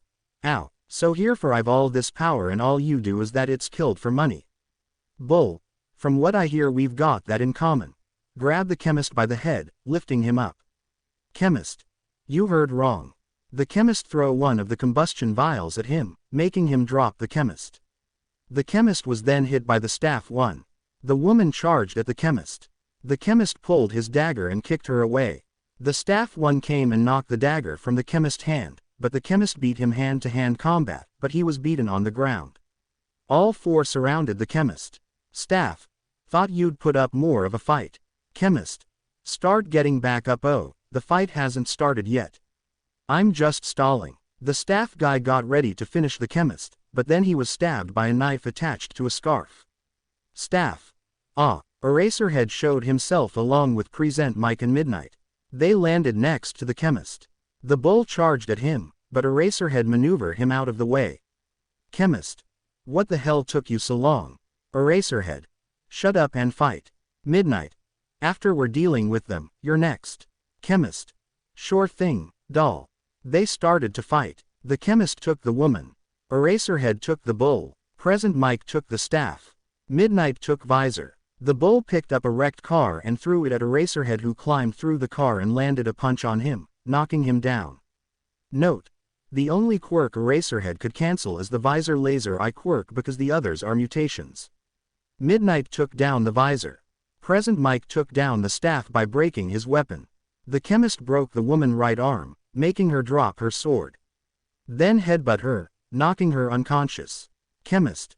I never thought I'll be fighting beside heroes. Then the visor came back and shoot a powerful shot of laser. Chemist. Look out. The chemist pushed Eraserhead out of the way, taking the blast. Luckily for him, his armor protected him. Eraserhead, Present Mike and Midnight tried to fight the visor, but he kicked them away. Present Mike and Midnight were knocked out. Then visor goes to the chemist, who was starting to get up. The visor kicked him in the face and got on top of him, immobilized his limbs. Chemist. Awful close. Be afraid you'll miss. Visor. With you gone, no one can stop us. Charge up his laser visor. Then his quirk stopped working. Eraserhead. Quirk active, let him go and step away. The visor looked at Eraserhead, who canceled his quirk and had a teaser in his hand. Visor. A taser. He picked up the chemist 3, put him in a headlock. Visor. If you do it, you'll electrocute both of us. The chemist pulled his own taser from his sleeve. Chemist. Maybe that's what he has in mind. The chemist shoved the taser in his visor, malfunctioning. Visor.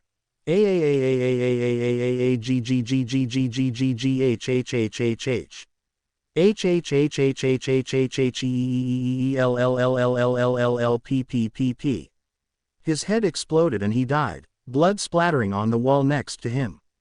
Eraserhead. No, the visor fall dead. Chemist. Just be happy I only killed one of them.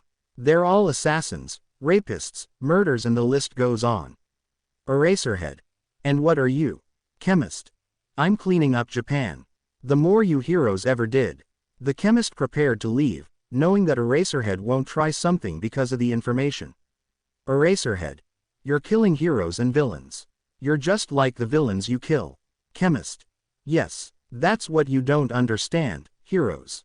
You only beat up villains only to break free or be released for good behavior, while innocents die because of you. You heroes want to rule the villains by justice and fear. But what about the ones who don't care about justice or aren't afraid? Eraserhead. That's not the hero way. Chemist. You heroes just want to put them in prison. Tell me, What are you going to tell to the little ones who lost their parents because of villains, murders, rapists or any other scum? That you'll put them in prison. Do you think they'll be happy with that? Or what about your student that got arrested? Do you think that monster will learn just because he's in jail? Eraserhead. Chemist. I'm doing what you can't. I'm taking them out. Eraserhead. What happened to you, Chemist? Tell us. We can help you, Chemist. It's too late for that. The Chemist pulled a smoke vial and throw it on the ground. Chemist. And I'm just getting started. The Chemist vanished. Flashback end. The Chemist pulled a vial from his belt, gently touched the vial with his dagger which blade split in two. Then he threw the vial at Stain who dodged. But that's what the Chemist wants it. The vial exploded mid-air. Pieces of the vial pierced Stain exposed flesh from the arms. Stain. G. What happened? Chemist. Simple. I knew it that weakening your vision was a smart move. You don't see what I did. I throw a vial at you. And the corrosive liquid inside of it will destroy your Metal Gear. Stain. Weakened. How did it exploded? Chemist. My dagger, the tuning fork. It's a special weapon. Ability, vibrations. Izumi and the rest didn't know what happened.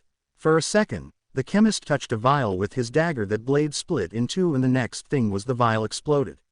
They never heard of a weapon like that.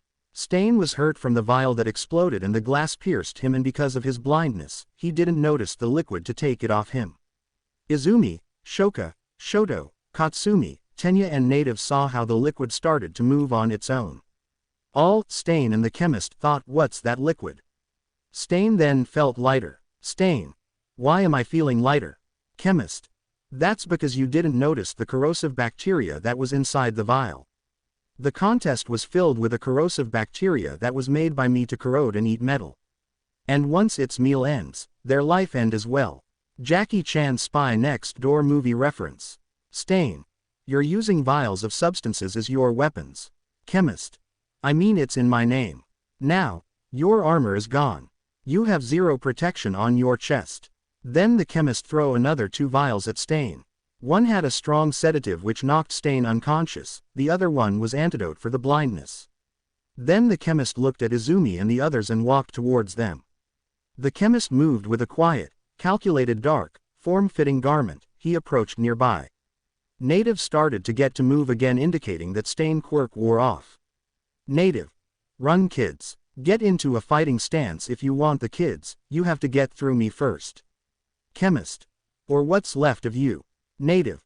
What? From within his coat, he extracted one of his specially crafted sinister, bubbling concoction. An agent of decay. Eyes flicked to his target, then swift, precise motion, he hurled the vial through the cool night air. The Chemist then threw the vial at Native feet, breaking it.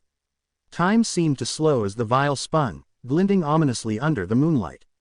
It collided just before reaching its mark, shattering upon impact with the cobblestone surface. The rotting substance spilled out in a dark, viscous cloud, seeping onto the ground and of malice. The toxic fluid clung to Native's skin, unleashing its terrible curse, a relentless agent of decay.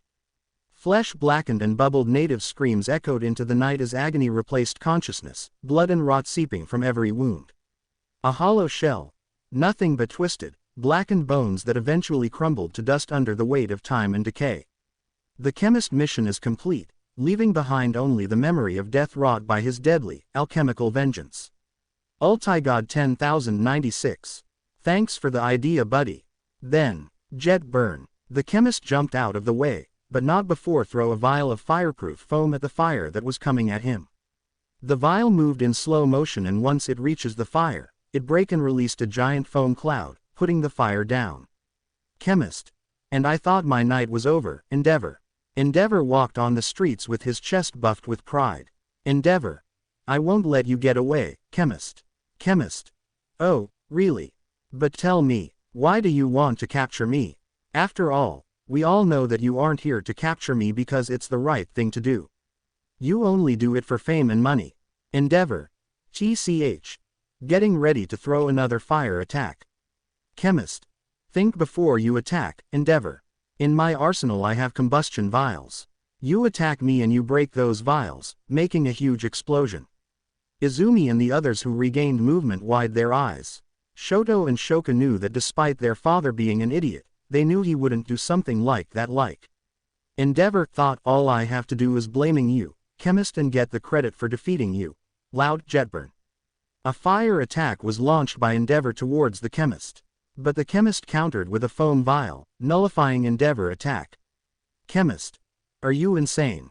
You could have killed many people with that attack. Endeavor. I can end their lives if they mess with me. Chemist. Thanks for the words, Endeavor. Everything was recorded. All. What? Chemist. My mask not only it gives me night vision, but also record. Everything was recorded from the fight with Stain to this moment. Then more heroes came and surrounded the chemist. RH. You're surrounded, chemist. Surrender, chemist. Looks like you caught me. Or not. He pulled 6 combustion vials from his belt and threw them at the heroes who dodged them, making explosions for his escape. Note. This is how the vials look like and they're having caps. Some heroes chased the chemist, but he pulled his dagger, tuning fork, and hit the walls of buildings, making small explosions, assuring his escape. Endeavor cursed in his mind because he failed to capture the chemist. The part with the wing Nomu is like in canon. Later, Izumi, Shoka, Katsumi, Shoto and Tenya were in a hospital. They were treated after the fight with Stain. They were scolded for their fight against Stain and that Endeavor will take the credit. Then 9, along with Tenya, enter inside the saloon. Katsumi. Glare at 9. What he's doing here. Manual. Mr. Midoriya came with Mr. Tenya to check on the civilians. Those with lethal injuries were transferred to Fox Hospital. Shoka. Why aren't we in that hospital as well? Glare at 9 too. Tenya then glare at both of them, making them to shake in fear. Then a doctor enter. Doctor. Oh, Mr. Midoriya and Mr. Tenya. What great honor is to meet you two. 9. The honor is ours. Tenya. Agreed. Jinzo Yami 222. Doctor. Mr. Midoriya, would you allow us to transfer them in your hospital? 9. Sternly number. Katsumi. Glare, why not? We're injured. 9. First of all, you got caught in something that is illegal. 2. Your injuries aren't fatal nor lethal. Doctor.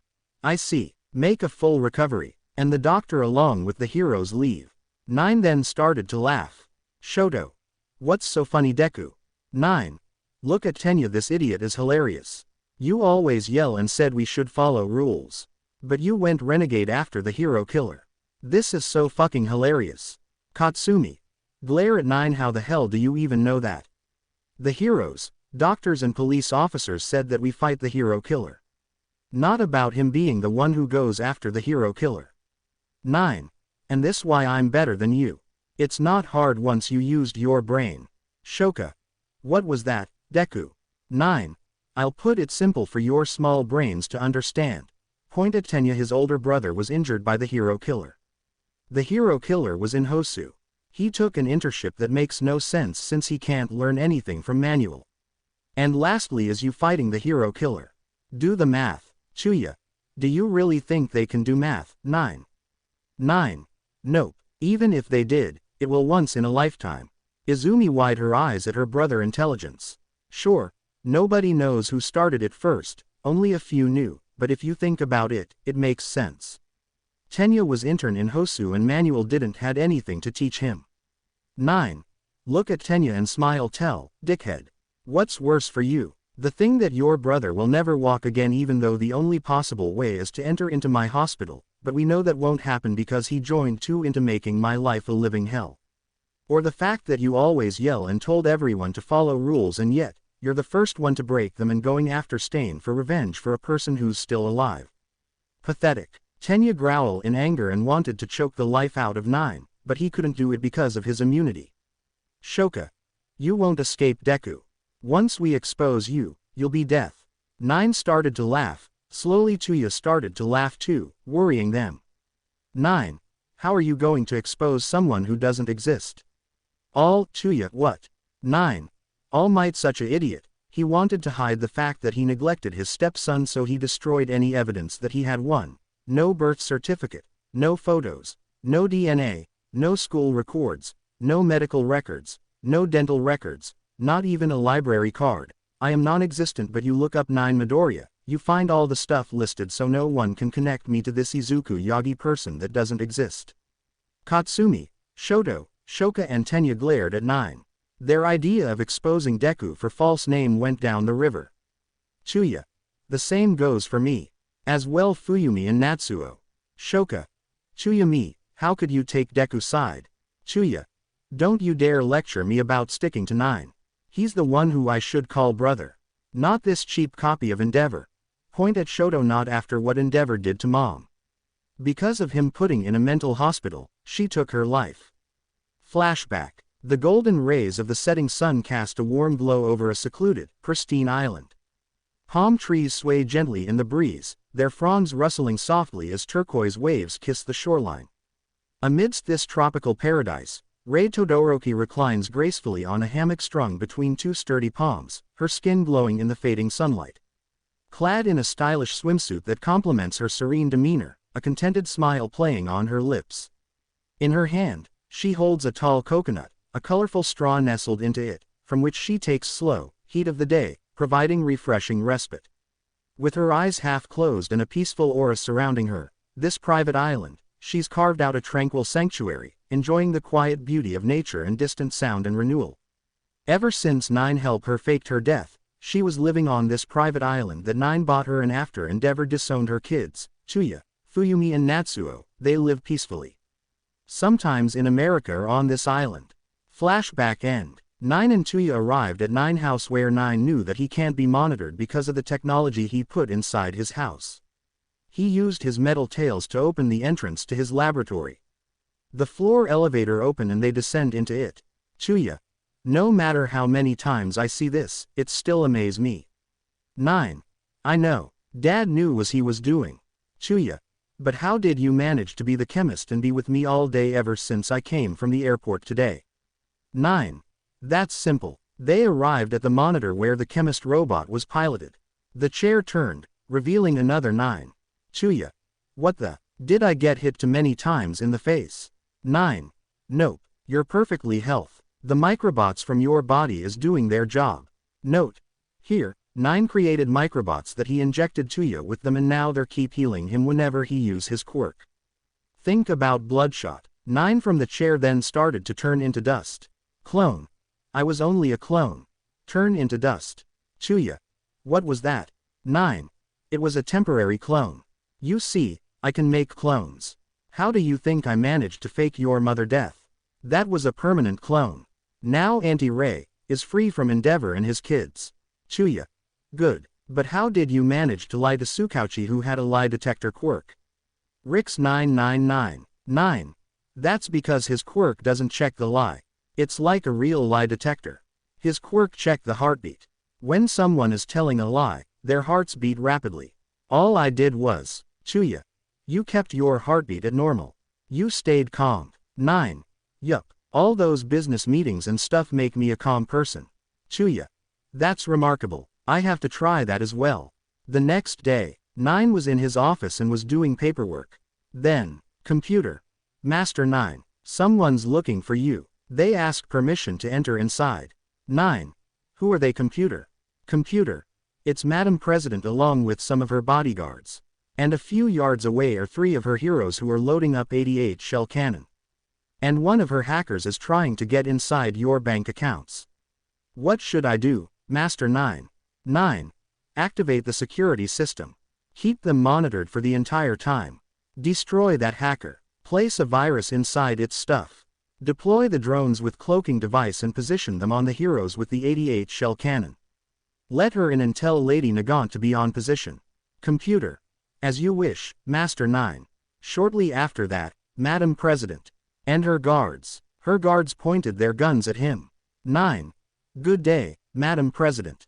I'll say it's nice to see you, but I have eyes. MP. Don't think about doing anything, brat. If you want to get out of this alive, you'll do what we say. 9. Smile. And what's that? One of her guards placed a contract on his desk and glared at 9, but he wasn't affected. MP. If you want to be left alone, you'll sign this contract. No is not an answer. 9 took the contract and read it. Then he started laughing. 9. Do you really think I'll sign? This contract attests that if I sign, I'll get immunity from you, but all of my belongings, facilities and money will be transferred to the Yagis. And I won't be able to have a job or leave Japan. I'll be homeless. MP. That's right. Now sign it. 9. Number. MP. That wasn't a request. It's an order. Or else. One of her guards handed her a tablet with a live of the heroes ready to fire the 88 cannon. MP. If you don't sign the contract, they'll fire at you. Now sin. 9. Computer, open fire. Then on the live, bullets came from the air and killed the heroes. 9. Did you really think I didn't come prepared? I'm 9 Midoriya, a genius. I'm 6 steps ahead of you. And shoot one of the guards, Lady Nagant. Then a bullet came through a gap of an open door, ricochet and hit a guard in the head, killing him. MP. What the? 9 pressed a button and a video call of Lady Nagant appear. Kana. He's dead. Target eliminated. Master 9. 9. Thank you, Kana, for your service. MP. Lady Nagant. You traitor bitch. Kana. Traitor. You're the traitors. You turned me into a weapon, and when I tried to fight back, you labeled me as a villain. You lock me in prison, the guards beat me and the male inmates rape me. Master 9 proved my innocence and I serve him now. MP. TCH. 9. What's the matter, Madam Bitch? Fox caught your tongue. They all look angry at 9. 9. Oh, and don't think to use my friends, my daughter or any of my employees. Because if I find that something happened to them, I'll file a report of how Japan and its heroes are incapable of taking care of me or my close ones, and I'll cancel all the business here. Who do you think they'll blame? And another thing, I know all about your plan with Inko and Toshinori. 9 pressed a button and a video appeared. Video. Toshinori. Why can't we get rid of the brat? MP. Because we need him. He's the last heir to the Midoriya family. The richest family in Japan. If we kill him, then the Midoriya fortune is gone. Plus, the Midoriya family is a family of geniuses. Inko. So, what do we do with him? MP. Keep him alive. Once we get our hands on the fortune, we'll have no use of him anymore. And to have mind on our side, I'll book up some 18+ hotels before we get rid of him. That way, we'll have his kids on our side. The video end. 9. You never liked my family. You were after the money. MP. Do you have any ideas how big is the fortune of your family? 9. Oh, I have a pretty good idea since I'm the heir. Now, you're going to tear the contract to pieces and eat it. Guard. Watch that tone, brat. 9L then pressed a button and many guns appeared from the wall. 9. I wasn't asking. Do it or you'll end up like your friend on the ground. Having no other option, they tear up the contract and eat it. 9. Was that hard? Point at the dead guard. Now leave and take that trash out. It stains my floor. MP. It's not over, brat. 9. For your own good, it better be. And they leave 9 building. Kana Sutumi Pav. What makes a person turn out the way they are? Is it the old saying nature versus nurture? Is it in your nature from day one you were born, or were you raised to be that way, or is it some other way like an event or just bad fucking luck? For me it was a chain of events. My old hero agency tried to make me into a weapon. When I fought back I became a villain. Then I was sent to prison where they didn't care about us. The guards would beat me freely and then they would let the male prisoners rape me because I was attractive. These events broke me and turned me into the person I am now. My master, Master 9, saved me from that hell I was put in, and with me fully proving myself to him by being his bodyguard, he has agreed to erase all of that pain I feel. I will still remember him and how he saved me. I will not just forget the events. Scene change. No one Pav. 9 is in class and has some new friends that are playing with his scraplet. PL. 9. What are those? 9. They're my creations and my friends. I created them in America. The yellow with green head came in front. Revit. I'm Revit. We're Reptools. Biomechanical organism created by our dear created, Master 9. Note. They're the size of the scarlet. Click clack. I am click clack.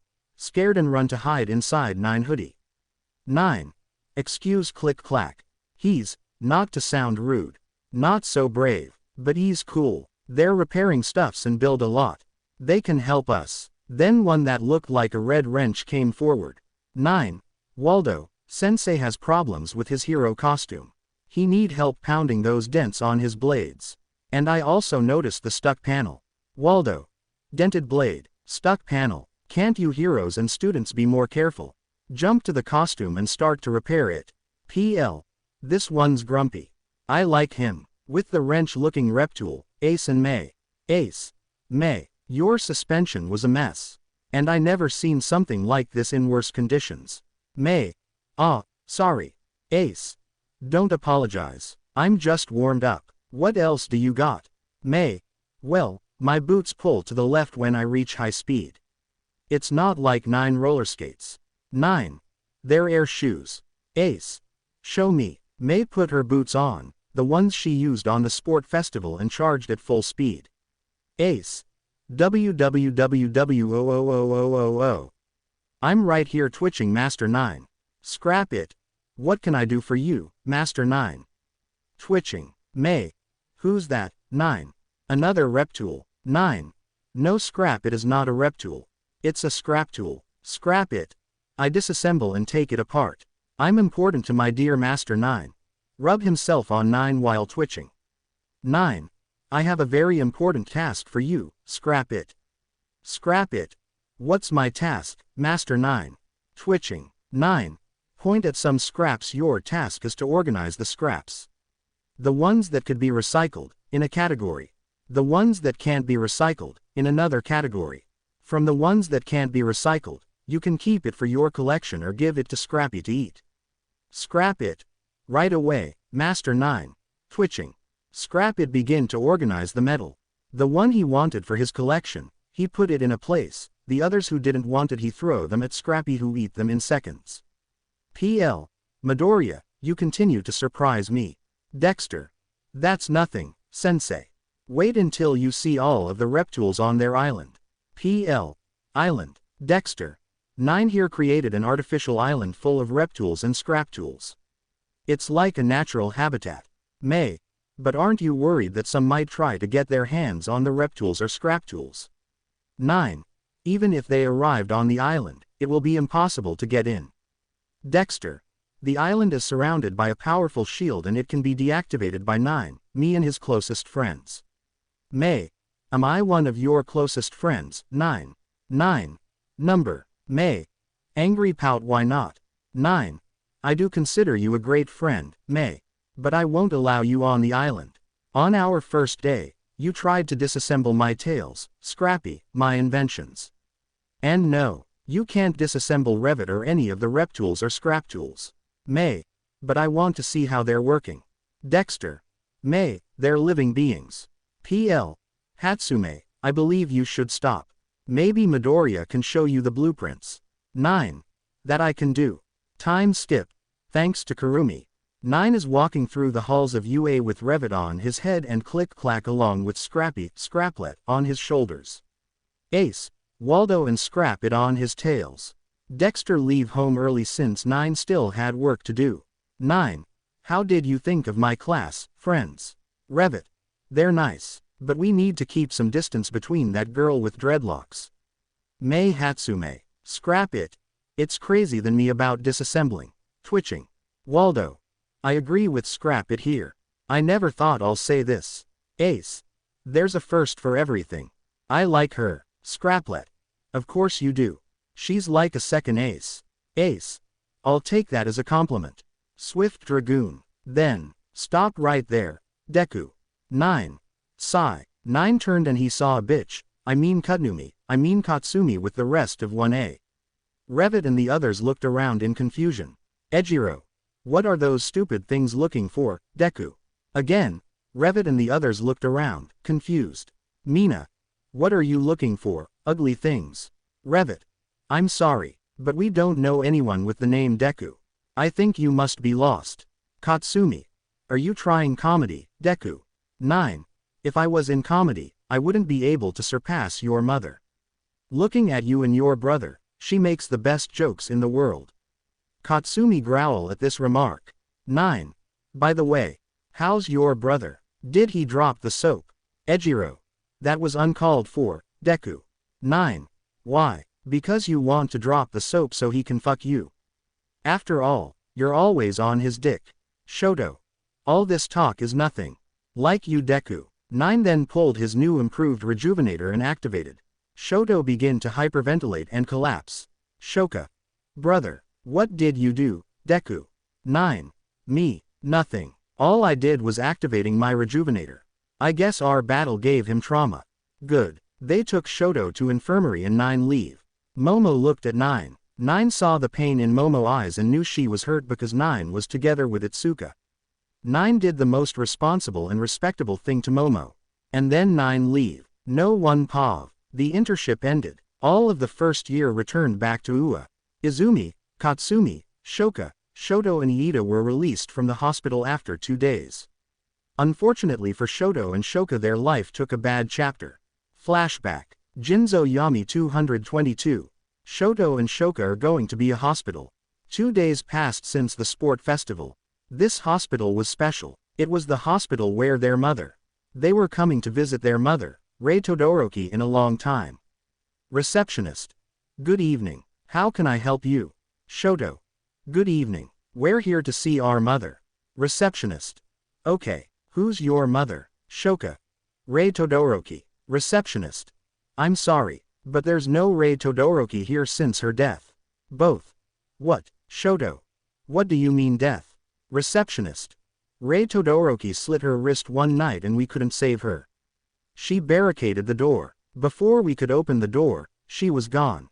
Shoto and Shoka begin to hyperventilate. The receptionist bring them water cups which helped them calm down. Flashback end. They have some kind of trauma after the incident with the chemist. They read many reports of the chemist, but never got a taste of what's capable of. Plus, Shoto and Shoka life got somehow worse. The chemist exposed Endeavor with the recording from that night and he was demoted as number 2 hero.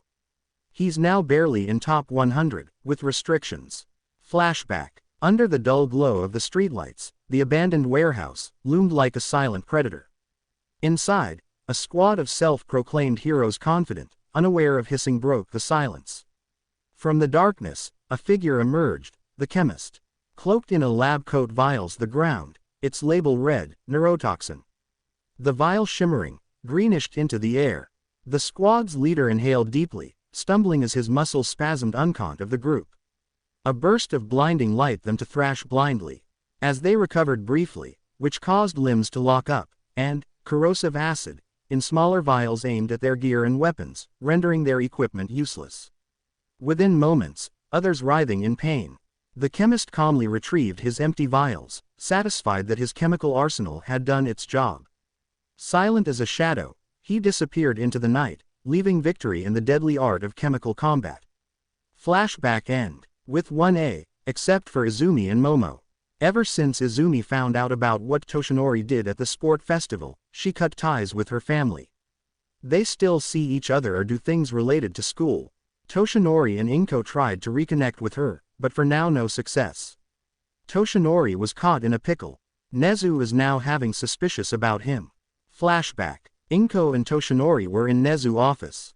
Toshinori. You did what? Nezu.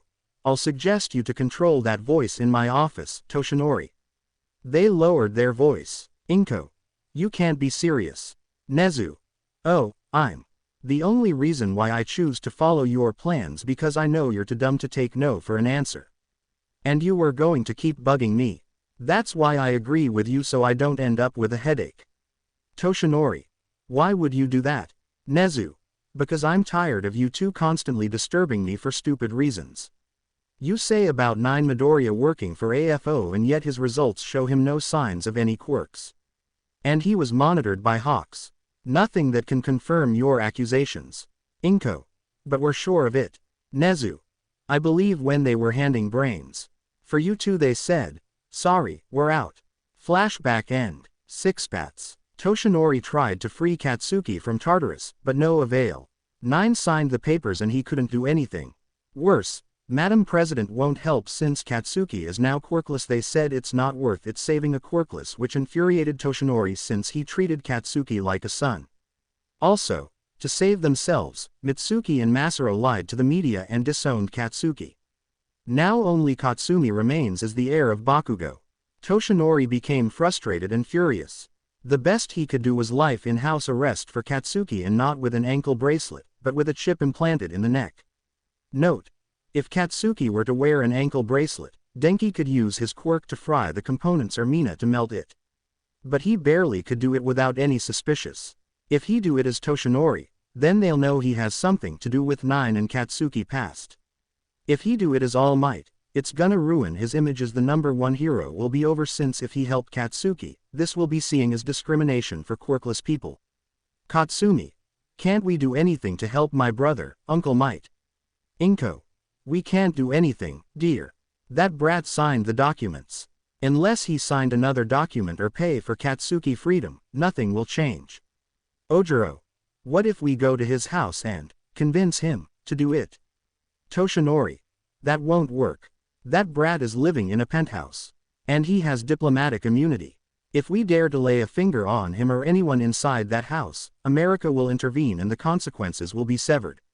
Mina: what about that brat of his daughter? Inko: that came my mind too. If anything happens to him or any of his friends, family, employees, America will intervene and demand explanations, resulting in America and many countries to cut ties with Japan. Japan will be isolated, and in weeks, maybe months, we'll starve to death. Shoto: so, we can't do anything to Deku. Toshinori: for now, no. We need to find a weakness. Once we exploit that weakness, we'll defeat him. With 9 carefully arranged slices of pepperoni atop a gooey bed of melted cheese.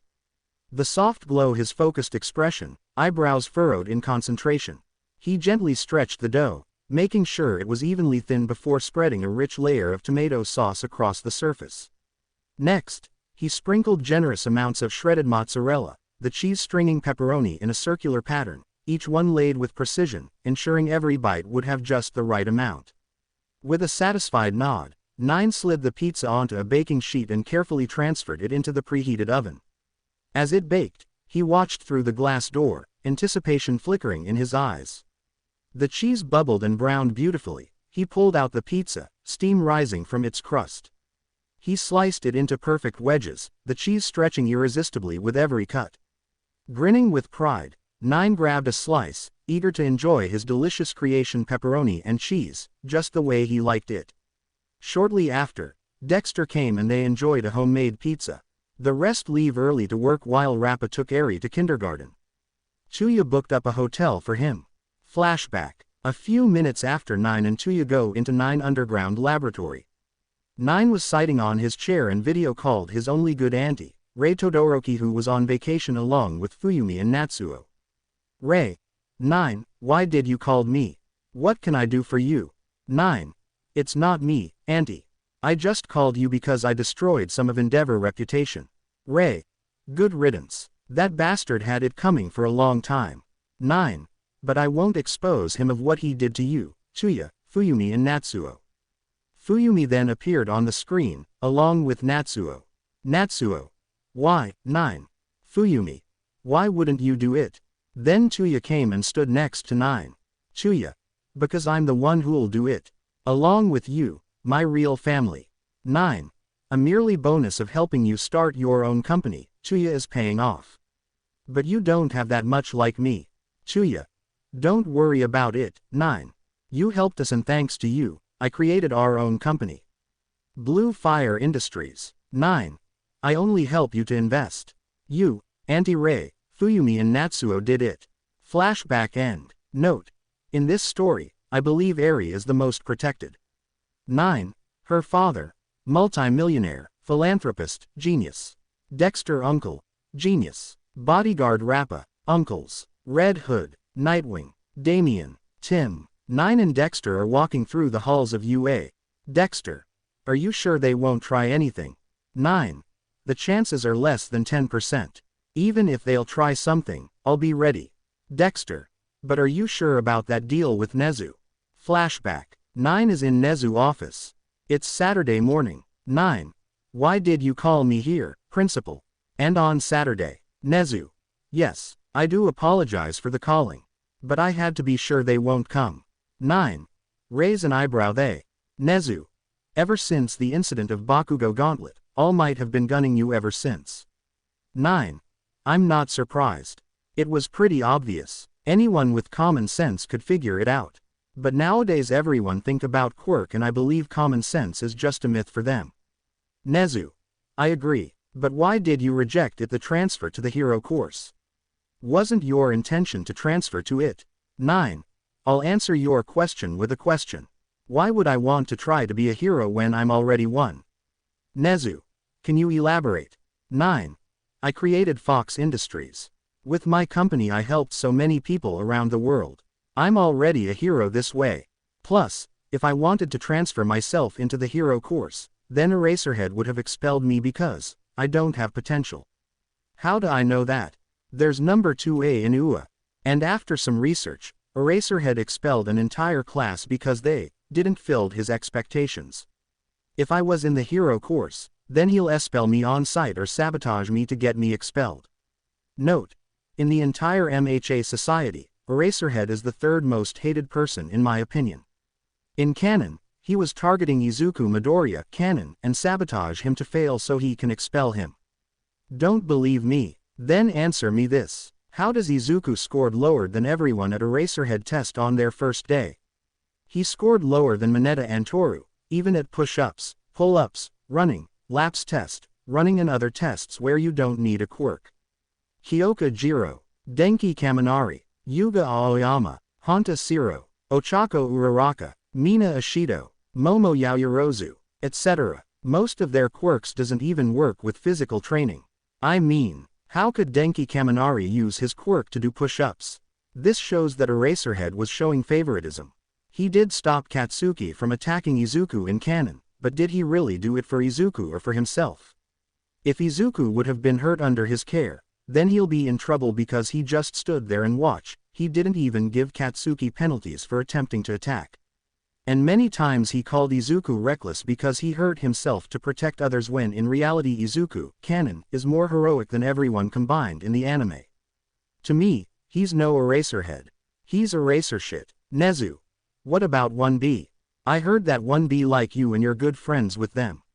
Even Vlad King said you could be a great person for his class. 9. Yes, me and 1B got along just fine. But I'm an inventor, not a hero. Thought even though I'm a teen titan known as Techno Fox, and an officially member of the Justice League and a member of the Legion of Superheroes. Loud but don't worry.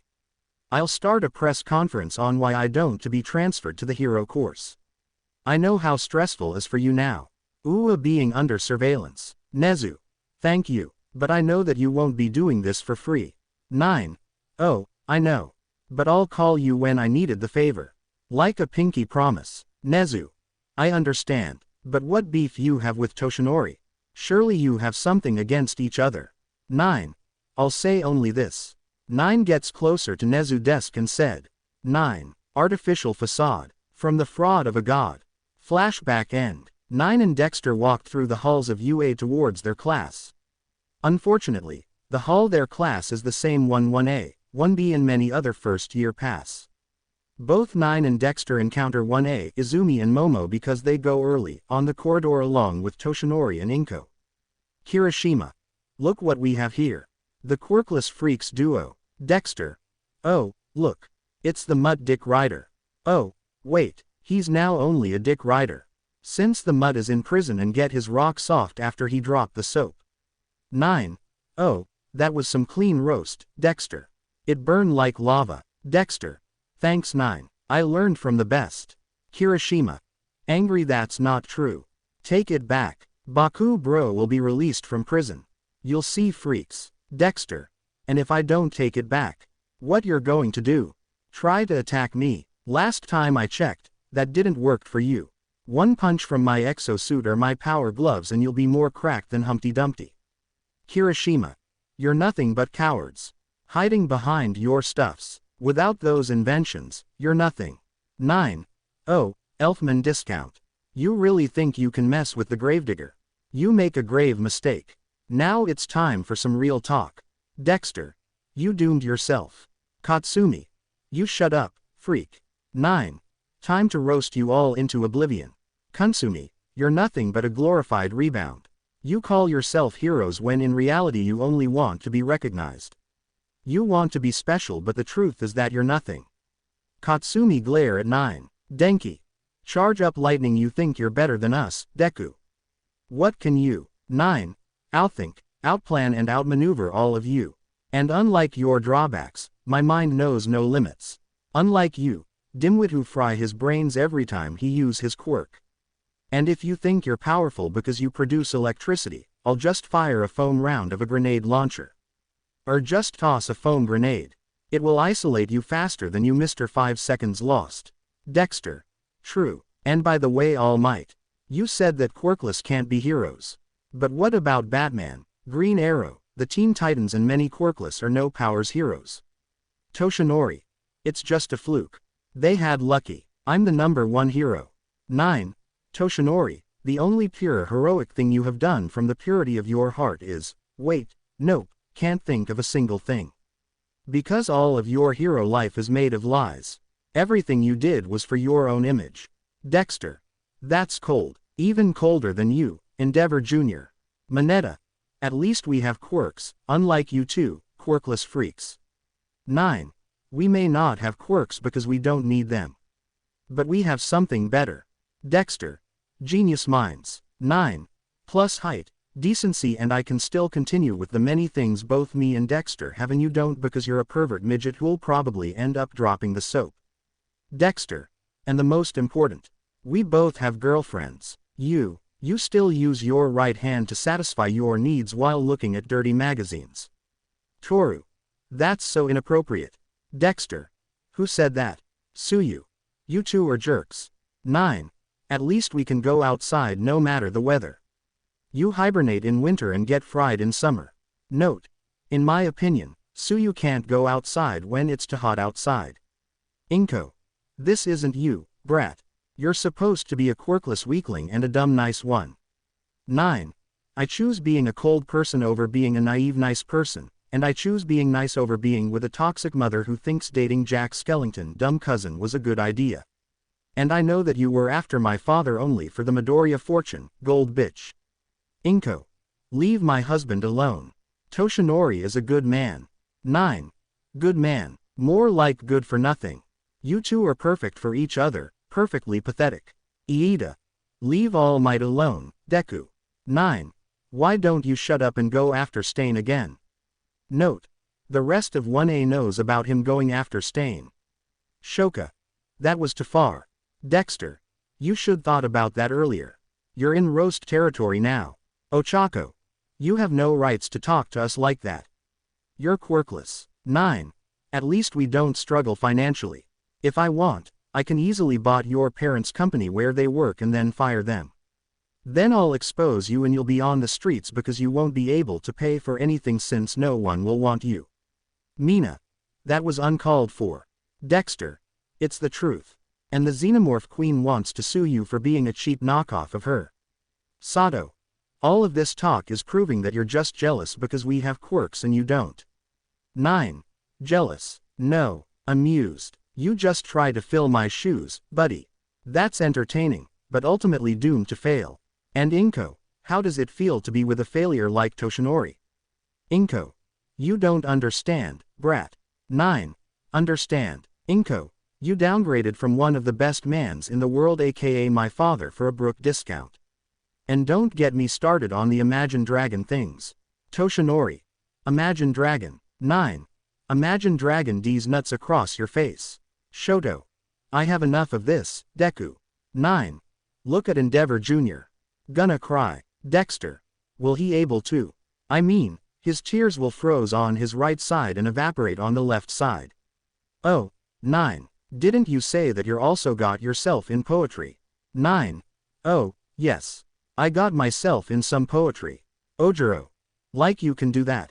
9. Roses are red, violets are blue. I have 5 fingers. The middle one is for you. Flip them the bird. Demon Disc 666. 9. How does it feel, Endeavor JRs? You always mocking me about my family, but now you're orphans. Your mother commits suicide because of you and Endeavor and he died in prison. And for your information, I saw the news of him going to prison and being tortured to death. Flashback. All Might, Endeavor, Hawks and Tsukauchi are watching an autopsy of a hero killed by the chemist. They thought if some of the vial's chemical was still inside the corpse, they might have a chance to counter the chemist arsenal. Neomasa, why did you call us three here? Neomasa. Well, we found a recent dead body, courtesy of the chemist, and well, it has a note on it and it had your names on it. Endeavor. Use 3. Neomasa. Yeah, Hawk. Why is 3? Neomasa. I don't know, to be honest, but we haven't read the note. Give me the note. Neomasa gives All Might the note and All Might opens it and says, Dear All Might, Endeavor and Hawks, you are wondering why I did this. This will be find out some other time, but you're wondering why I asked for you three. Well, I want you to see what's in the corpse. After reading the note, Hawks says, Hawks. What's in the corpse? Neomasa. We could do a autopsy. Endeavor. We need to see this autopsy happen to understand what the fuck the chemist want. Neomasa. Okay. Neomasa takes All Might, Endeavor and Hawks to where the corpse and the surgeons are at the corpse, and Neomasa gives a signal to do a autopsy. While the surgeons are doing a autopsy, Neomasa points something out. Neomasa. This note was printed. Hawks. What? Neomasa. If you look at the words, they were typed in and printed out, meaning someone made sure it was printed so we couldn't figure out the handwriting. Endeavor. So what? The chemist is clever, it makes no difference. We will just find him and send him to prison. All Might agreed, but Hawks just sighed and just started watching the autopsy. The surgeons are hit with some sort of smoke, and then suddenly the surgeons start mutating and the surgeons turned into mutilated creature that were like from horror movies.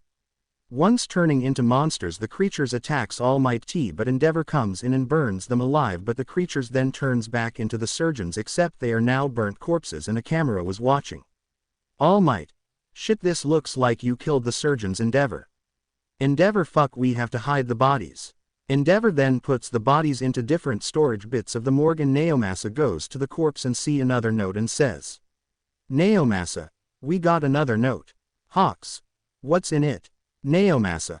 Let's see. Neomasa opens the note and then reads out loud what it says, and the note says this. To whoever survived the mutations, you're wondering what that smoke is. Well, it's a form of my work, but more deadly and in the form of smoke, and my best bet to whoever killed the mutation is Endeavor. And so when it turns to corpses, a picture of the burnt corpses, and Endeavor will go to the media and every social media and website in Japan. After reading that, Endeavor was shocked to hear that, and suddenly he gets a message on his phone, and once he looks at it, he see an image of the burnt corpse and Endeavor right in front of it, and see it coming from the camera in the top corner of the room. Hawks. The guy must be in the security room. Neomasa. We can't just jump to that, he could have hacked us somehow. All Might. So the chemist isn't here. Neomasa. I highly doubt someone like this would be in the police station chilling. He probably in some other area and hacked our cameras. Endeavor. Either fucking way, the chemist just framed me for murder. Neomasa. I'm sorry Endeavor, but I am gonna have to arrest you even though I know you didn't do it, but tomorrow I'll do an interrogation live on TV and proving your innocence. Endeavor. Okay. Endeavor is then put in cuffs and taken to Tartarus, and Endeavor just smiling, believing he gonna be released in a day. With Endeavor. He was wearing the prison jumpsuit and he was in Tartarus. But he was smiling and chilling because tomorrow, he'll be free. Then his cell opened and some inmates come inside his cell. Endeavor face paled when he saw that the inmates were the ones who he put them in prison, especially the innocent ones who got threatened by him. They all had metal pipes in hands. Inmate 1. Well, this is a good gift. You'll die by our hands, Endeavor. They all jumped on Endeavor, not like at that, and started to beat him to death. Flashback end. 9. Don't forget, idiots. You may have quirks, but I have something more powerful than any quirk or power in existence. I have prep time, along with wit, wealth, and the ability to roast you all into oblivion. 9 then looked at Kutsumi and smiled. 9. Hey, Katsumi. How's Yuria? Still the same job? Where she barely doing something? Katsumi glare at 9 because of him. Another one of her friends from Aldera is suffering because of Deku. Flashback from before the sport festival. 9 and one of his friends, Ichi, are going to make Ichi's ex-girlfriend pay for cheating on him and for abandoning her son after he had an accident. 9. What did you saw in her? Ichi. Honesty, I don't know. I thought she was special. They knocked on the door of her apartment and enter inside. Yuria. You miss me or something? Sorry, but I'm not taking you back. But if you want me to hire you as a babysitter, I might consider it. Saw 9-0, it's you, Deku. I thought you died like the quirkless freak you are. Laugh. 9 just smile at her, making her worry. Ichi. No, we're here for Riku's stuff. Yuria. What, 9? You just think about yourself. Ichi. You can't take care of him. I already talked to your family about this. They'll be taking care of him from now on. 9. I helped them with the hospital bills and with the custody papers. Yuria. What, seriously? Laugh yay. Now I can party all I want. It's really hard getting with guys when you have a kid. Thanks for taking him off my hands. Ha ha ha ha ha. Ichi. You hear that? 9. She just exposed herself. What an idiot. Yuria. Huh, Ichi. Pull out his phone, this is who she really is. Ryoji. Asterisk on the phone, you make me sick. Yuria. What is that? Ryoji. Ryoji. Asterisk on the phone, Yuria. I had no idea you were like this. 9 and Ichi told me everything. You're unbelievable. Yuria. What? No, wait. I can explain. He's lying. He's just a babysitter. Ryoji. Asterisk on the phone, just stop it. It's pathetic. Yuria. No, it's not like that. Hey, what the hell is this? 9. Exposing the true you. Be grateful that we didn't expose you to the world. Especially your time of Aldera. Ichi. We wanted Ryoji to know the truth. Yuria. Screw both of you.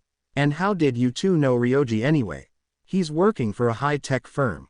Point at 9, you're just a quirkless freak.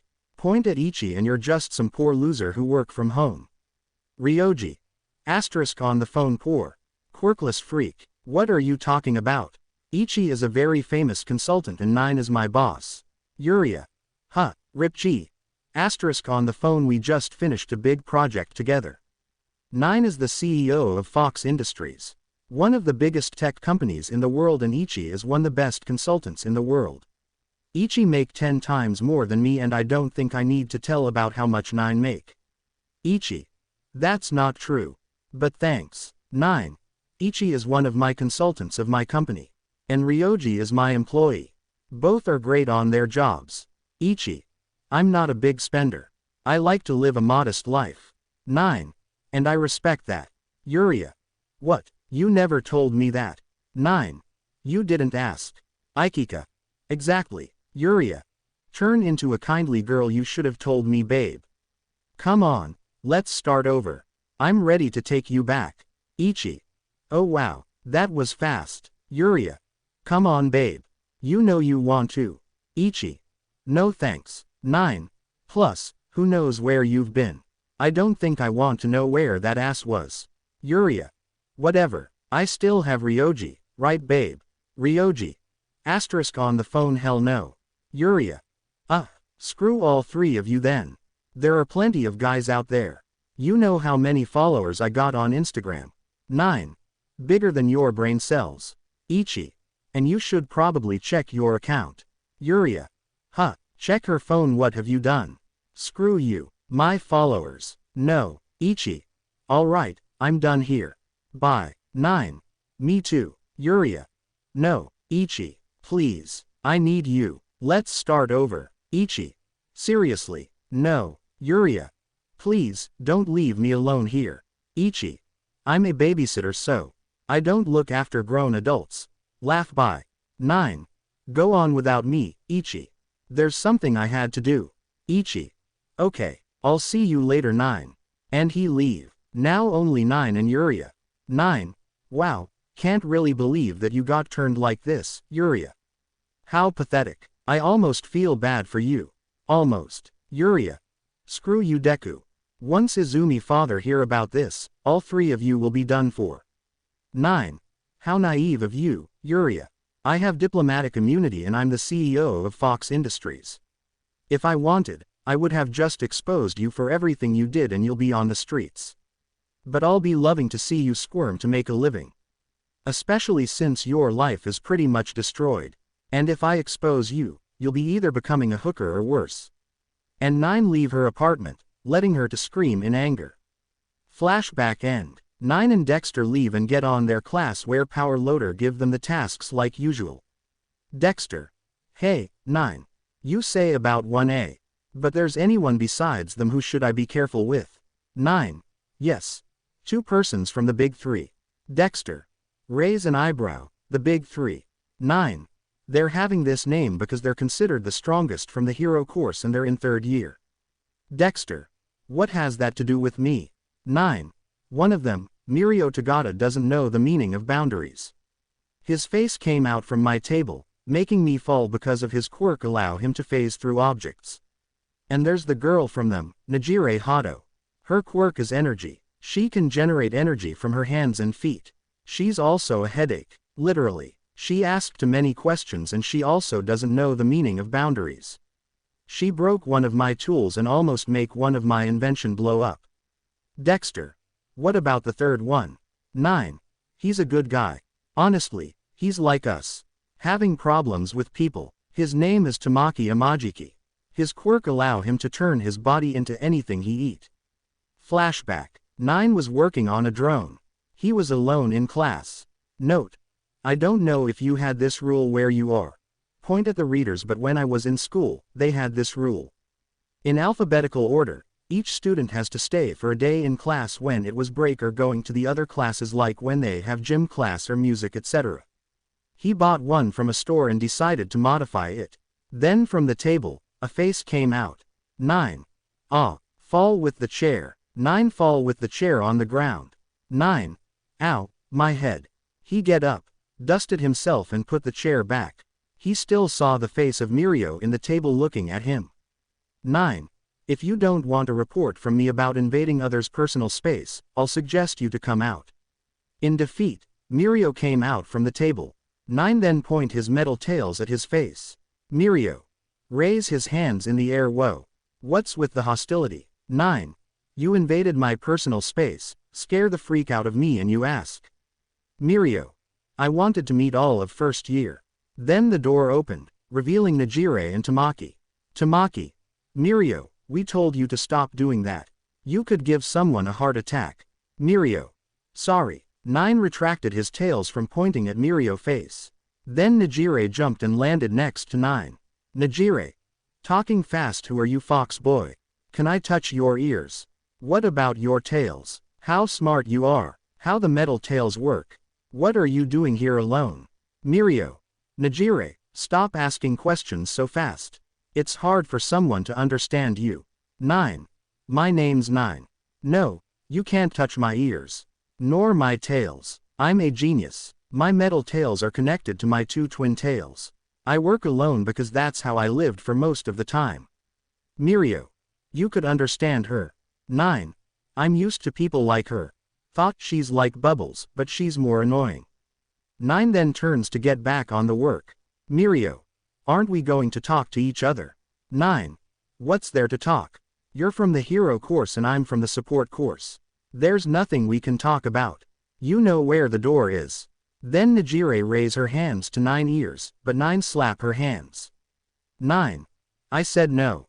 Nejire. You're mean. Pout. 9. Mean. I told you no. Apparently, the word, no, doesn't exist in that brain the size of a peanut. Mirio. That was uncalled for. 9. She should have thought of that earlier. Crash. They look and saw an automatic screwdriver on the floor broken and Nejire who looked like she dropped it. Nejire. Sorry. 9. I needed that. Get his tails ready to shoot. Mirio. No need to get hostile. It was an accident. 9. That's what heroes are doing. Break other stuff and then they walk away without consequences. You're nothing than parasites to this world and I hope the doomsday theory will come to fruition. Mirio. That's not true. Nejire. We can help you as compensation for destroying your tool. Here, she goes towards the drone. Nejire. I'll help you by pressing this button. 9. No, don't press any. But it was too late. Nejire pressed one of the buttons. Drone. Self-destruct initiated in 30 seconds. 9. Fuck. Activate his holographic keyboard computer. We must hurry. If the drone detonated, it can blow this entire class. Big 3. What? Computer. Understood Master 9. I'll try to breach the firewalls. 9. I'll try to recode it and shut it down. 9 started to press rapidly on the keyboard. Drone. 20 seconds until detonation. 9. You had to press the button. Computer. Master 9. I breached the firewalls. 9. Thanks computer. I'll try to shut it down. Drone. 10 seconds until detonation. 9 begin to tap more rapidly on the keyboard. The tension grow higher, you could cut with a knife. Drone. 5, 4, 3, 2. Detonation aborted. Have a nice day. Then the drone shut down. Tamaki. It is over. 9. Not quiet. There's one thing left to do. Najire. What is it? 9. This. 9 then slap Najire. 9. That's for almost blow us up. Flashback end. Time skip thanks to Officer Kurumi.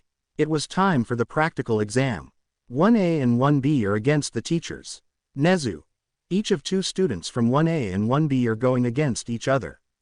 And since 1A is made of unpaired numbers, one of the students from 1A will be doing the test again, but with different partner. Then 9 came through the door. 9. Sorry if I interrupted. Ectoplasm. It's okay, Midoriya. PL. Midoriya, what are you doing here? 9.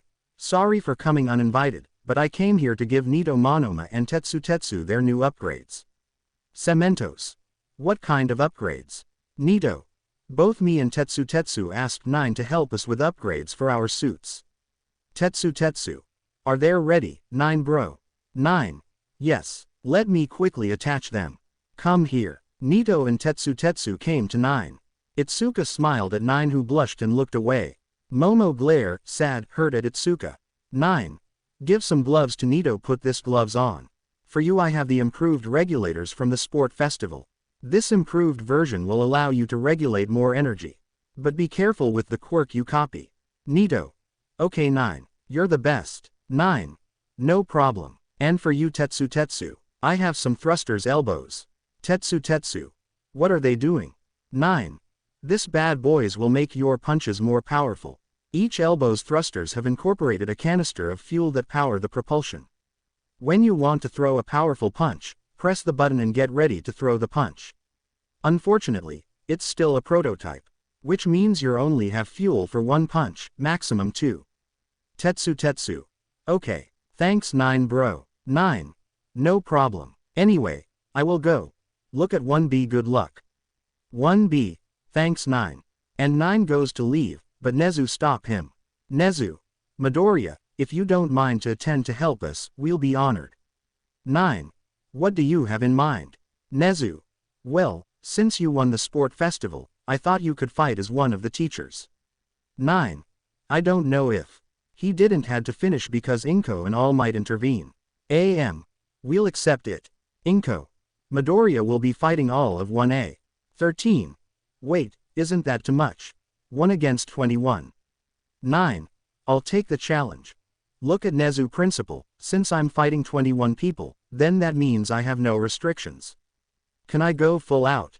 Inko and All Might were ready to say to make him hold back, but Nezu spoke before him. Nezu. You have no restrictions. And you don't have to hold back. Maybe a little to not cause any permanent damage. 9. Thank you. To his glove computer. Computer. Yes Master 9. Vlad. What's that? 9. That's computer. An AI assistant that Dad created for me before he died. Computer. Teleport to me my case from my company office desk. Computer.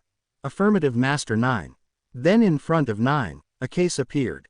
9 opened and inside were 4 high-tech swords, 10 throwable knives, another set of 4 throwable knives, and 3 incendiary grenades. 9. I'm not a fan of swords, but I'll try my best. Plus, I have my rejuvenator on me as well. 9 then looked at 1A and said. 9. Scene change. 9 was on a rooftop of a building from the fake city. His mission against 1A is to either survive without getting caught or cause as much destruction as he can. While 1A mission is to either capture him or maintain the city intact as much as they can. He then saw 1A enter inside on the cameras he hacked to see them. Katsumi. Where are you Deku? Mina. Come out and make our job easier. We'll be gentle. With 9. 9. Computer, shut down their communications. Computer. Understood Master 9. With 1A, they didn't notice that their communications were shut down because they were together. Then they heard a song from the pre-quirk era from the speakers from the city. You reside in grand disguises. Just to get away from it all. Falsify the life you're hiding. Just to get away from it all. But the truth we pursue is we all beg you to. Kill the lights, kill the actor, kill the actress. I'm afraid that the spotlight dried you up. Whoa, whoa, oh. Shut your mouth, you make me sick with all the lies that you spill. Slip and fall, I'll watch you drown in all the lies that you spill. As you're tongue-tied, did you believe it? False pride never existed. Now, I am cutting ties clean off. And I can breathe at last. So we all stand enthralled by this bland curtain call. And the truth we pursue is we all beg you to. Kill the lights, kill the actor, kill the actress. I'm afraid that the spotlight dried you up. Whoa, whoa, oh. Don't even think about it. Don't even think about it, no. We're begging you to kill the lights, kill the actor, kill the actress. Or kill us all. Stop there and peer inside of me. You'll find a man once lost at sea. But all the while I would think to myself, it's not the end at all. So sick of nothing going right. Sail on along into the night. Not even death could stand in the way. You never even tried in the first place. Kill the lights, kill the actor, kill the actress.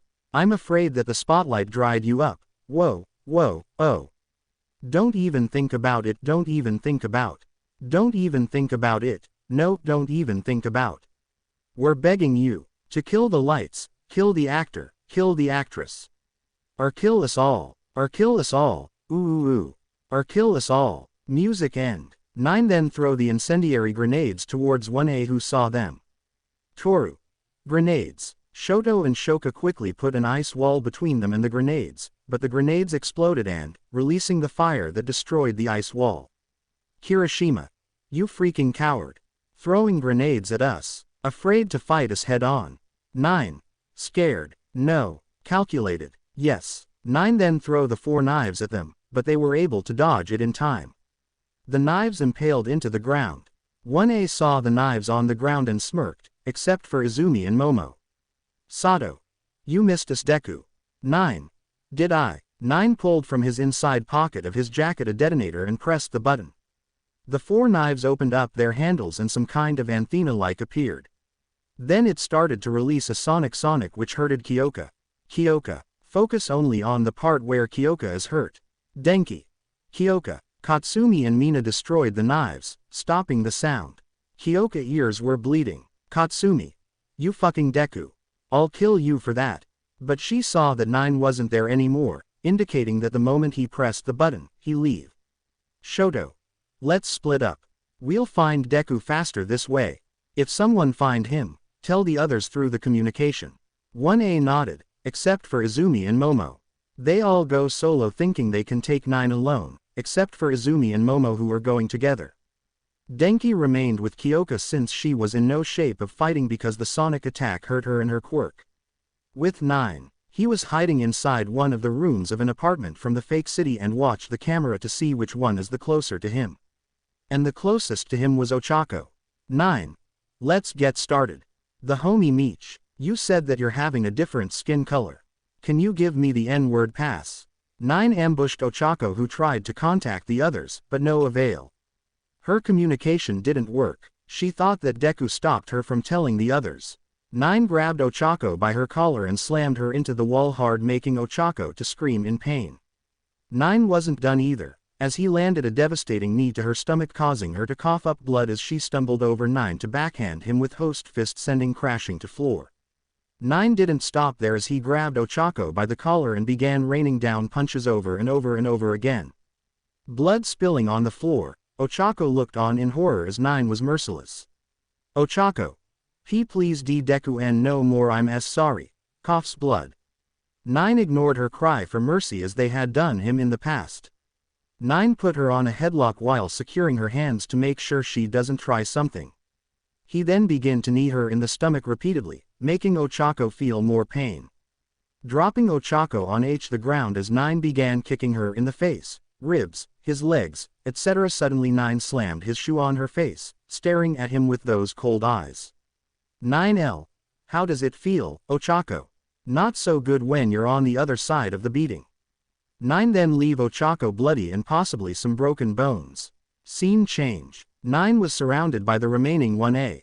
Kirishima, Izumi, Momo, Shoto, Shoka and Katsumi. The rest were getting a massive beatdown from 9. The remaining weren't much good either. They were pretty rough-shaped. 9 did a number on them. 9 doesn't have any swords or knives. Only his rejuvenator, but it run out of energy after using countlessly on them. Kirishima. You're surrounded Deku. We won. 9. Maybe, but I still have one last ace in my sleeve. 9 pulled another detonator and pressed the button. Boom, boom, boom X20. They looked behind them, saw 3 buildings exploded and fall on the streets. Fortunately for them, their classmates were escorted outside after being unable to fight anymore. Shoto. What did you do, Deku? 9. Did you really think that my weapons were only weapons? I knew it that facing you, over 20 quirks is suicide. That's why I choose my explosive weapons. Momo. Explosive weapons. 9. My 4 swords and my 10th daggers were actually bombs. Why did you think I impaled my swords into the walls? You may have captured me, but I took the lives of many. You lose. If I was an actual villain and those were actual cities, you'll be lost already. Later in the night, 9 and Dexter inside 9 underground laboratory. Dexter. What are you going to do if that buffoon will attack you? 9. Then I'll use my last resort if I had no choice. Dexter. Don't tell me that you're going to use that. 9. If there's no option, then I'll use it. 9 pressed a button and the floor opened, revealing a black metal suit, armor with red lines around it in place for fox ears in the helmet. The armor had a fox head on its chest and a cape, along with a red visor. In front of 9 and Dexter was Hellfox. No one Pav. 9, Dexter and Itsuka are on 9 private plane, a jet that was going to the island. On the road, Itsuka asked 9. Itsuka. Hey, 9. What about Yagi and Yaoyorozu? From what I saw, they are different from their class. Dexter. It's best to not ask delicate questions like that, Itsuka Kendo. However, 9 signals Dexter that he'll answer the question, which made Dexter to nod in agreement. By me. Feel free to comment on what I did wrong so I can improve. 9. Yes. Izumi and Momo realized that what they did was wrong and they're trying to reconnect with me. Itsuka. Are you going to give them a chance? 9. For Izumi, the chances are there, but not to reconnect with me like old time, but to build a new connection. For Momo, hell no. Itsuka. Why for Yagi, but not Yaoyorozu? Dexter. While she's trying to reconnect with 9, she did something far worse than bullying and hurting 9. Itsuka. What did she do? 9. There's many reasons, but 2 primary reasons are more important. One reason is because we are together. Itsuka. What has to do with her? 9. Momo like me. Itsuka. But you don't like her, don't you? 9. Nope. Love is two-way street. She might like me, but I don't like her. That's why she was glaring at you or looking sad when we are together. Itsuka. That makes sense. What's the other reason? 9. Some bitch who I don't name from 1A said that Momo liked me since we were little. But that's bullshit. I heard Momo saying she doesn't like me back in the day. Flashback. Like this, but Momo and the 1A girls, except for Izumi, didn't find out that Izuku heard it from the outside. I'm saying Izuku because it's before he changed his name to 9. In the quiet solitude behind the girl public school bathroom, Izuku, note, it's before he find out about his father laboratory, knelt on the uneven ground, his face tense with pain. His left leg was bent at an awkward angle, the telltale sign of a dislocation. Gritting his teeth, he surveyed his surroundings for anything that might help, a sturdy branch, or limb. Carefully, he grasped the ends of his trapped leg, trying to align it as best as he could. With trembling hands, he applied gentle pressure, pausing to breathe deeply in an attempt to stay calm. The ache was sharp, but determination flickered in his eyes. He knew he had to be brave and resourceful to fix himself. Breath, He pressed gently, hoping to slide the bone back into place, trusting in his resilience amidst the quiet whispers of the woods behind the school. Then from the tiny vent of the bathroom he heard how Mina Ishido, Katsumi Bakugo, Shoka Todoroki and Momo Yaoyorozu were chanting in the bathroom. Katsumi. Why do you still create bandages for Deku, Momo? Mina. Don't tell us you like that quirkless. Shoka. That's disgusting. Momo. I'm not doing that to help Deku. I'm doing to help us. If he's seeing outside with those injuries, we'll be exposed and ruin our chances. I don't like him at all. Flashback end. 9. Ever since then, I knew it was only a facade. Itsuka grabbed 9 by the cheeks and looked at him in the eyes. Itsuka. 9, let's remove those bad memories with beautiful ones. She kissed him on the nose. 9. Thanks, Itsuka. Itsuka. No problem. Dexter. Look through the window, we're almost there. Blossom and the others wait for us. Shortly after, 9 private jet landed. Once they exit outside, the pilot goes to park the jet with the others. 9. Write a check, there you go, Mr. Pilot. Took the check and wide his eyes. Mr. Midoriya, I can't accept $50. It's too much. 9. You pilot my jet and get me here. You deserve it. Pilot. Thank you, Mr. Midoriya. And the pilot leave to park the jet. Itsuka. Did you really pay him $50? 9. Yes, he deserve it after getting us here. Then, 9. All 3 turned and saw a girl with blonde hair, wearing a red vest, white shirt, leather pants and boots. She was jumping on a pogo stick and carrying a box. Melissa. Long time no see. 9. 9. Indeed, Melissa. Itsuka. Ah, are you going to introduce us? 9. Oh, right. Itsuka. This is Melissa Shield, daughter of David Shield. Melissa. This is Itsuka Kendo. My girlfriend. And you already meet Dexter. Dexter. It's good to see you again, Melissa. Melissa. It's good to see you too, Dexter. And it's nice to meet you, Itsuka Kendo. Itsuka. The pleasure is mine. Melissa. Oh, 9. Your package just came. Itsuka. Package. Dexter. What kind of package? 9 started to open the package. 9. Unwrapped his package. Gasp asterisk phone. 9 then took the foam away, revealing the content of the package. It was his double-barrel shotgun with a meat hook. 9. Gasped my baby. Oh, how I missed you. Itsuka. 9. Is that a gun? 9. Yup. Itsuka. Aren't guns dangerous? Dexter. Itsuka. Compare a quirk to a gun nowadays. Melissa. Dexter's right. Quirks are way more dangerous than guns. Plus, 9 has licenses. Itsuka. Wait, licenses. As in plural. 9. Itsuka. I'm an American. It's obvious for an American to have guns. Itsuka. How many guns do you have? 9. Beside my shotgun right here, I have a UMP-45, a Thompson M1A1, AM416, a Scar L, a Bison PP-19 and a Desert Eagle. Itsuka. What about sniper rifle or LMG? 9. I'm not a fan of snipers and I don't really like heavy guns. Melissa. Anyway, 9, your home is still here. Nobody took it. 9. Good. We don't need to book up rooms. 9 and the rest goes to 9 house when he stayed in Island. Itsuka. Hey, 9. Melissa said that you have a house here. Did you live here? 9. Yeah, I stood here for 2 to 3 weeks. Then I started to travel. Itsuka. You traveled around the world. 9.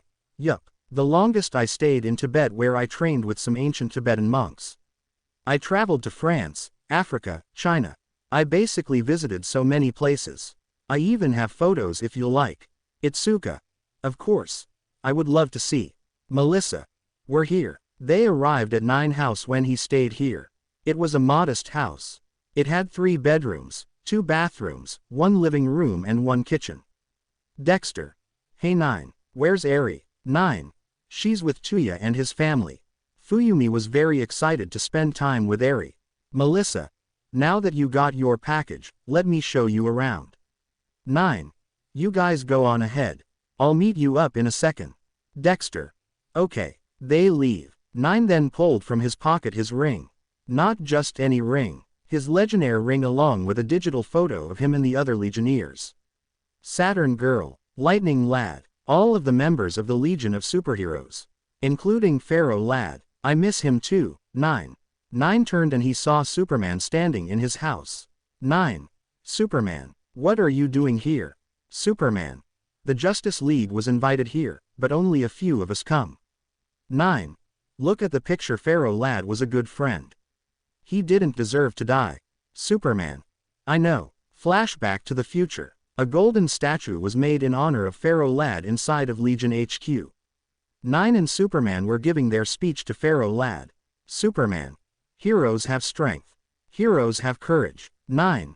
But most of all, heroes put others before themselves. Superman, Pharaoh Lad was a Legionnaire. For only a short time. 9. But he was a great hero. And a great friend. Superman, he gave his life to save the galaxy. 9. And we won't ever forget his sacrifice. Superman, long live Pharaoh Lad. 9. Raise his fist in the air. Long live the Legion. All raise their right arms in the air with fist clenching. Long live the Legion. Scene change. 9 and Superman are preparing to leave and get back to their timelines. Superman, well, I guess it's time. 9. Goodbye, Phantom Girl. Come here, you big lugs. She hugged both 9 and Superman. Saturn Girl joined as well. Bouncy Boy. Oh, what the heck. He joined the hug as well, but hugged too tight and knocked Saturn Girl and Phantom Girl. All gasp. Superman, you know I can come back. The exact same moment I left. Brainy. Yes, but don't forget Superman, don't interfere with 9 past. I know you want to help 9, but you can't. I'm sorry 9. 9. I know. Lightning Lad. Well, don't wait too long. Timberwolf made cookies. Timberwolf. So I like to bake. Brainy. Good luck with your new job. And good luck to you too. 9. Superman. Metropolis or bust. They go through their time bubble and leave to their timelines. Future flashback end. 9. Dexter, Brick, Butch and Boomer were playing basketball. 5 friends gathered around the basketball court, their sneakers squeaking softly on the concrete as they prepared for a spirited game. 9 eyes scanned the court, awaiting an opening. Beside him, Dexter stretched his hand and launched a shot, smirked, bouncing the ball lazily between his hands, already planning his next move. Brick tossed a water bottle, caught it, smiling, while Butch adjusted his wristbands, some joke only they knew. Boomer didn't know much about basketball, so he stayed on the bench and watched. As the game started, 9 dashed toward the basket with swift, deliberate steps, weaving through imaginary defenders. He attempted a quick lay, perfect timing to block the shot with a satisfying swat. The ball ricocheted off his hands and spun out of bounds. Laughter erupted from the group with a few flashy crossovers. With a confident jump shot from downtown, he scored 2 points, the ball swishing, then, catching a smart pass from Butch, who had quickly sprinted to an open spot. Brick eyes widened as he aimed carefully. His shot was true, and the ball found hoop, prompting a chorus of cheers. Each friend displaying their unique style. 9 used his speed to steal the ball from Butch, racing down the court for a quick dunk, egged on by the enthusiastic shouts of the others. Dexter, not to be left behind, performed a smooth. Between plays, the friends paused for breath, leaning on their knees, laughing at missed shots and playful toss, someday playing professionally. Their friendship was evident in the ease and joy radiating from each of them. United by this simple, the game grew more competitive, ism. Whether it was Brick clever screen tactics or 9 powerful drives to the basket, every moment wasted. They gathered around and teasing each other about who was the shadows across the court. They promised to meet again soon, their hearts today's game while looking forward to many more. For now they need a break, they go to a cafe. But unfortunately, what the hell are you doing here, Deku? It was Denki and Mineta who were working as waiters. At some tables were Izumi, Momo, Ochako and Kyoka. Mineta, what's a quirkless like you doing here? 9. I should ask you the same question, pathetic pervert, an excuse for a child who masturbate over dirty magazines. Brick, I know my heat vision is hot. But damn, that roast was hotter. 9. 9. For your question, I was invited here because I'm the CEO of Fox Industries. Now be good waiters and bring us some food and drinks. Denki, Mineta. TCH. 9 then sat at the table with Itsuka while Dexter stood at the table with Blossom. 9. How are you doing? Itsuka. Before you came, bad. 9. Why? Itsuka. Point at Denki and Mineta, both of them were trying to make me uncomfortable. 9. Releasing his aura really. Itsuka. They tried to flirt with me and when that failed, Kaminari rubbing my shoulders and Mineta rubbed my thighs. 9. Saw the camera and start to tap on his holographic keyboard and done. Itsuka. What did you do? Then 2 gorillas, big bodyguards, came and dragged both Kaminari and Mineta out and the owner came too. Owner. Both of you are fired. Mineta. What? For what reason? 9. Sexual assault. Also, I send the footage to Nezu at UA. Good luck with maintaining your place at UA now. Kaminari. How did you even get the footage, Deku? 9. The Midoriya family is one of the founding members of Island. And since I'm the heir of the Midoriya family, the 20 to 30% of this place belong to me. The bodyguards took the 2 outside with a big boot in their asses. 9. And I just banned you from ever entering here again. You'll be sent back to Japan. Bye bye. The security came and took them, with the plan to send them back to Japan. Buttercup. Finally, those perverts are gone. I was feeling uncomfortable. Bubbles. Me too. Shortly, 2 new waitress came. 9 in the rest order and 9 paid for everyone, except for Momo, Ochako and Kyoka. Izumi was surprised that 9 paid her food. Then they heard an explosion. They go to see the source of the explosion. Meanwhile, Toshinori and Inko arrived to David's shield office. Toshinori. David, it's so good to see you. David. I told you to lose my number and we're not friends anymore. What the fuck do you want? Toshinori. David. If you're thinking that I'll help you against 9, then you're dumber than I thought. Inko. But we need your help. David. Wanna know something, Inko? 9 and me are friends now. Tell me, Toshinori, you told him that he can't be a hero without a quirk. And yet you said to Melissa that she can be a hero. Toshinori. Inko. That's different. David. How's different? Toshinori. Inko. David. You were using me just so you can have free gadgets and inventions. I won't help you and I don't want to see you ever again. Now out before I call my security. Having no choice, they leave cursing in defeat. Back to 9. 9 and Izumi remained behind to have a conversation. Izumi. Why did you pay for my food? 9. Because you're learning to redeem yourself. You think that you can rebuild the relationship we had in the past. But that bridge was burned a long time ago. But we can build a new bridge as friends and fellow students. Here, 9 raised his hand for a shake. 9. I'm 9 Midoriya. Pleasure to meet you. Izumi. Shake his hand. I'm Izumi Yagi. The pleasure is mine. 9. Now we must go and see what was that explosion. Izumi. Agreed. But are you going to do the same thing with Momo? 9. Hell no. Before you say anything, go ask her about the conversation in bathroom from Aldera and tell her that I heard her what she say. Tell her this, I don't like him at all. And with that, both leave to catch with the others.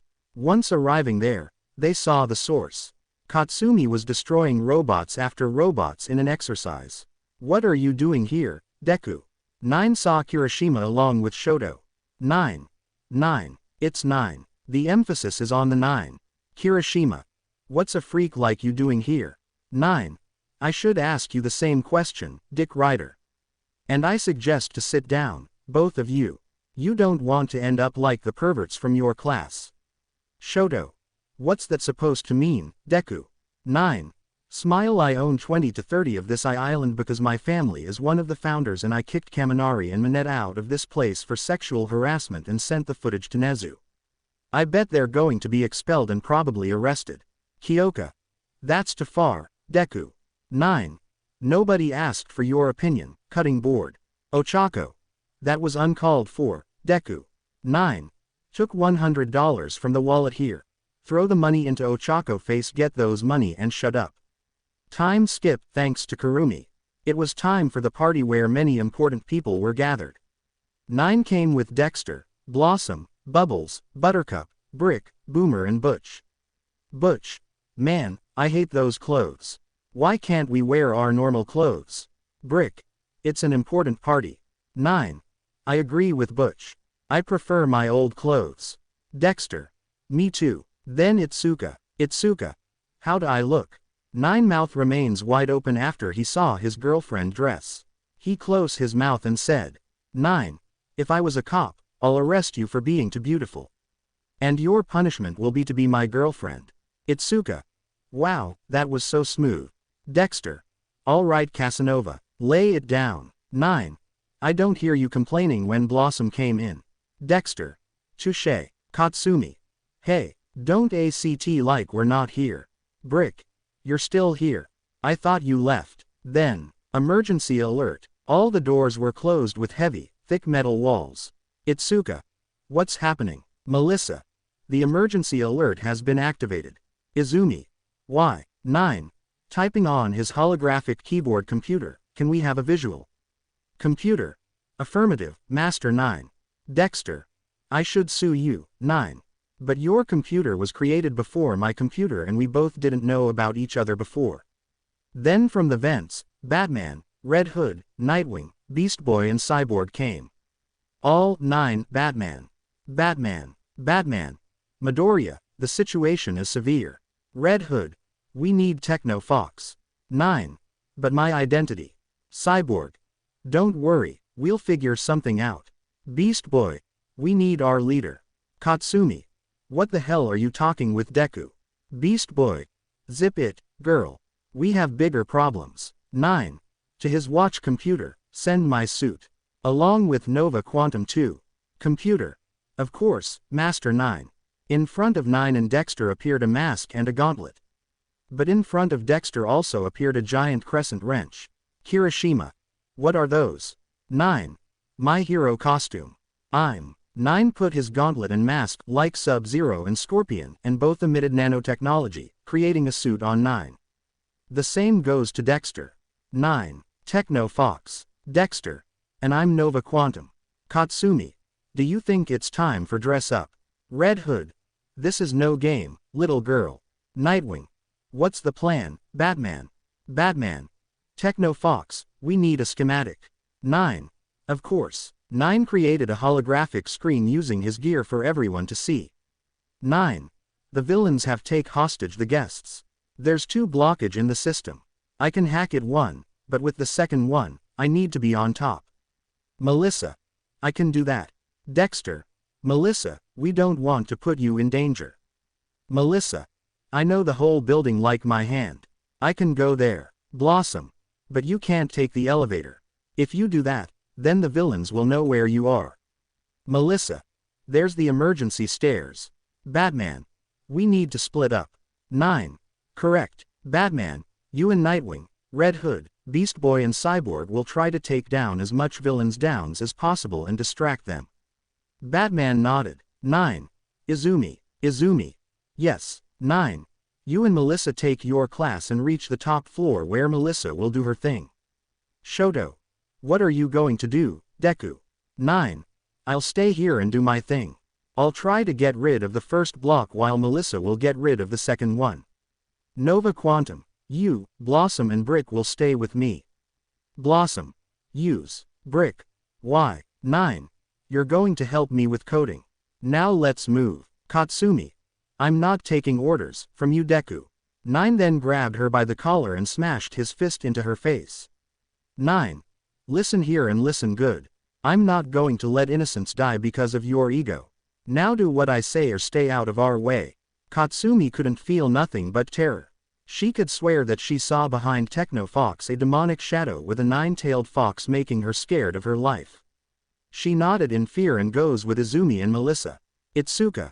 Why didn't you told me about this? 9. 9. Itsuka. I don't wear my mask to protect my identity, but to protect the ones close to me. 9 took his mouth mask off and give her a kiss on the right cheek. 9. I'll be fine. Now go. We're counting on you. She nodded and goes with the others. Dexter. Are you sure they won't expose your identity, Techno Fox? 9. Even if that happens, I have this. One of his mechanical tail turned into a flashlight. This is a wiping memory. This will wipe her memory, making them forget about this night. Now let's get to work. In the dim glow of the room, led around a high-tech holographic computer console, their faces illuminated by vibrant screens city maps. Outside, the chaos had subsided, booted with tension. Villains had taken infrastructure, plunging neighborhoods into darkness and disrupting the flow of life. 9 aka Techno Fox, with sleek metallic tails and cybernetic enhancements costume, expertly manipulated the holographic interface. Dexter aka Nova Quantum typing swiftly to bypass enemy firewalls, spotting vulnerabilities that could be exploited to regain soft cosmic glow, concentrated on stabilizing the energy grid. Blossom began to type too. Her hands shimmered with starry particles as she rerouted the city's lights and vital services could be restored without interference. Her body dress covered in swirling floral patterns that seemed to pulse with life, used her botanical powers connections beneath the city. She activated underground route networks, establishing a resilient electrical restoration. Brick, the steadfast protector with his strength, monitored security any remaining threats. His imposing presence reassured the team, ready to intervene if any villains control. Together, they synchronized their efforts. 9 aka Techno Fox breaching digital defenses, Dexter aka Nova Quantum stabilizing energy, Blossom reinforcing physical infrastructure, and Brick established the security back online. Meanwhile, Izumi and the rest were going stairs after stairs towards the last floor. Katsumi. Since when is Deku this Techno Fox? Melissa. Techno Fox is the new leader of the Teen Titans. He first appeared in Gotham. But I never expected to be 9. Note. For context, 9 hair also changed when he put his Techno Fox suit onto red along with his ears and tails. His mechanical ones changed into normal ones thanks to holographic technology. Later, after tense minutes of collaboration, a final keystroke sent a surge through the system. The screens flashed, and control was gradually returned to Island. With a collective sigh of relief, the heroes exchanged glances, knowing their combined skills had saved the day once again, restoring peace and order to their beloved city. But that was only a battle, the war has just begun. Wolfram used the device he stole. It was a quirk amplifier, the one he took from Sam. Sam was the mole who hired the villains to steal the device since David didn't want it anymore since he found out what Toshinori did. Wolfram. The power. The absolute power. Izumi. He used the device on himself. 9. We need to stop him. Techno Fox spread his mechanical tails, getting rid of the holographic disguise, began to shoot lasers. 9. Powerpuff Girls, rowdy rough boys. Me and Nova Quantum will support you with range attacks. You destroy his pillars. Teen Titans, you help them. Batman, you'll guide me and Nova Quantum where to shoot. Superman, you'll locate David's shield and rescue him. All Might, you'll be fighting Wolfram and the rest of UA students will help you. All. On it, and their plan begin. 9 and Dexter shoot lasers at Wolfram. Cubic attacks thorough Batman guidance. 9 from his tails. Dexter from his gloves. Superman locate David with his X-ray vision and rescued him. Nightwing, Red Hood, Cyborg and Beast Boy took the civilians out of the harm way. After a fierce battle, they won. With 9 aka Techno Fox. He was surrounded by All Might who deflated back into Toshinori, Izumi and the ones from 1A who were present at the fight. 9 already wiped the memories of Itsuka and Melissa, but only those when he was in his costume. 9. What do you want? Kirishima. You're a vigilant. Katsumi. Unless you want your secret being exposed. Toshinori. You'll free young Bakugo from prison. Izumi and Momo wanted to protest, but the numbers were against them. 9. I don't think I will. 9 raised one of mechanical tails and used a bright flash, that was actually his wiping memory feature of his mechanical tails. Katsumi. What are we doing here? 9 Techno Fox, your memories were wiped out by the villain Wolfram. Toshinori. Techno Fox. 9 Techno Fox, don't worry, All Might, your secret is safe with me. Anyway, I'll put you short with what happened. You defeated the villain Wolfram who used an amplifier device for his quirk and apparently had a one-use quirk. A wiping memory quirk. He was intending to wipe All Might memory and recruit him, making you a villain. But together, we defeated. Unfortunately, the wiping memory quirk also affected him and he can't remember. Momo. But how can you remember? 9 Techno Fox. I wasn't in the range of the attack. We were attacking from distance since we're more specialized in range attacks. Have a good night, Toshinori. Thank you for filling us, Techno Fox. And they leave. They departed each other and leave, but Izumi looked at 9 who was still wearing his Techno Fox costume. Izumi thought, brother. You're Techno Fox. No one Pav. 9 is going to Tartarus to visit someone. 2 days passed since he was at the island and also 2 days since Denki Kaminari and Minoru Mineta were expelled and sent to miners' prison for a long time. Unfortunately, it's not for life.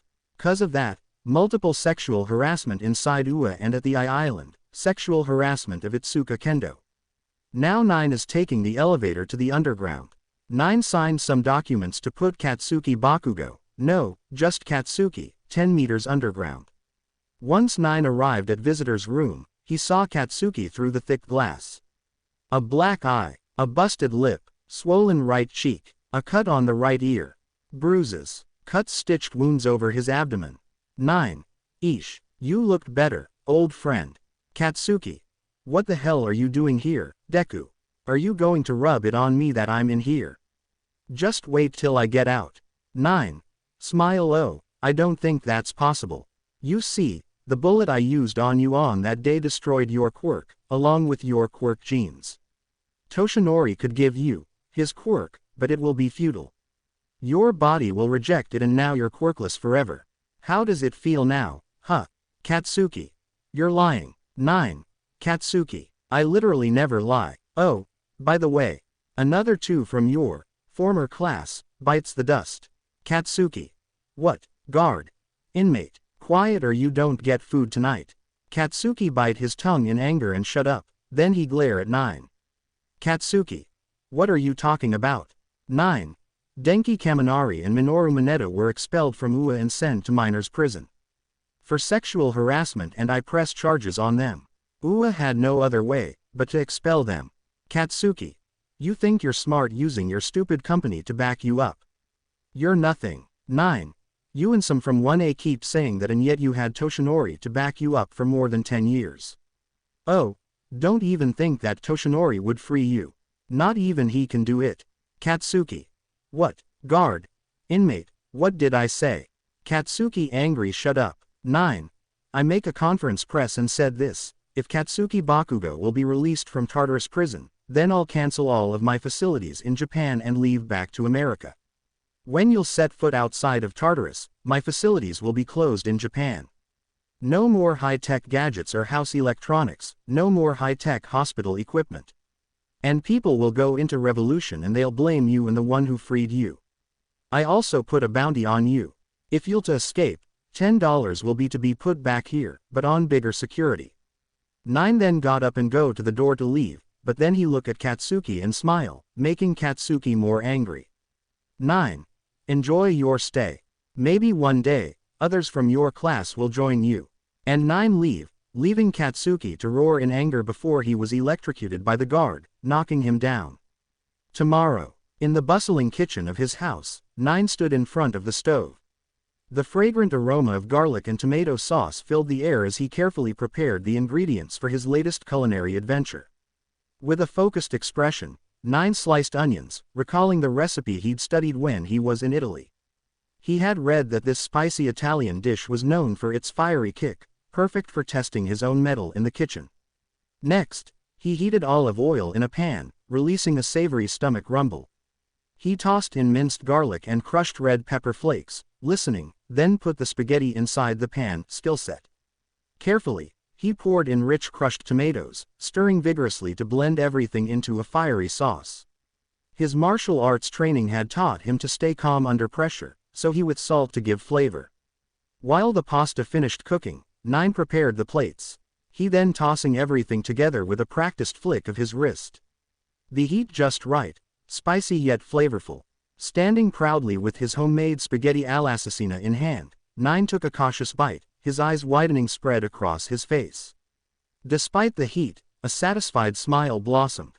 This was more than just a meal, it was a testament to his growth, both as a businessman and a budding chef. Dexter. Spaghetti all'assassina. 9. Yup, Dexter. How many Italians recipe you know? 9. I traveled across the globe. But to answer your question about Italian food, I know cacio e pepe, carbonara, pasta alla griscia, amatriciana and many Italians recipes. I also know different recipes from different countries, but Italy has one of the best food. Dexter. Agree, but what are we going to do today? We can't go to UA since our class exploded. Cough Mei Hatsume. 9. It's not the first time when she explodes something. Let alone a class. Flashback. Cough again. Cough seriously. PL. Everyone, out. Every student of 1H exit out from the class because of the smoke and explosion. Courtesy of the explosion, Mei Hatsume blew the entire class because of a tiny incident. Long story short, her invention exploded. Fortunately, the entire class of 1H managed to get out, including 9 Reptiles and Scrappy. Flashback end. Dexter. So, what now? 9. Unfortunately, we can't go in patrol as Techno Fox and Nova Quantum like at the Island because we're in Japan. And the possibility of us getting discovered is high. Plus, Ass Might or other bitches covered by Madam Bitch will mostly going after us. Dexter. Don't we have immunity as Teen Titans? Especially since you're the leader. 9. True, but let's not exclude the fact about Japan government. Dexter. Correct. Japan government is the most putrid, rotten, disgusting and I should probably stop because it will be too gross. But you get my idea. 9. Yes, a few more days and our class will be ready. How's Blossom and the others? Dexter. Oh, they got orders to go back to America and return to Megaville. Dexter then look at 9 revenge list. Aldera staff killed in a party as cover. Aldera guilty students. Guinea pig for experiments. Note. For those who wonder, 9 used some of his fellow students from Aldera as guinea pigs for experiments like the artificial organs, cancer cure and his staff from his medical hospitals. Some were either killed by the chemist. Some lost their fortune. Tanaka died by cancer. Katsuki, put in Tartarus. Denki Kaminari and Minoru Mineta, minor prison. Dexter. Who's gonna be next? 9. I'm thinking about someone who'll leave a big impact on their entire class. Dexter. Like Shoto and Shoka. Or what about Iida? They're coming from Hiro's family. Or what about Momo Yaoyorozu? 9. Those names also came to my mind. But I was thinking about Tsuyu Asui. Dexter. Why her? 9. Getting rid of her will make a huge impact on the class and her family life. I already saw through my drones who had the cloaking feature on. Samadare and Satsuki, her younger siblings. I saw how they were ridiculed because they're the only ones who don't have phones from my store. Imagine that. Her parents had to put their youngsters in homeschooling. Dexter. I already did. It's fascinating. Humiliation over dead. You're like Jackal and Mr. Hyde. 9. Thank you very much for the compliment. Now, if I expose her, her parents' jobs will be lost or they'll be forced to disown Tsuyu like what happened to Katsuki. After I expose her, Mina Ishido, Ochako Uraraka and Fumikage Tokiyami will be caught in the crossfire. Having no choice, Nezu will also expel her and she'll be sent to prison as well. Dexter. Brilliant, but what did Batman said about your revenge? 9. Batman only knows about my legal revenge. He doesn't know about the staff from Aldera. Plus, the death of Tanaka was legal since I didn't let her inside my hospital. Dexter. What about the chemist? 9. Red Hood knows who I'm, but Batman doesn't. And I plan to keep it that way. Tomorrow, 9 is walking through the halls of UA with Eri in his arms. The reason why he has Eri is because Eri Kindergarten was closed due to an event and Rappa had too much work to take care of Eri. 9 took the responsibility to take Eri today. 9. Snowball, what do you say we go to a theme park after this? Eri. Yay. 9 goes to the teacher long and knock on the door. It's open. 9 opened the door and find all of the teachers, including All Might and Inko. Nezu. Midoriya, what are you doing here? Midnight. And who's that little girl you're holding? 9. She's my daughter. Eri Midoriya. All except those who knows what. Cementos. You have a daughter. 9. Yes, I adopted her before I came to UA. And this little snowball is the ray of a sunshine. 9 rubbed his face on Eri face. Eri. Laugh Papa, it tickles. 9. Stop anyway, I came to ask when our class will be repaired. PL. In 2 days. 9. Okay, thanks. Now I'll leave. Have a good day. Nezu. Midoriya, why don't you go to the cafeteria? I can ask Lunch Rush to prepare some lunch for your daughter. 9. What do you say, Snowball? Eri. Okay. 9. We'll love to. Nezu. Okay, head to the cafeteria. 9. Thank you, Principal. Inko. I'll escort you to the cafeteria. 9. I don't need to. I can take care of myself very easy. I was trained in martial arts and I was also trained with some ancient Tibetan monks. Inko. But, Eri. Fuck you lady. And 9 leave with Eri, leaving the teachers in shock. Midnight. Wow, didn't know that little girl knows a word like that. Midoriya need to learn how to discipline his daughter. Nezu. It's not surprising. Hound. What do you mean? Nezu. Think about it. Quirks evolved those days. It won't be surprising if a quirk will require 18+ stuff. As 4-year-old kid who just received his 18+ quirk, you need to learn 18+ stuff from the age of 4. While those discuss, we cut to 9 White just arrived at the cafeteria. Eri buried her face into 9 chest because everyone kept looking at them. Lunch Rush. Oh, Midoriya. Good to see you, and I already prepared lunch for your daughter. Here. Lunch Rush handed 9 a plate with food for Eri. On the plate was a sandwich wrap, cookies, milk, apple slices, steamed vegetables. Lunch Rush. Midoriya, would you like something? 9. Not really. I already eat Amatriciana back home. Lunch Rush. Oh, someone has good taste about food. But are you sure you don't want anything? 9. I'll take a little olive oil, some salt and some bread. Lunch Rush. That's a bit unusual. Can I ask why? 9. When I stood in Italy, 2 guys, Matteo and Emiliano, let me stood at their place. They taught me something very important. Sometimes, all you need in life is simplicity. Lunch Rush started to cry. 9. Raise an eyebrow. Did I do something wrong?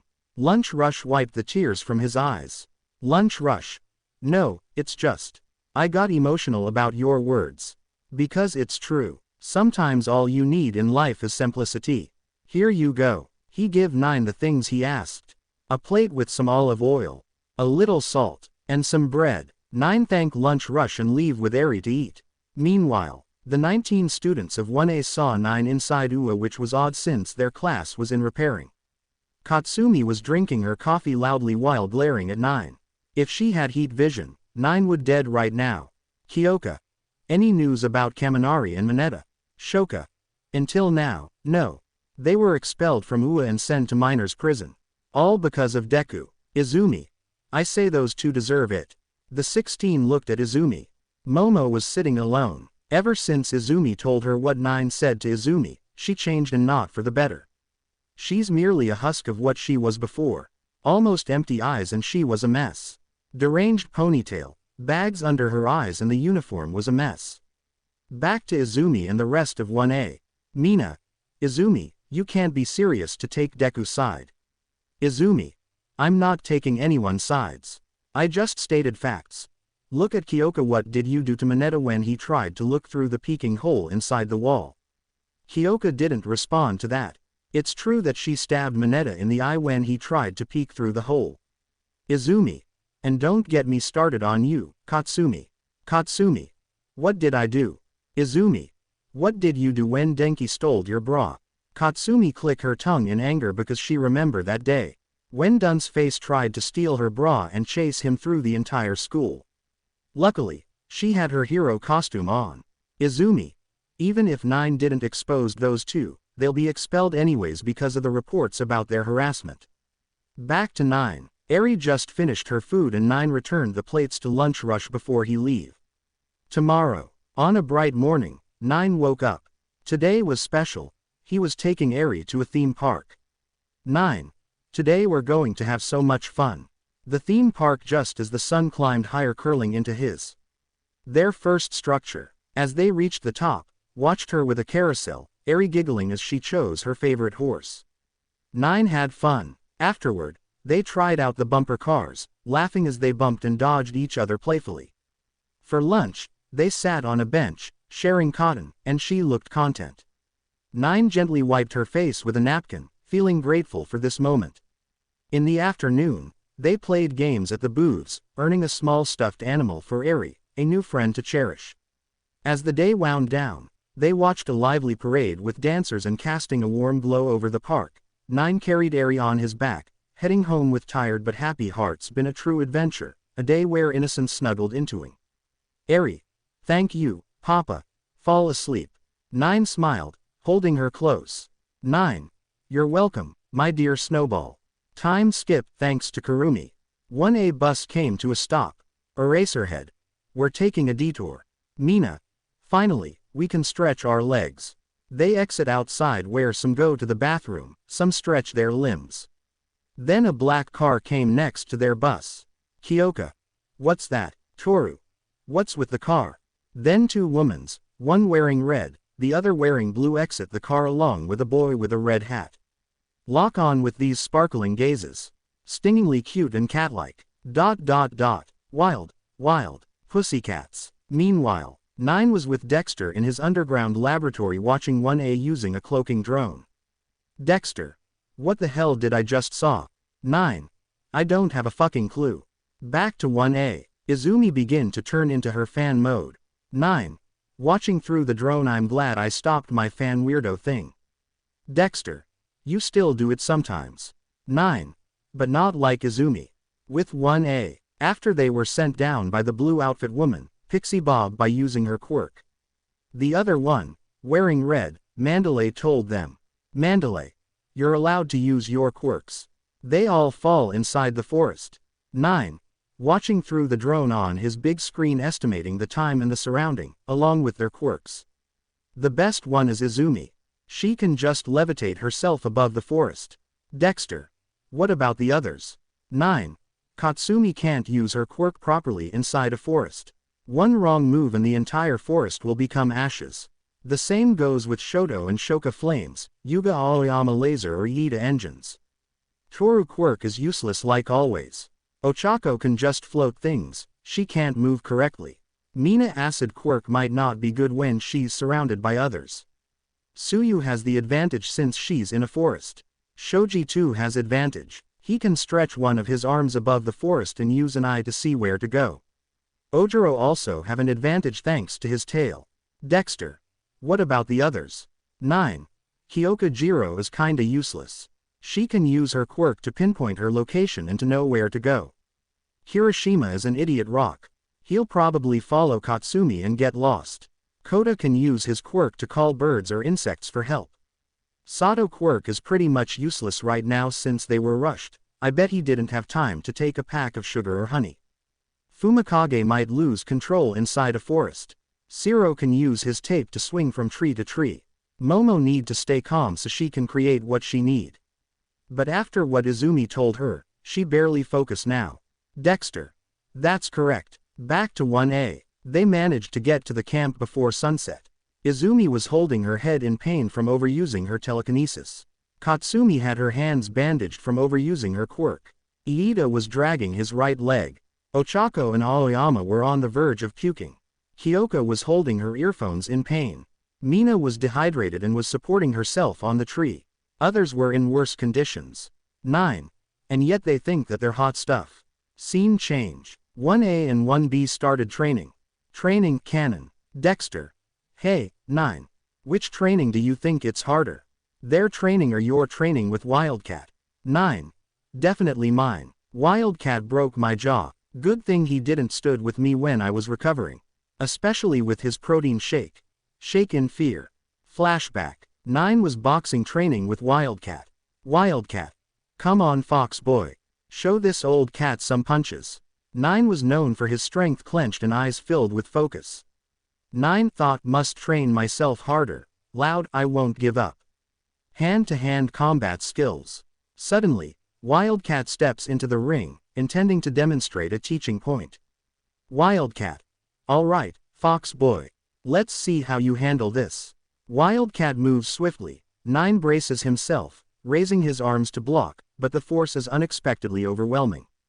The force causes his head to snap sound. A sharp, cracking noise echoes through the gym, the powerful strike. 9 stumbles, clutching his of pain escaping him. Blood begins to flow from his jaw where it had been broken. 9.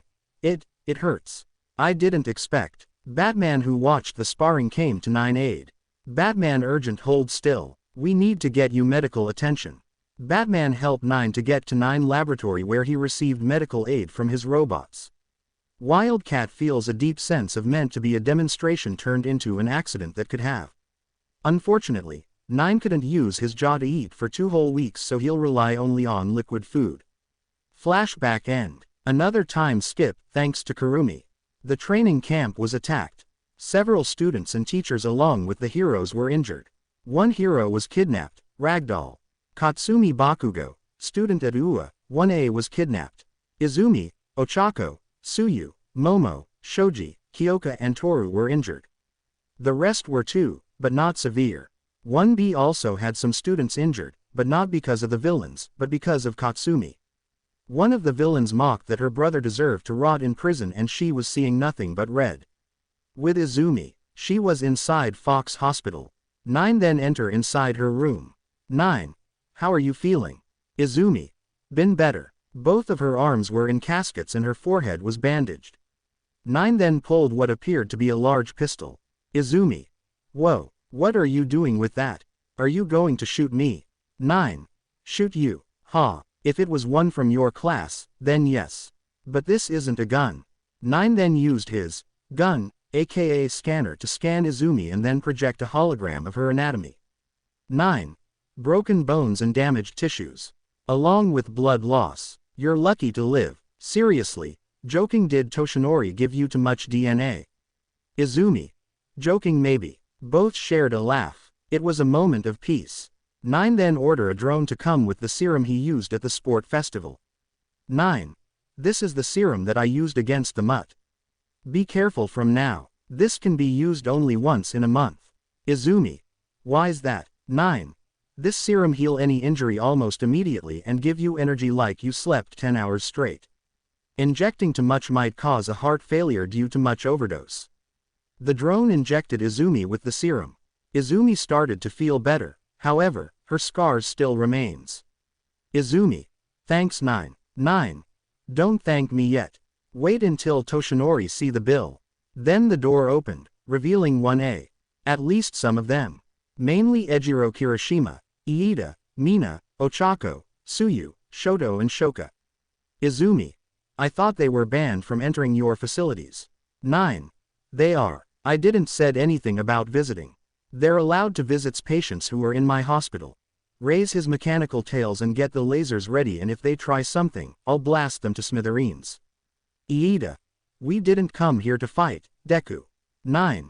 Really? Like I'm gonna believe the words coming from the one who yelled to everyone to follow rules and yet you're the one who break them by going after the hero killer. Iida shut his mouth and glare at 9. 9. What's the matter? Fox got your tongue. Mina. We need your help to rescue Katsumi, Deku. Silence. You could hear the cricket from the window. Then, 9 burst out laughing at their request for help. 9. Laughing asterisk, oh sweet mother of science. That's a good one. Do you have any more jokes like that? Shoto. This isn't funny, Deku. 9. Wait, you're serious. Laugh louder, this is hilarious. Ochako. This is serious, Deku. We need your help. Kirishima. Momo managed to put a tracker on one of the Nomus. If you use your drones, we can save Katsumi. 9. What rhymes with hello? Mina. Jello. 9. Hell no. You stay away from my belongings. If I find out that you're messing with my stuff, you're done for. And it's not a threat, it's a promise. Katsumi can rot in hell for all I care. The same goes for you. Now, out of my hospital before I call my security. Glaring at 9 they leave, cursing in their minds. Izumi. I'm going to help them rescue Katsumi. 9 looked at Izumi like she lost some marbles. 9. Are you high? Izumi. I won't do it for her. I'll help rescuing her because if the villains recruit her, the casualties will be worse. Many innocents will lose their lives because of her. I'm helping just so that can't be another villain. 9. Good point, but I won't help them. Izumi. But you're a hero. 9. I'm not. I'm just a normal person. Izumi. You're Techno Fox. 9. Faking what on earth are you? Izumi. At the Island.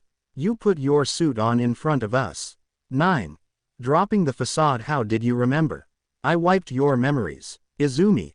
OFA protected me from having my memories erased. No one POV. The training camp was attacked by the League of Villains. Some of 1B students were hurt because of the feral Katsumi Bakugo. Some 1A were hurt because of the villains. 1 student missing. 1 hero missing. Some hurt. Now 9 was inside his hospital, Fox Hospital. He was visiting the former 1B class. 9. He what? Kanoko. All Might expelled all of us because we didn't want to drop our suing case on Katsumi Bakugo.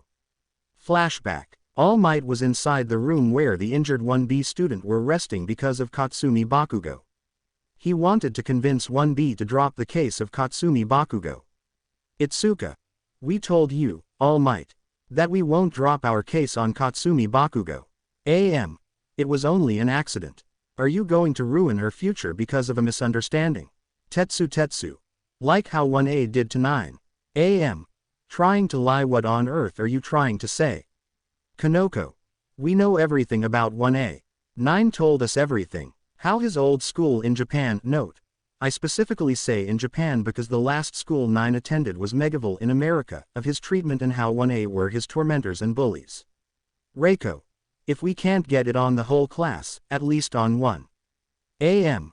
So that's it then, huh? I warned the brat if he dares to go against my word. He took his phone and dial up a number. After a few minutes, 1B phones ringed and they checked their phones. It was an email from UA, saying they're no longer students. AM. And if you think about still trying to sue young Bakugo, then you'll fail. I'll give her the best lawyer money can buy. And he left, laughing at 1B. Flashback end. Nito. We're no longer students of UA. 9. Honestly, I was kinda wanting that. 1B. What, Abara? You wanted us expelled from UA. What's wrong with you? 9. 9. Because I can do this. He pulled his phone and also call someone like how All Might did. Then on each phones of 1B appear an email of acceptance from Prime Star Hero High School from America. Tetsu. We just got accepted into Prime Star, the #1 hero school in America. 9. That's right. I welcome you to my school. Togaru. Your school. 9. I'm the owner of the building. I bought the space when I was in America and turned it into a hero school.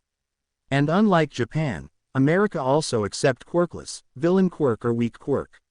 Also, you'll be able to intern with many other heroes more than Japan. Like the Teen Titans. Thought, but I don't know if it's a good idea since I'm Techno Fox. After the case, pack your belongings. All of you and your parents will leave to America. Unfortunately, All Might can't expel you just yet. For expulsion to be completed, you need to take the provisional license exam first so you at least have that piece of plastic. Itsuka. Thanks 9. 9. Don't mention it. Setsuna. Can you two kiss already? Itsuka. Blush Setsuna. Setsuna. Smirk. What? You two are already together and you didn't even kiss. Plus, at least 9 could write a poem about you. Itsuka. We're not in those kind of movies. 9. The moon is burning in the sky and I am burning with love. A fire that consumes itself as does my heart. My soul cries grievously. There is no peace on such a terrible night. Itsuka. Scene change. 9 was requested to come to UA where the meeting was being holded for rescuing Katsumi Bakugo. 9 didn't like it one bit, but not wanting to have a headache, he decided to play along. He put his hoodie on and goes to UA where he entered the room. Mount Lady. Why are you wearing a hoodie? 9. Do the math. I'm a well-known person around the globe. Mount Lady. Asterisk realizing 9 leaned on the wall. 9. Can I know why I was asked to come here? I have better things to do. Edgeshot. Such as, 9. My daughter would wanted to watch My Little Pony and wanted me to watch with her. Mirko. He watch a girl cartoon. What a weakling. 9. If I'm weak, you're pathetic. Mirko. Ego hurt. Care to repeat that, Fox? 9. How am I weak for spending time with my daughter? Or are you jealous that you don't have a daughter? Maybe is because no one wants someone like you. An arrogant woman who wants only to fight. When in reality, almost everyone can beat you. Mirko felt her ego hurt and got to 9 face. Mirko. Care to repeat that? 9. First of all, personal space.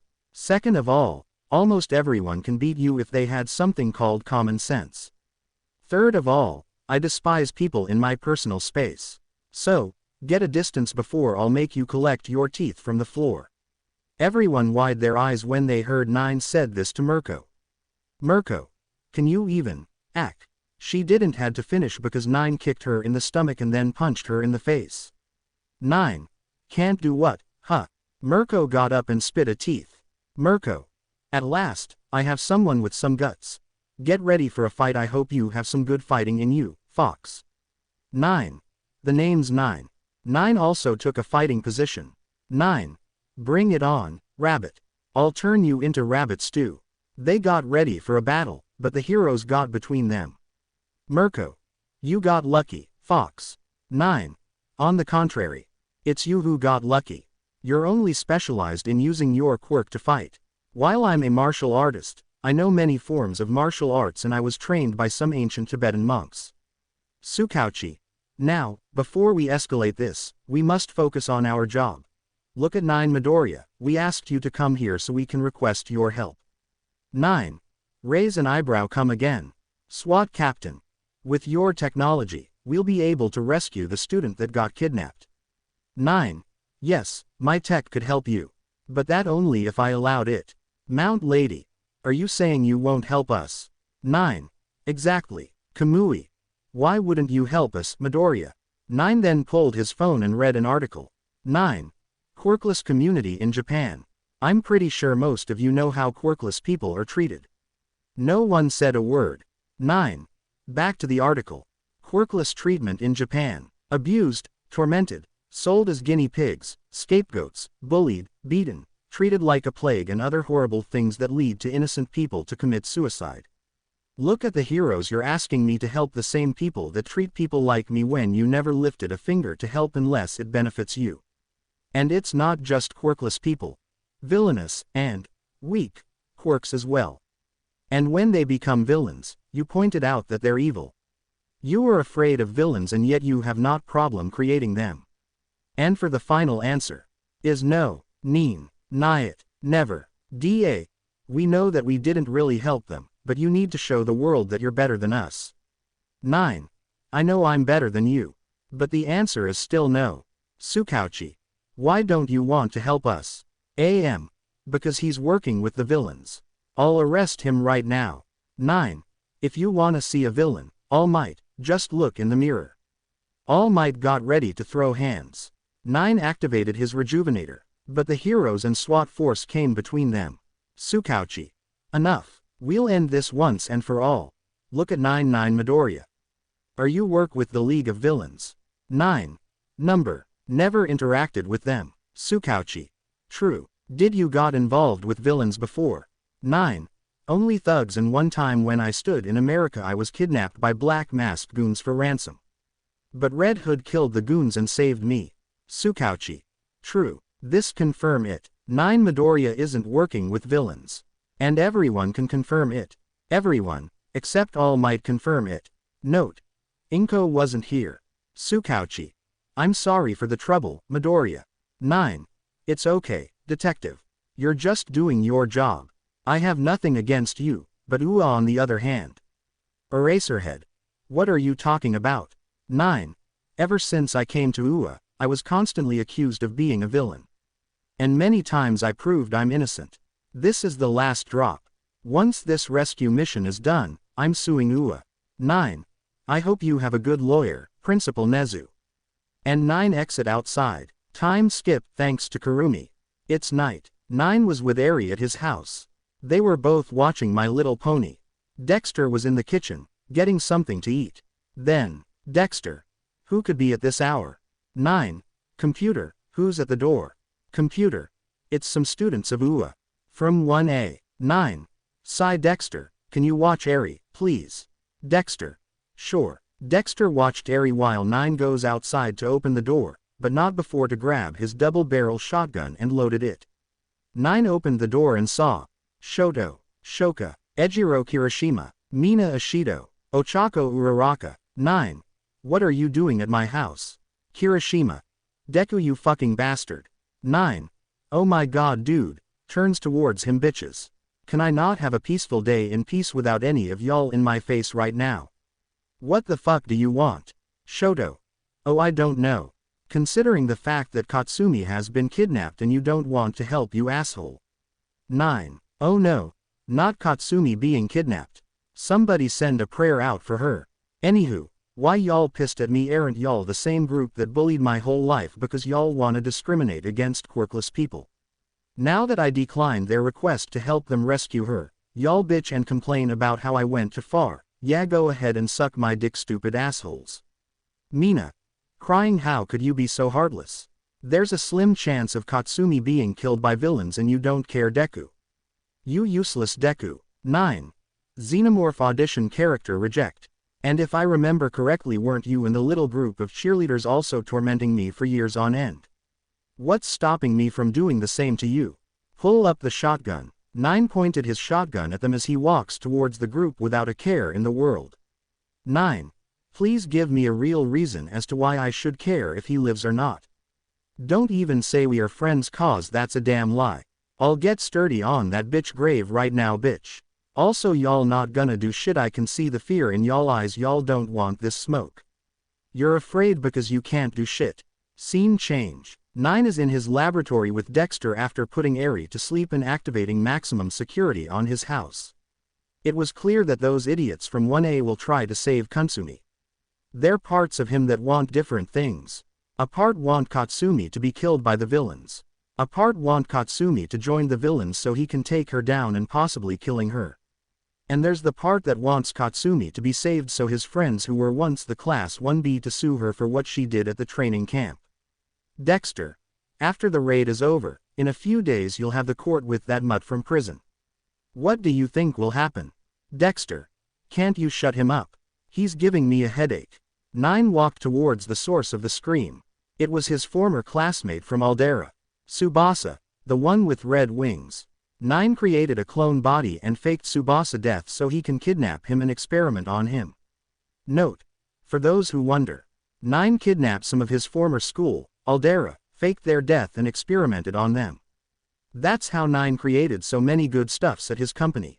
Tsubasa was dissected, but he was still alive. His skin was covered in branding iron burn marks. 9. What's the matter, Tsubasa? Don't tell me you can't take it no longer. I suffered because of the likes like you for more than a decade and you didn't stop. On Tsubasa back were his former wings. He lost his wings 2 times. Once was when 9 ripped them off, but they grew back. The second time was permanent when 9 used a quirk erasing bullet and his wings fall off. Tsubasa. Asterisk in pain, you won't get away, Deku. Katsuki and the others will kill you. 9. Laugh, they tried multiple times and failed. Now, say hello to the others I sent into hell. 9 pulled a standard Glock and shoot Tsubasa in the head, killing him instantly. Then 9 poured alcohol on Tsubasa body and ignite it, burning Tsubasa body until it was nothing but ash. Dexter. I gotta ask. Is he the only one who died like this? 9. Number. Others died the same. Dexter. I would feel sorry for him, but I'm not. Both him and this country had it coming for a long time. Scene change. All Might was struggling against a villain, named All for One. Katsumi was saved by Ejiro Kirishima, Shoto Todoroki, Shoka Todoroki, Iida and Izumi, but Izumi only helped because she didn't want Katsumi to become a villain and kill innocents. AM. You won't win, AFO. Because I know your secret. AFO. Playing along. Oh, what secret? AM. That there's a traitor inside UA. And I know who's it. AFO. I guess it was only a matter of time. But you're right. The traitor is AFO. AM. Yuga Aoyama. 9 Midoriya. Silence. Then. AM. Shocked. What? AFO. Burst out laughing. Oh, damn. You really thought that the 9 Midoriya was the traitor? The CEO of Fox Industries. It's a shame that I took down that reporter helicopter. It could be nice for the people to witness this. Laugh. But unknown to them is that 9 recorded everything. He was piloting a drone which he used his camouflage technology to hide the drone. 9. I'm gonna use this on the court. Later, All Might's skinny form and identity was exposed to the world after the fight with AFO. Now All Might, no. Toshinori was standing at Dagoba Beach, looking at the sea. Nice view, don't you think, Toshinori?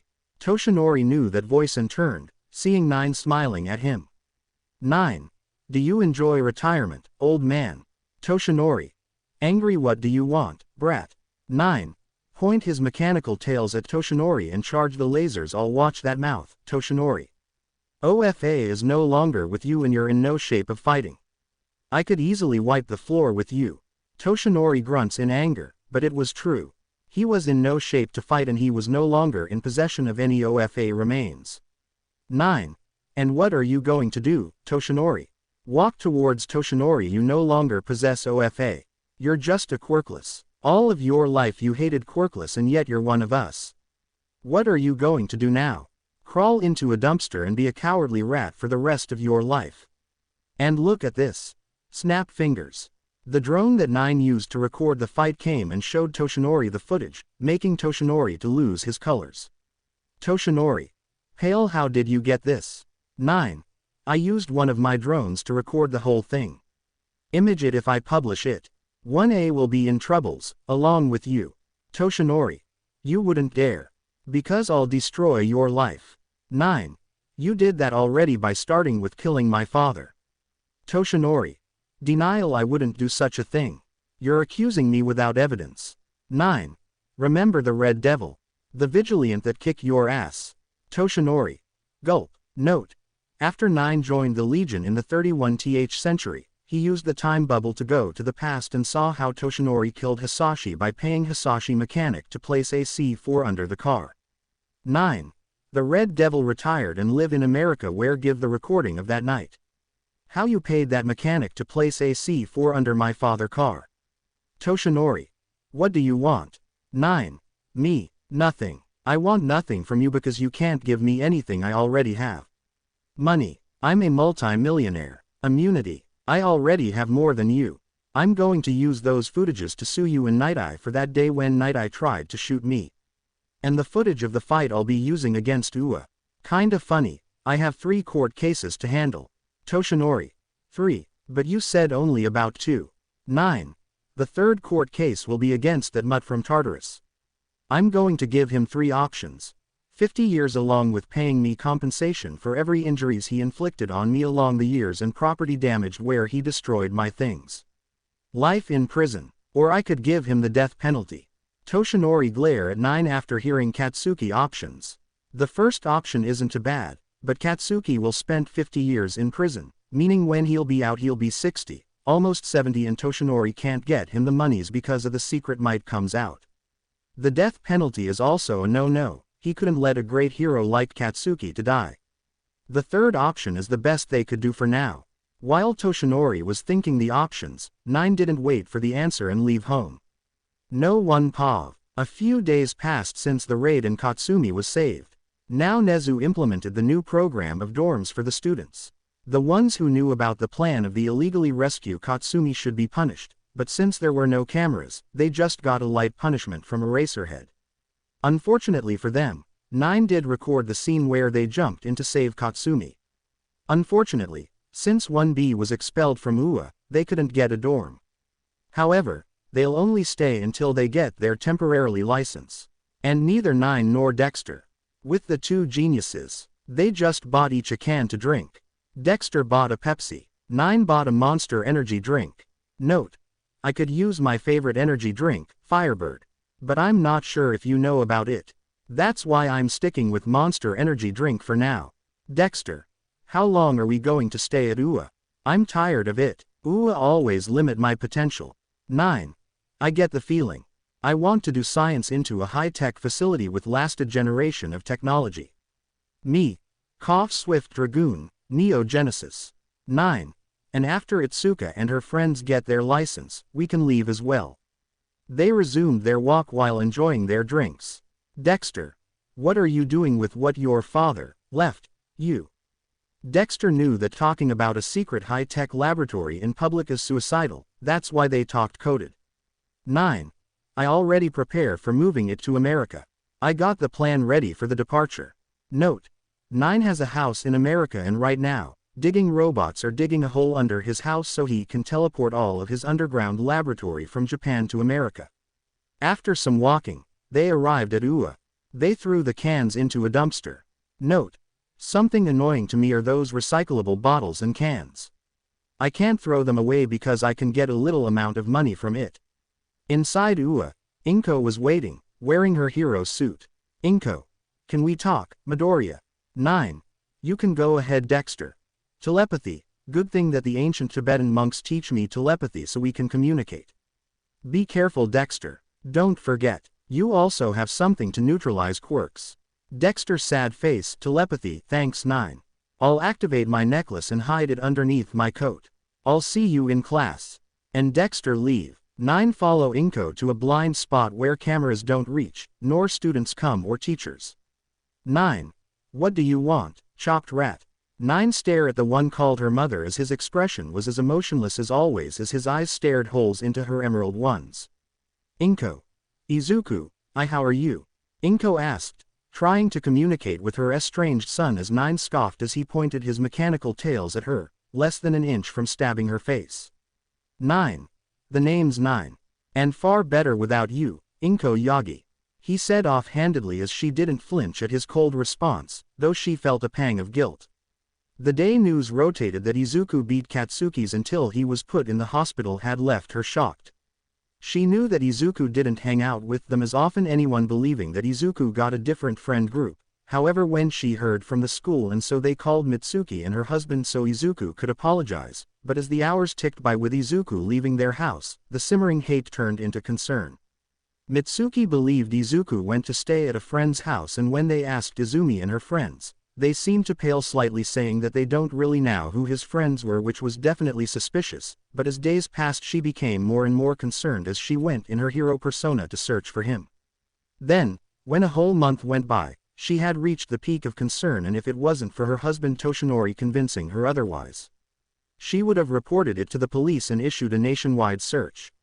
After almost a year with no progress, she had come to believe he didn't want to be found, and some subtle manipulation and her own bias influenced her decisions, as she knew she failed at being a mother, but she doesn't want to destroy the dreams of Izumi and her friends.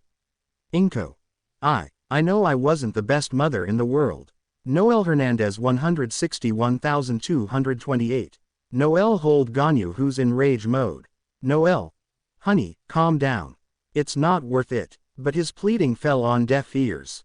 9 pulled a syringe and injected it into Ganyu's neck. After a couple of minutes, Ganyu fall asleep. Noel. What was that? 9. A strong sedative. Enough dose to knock out an elephant. She'll be okay. And bong, bong, bong. 9 hit the triplets in the heads. 9. That's for sneaking up on me and touch my ears and tails. She admits as 9 raised an eyebrow. 9. No shit, Sherlock. But, Inko. But please, don't ruin their dreams for petty revenge. Just drop the court cases and we'll think about a mutual agreement. She said, her voice cracking slightly as 9 scoffed before he threw his spare wrench at her. Inko used her quirk to catch the wrench, but that's what 9 wanted. 9 landed a punch on her face with his right fist covered in 3 of his mechanical tails. 9. Believe me, my revenge is anything but petty. He said, standing up as he walked over to her as he towered over the woman he used to call his mom thanks to his ears. Note. 9 is the same size as his canon counterpart, but 9 is taller thanks to his ears. 9. I don't care if they're dreamed to become pro-heroes. They deserve every bit of my wrath. He said as his eyes glowed slightly as she felt a weight weigh on her body down as he glared at her. 9. I promised myself that I would destroy everything you all built. And I will. 9 leave the paralyzed from fear Inko there and leave to his class. Then 9 watch started to ring. 9 quickly climbed a wall thanks his mechanical tails and answered. 9. Hello. Red Hood. Watch Techno Fox. It's me. 9. What is it, Red Hood? Red Hood.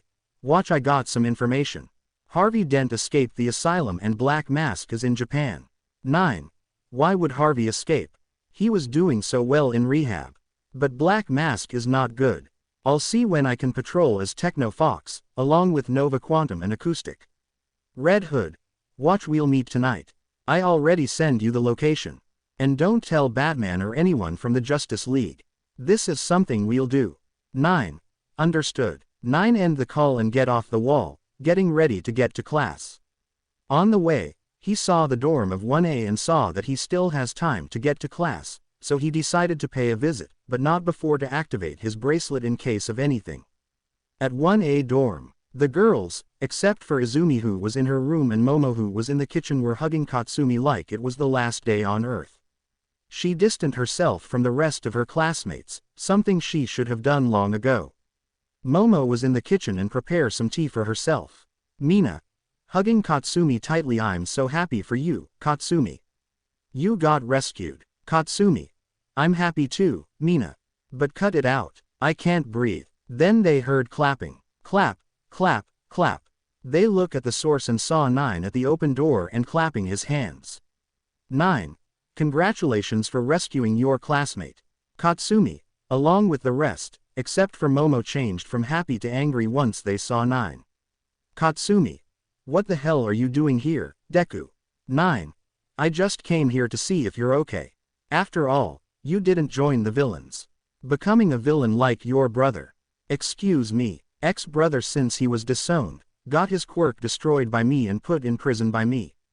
Katsumi charges at 9 and ready to attack, but Iida and Ejiro Kirishima hold her. 9. You might wanna put a muzzle on her. She might have rabies. Mina. Get out of here, Deku. 9. If I don't, what are you going to do? Use your quirk inside UA and going after your classmates. Ochako. You put our friends in prison, you quirkless freak. 9. Pull some money from his pocket and make a fan with them, making himself some air, and yet, this quirkless has more money than you'll ever have in your lifetime. I can make more money in a month than your useless parents can do in a year. If I want, I can buy your parents' company and fire them, leaving you on the streets. Plus, I can use my connections to make sure your parents won't get any jobs at all. Ochako. 9. But if you want, I can help you with money. What do you say, Ochako? Pull money from his wallet for 10,000 American dollars. Will you suck everyone dicks inside UA, including the teachers, staff and students? Except for the 3 ones who are in prison like the villains and perverts they are. Katsumi. Shut up, shut up, shut up. Iida. Katsumi, calm down. Don't listen to him. He's trying to provoke you and get you into trouble. 9. That's right, Katsumi. Listen to your classmate who went like an idiot after a dangerous villain for revenge on an idiot who's alive. Iida growled in anger at that remark and wanted to let go of Katsumi to put Deku in his place. Ejiro. What the fuck do you want, Deku? It wasn't enough what you did. You put 3 of our friends in prison already. You let one of our friends from Aldera to die of cancer. 9 then sit on his mechanical tails that formed like a chair and pointed his fingers at them like he's holding a gun. 9. Oh, my dear idiots. You think that just because I put 3 from your class in prison and let another one to die, I'm gonna let you go? Laugh. Oh, no, you ruined my life for more than 10 years straight. And now I'm gonna ruin yours. First, I'll destroy your dream school. Sato. Ha, I'll like to see you try, Deku. You can't sue UA. 9. That's where you're wrong, my diabetic friend. UA has been constantly accused me of being a villain, despite the evidence that I'm innocent. First was at the entrance exam where I knew that Nezu was going to reject me no matter how good I was, but I outsmart him by knowing the secret of All Might precious quirk. Second was when the mud gauntlet had malfunctioned because he didn't let the 3rd year to fix it and I was accused. Third was after the USJ where again I was accused of working with villains and I was proved innocent. Fourth was when I was accused of cheating on a test and I proved them wrong by showing I'm a genius. Fifth time was recently when I was again accused of telling the villains about you. All those evidence are going to help me into destroying UA. All of 1A couldn't feel nothing but terror. 9.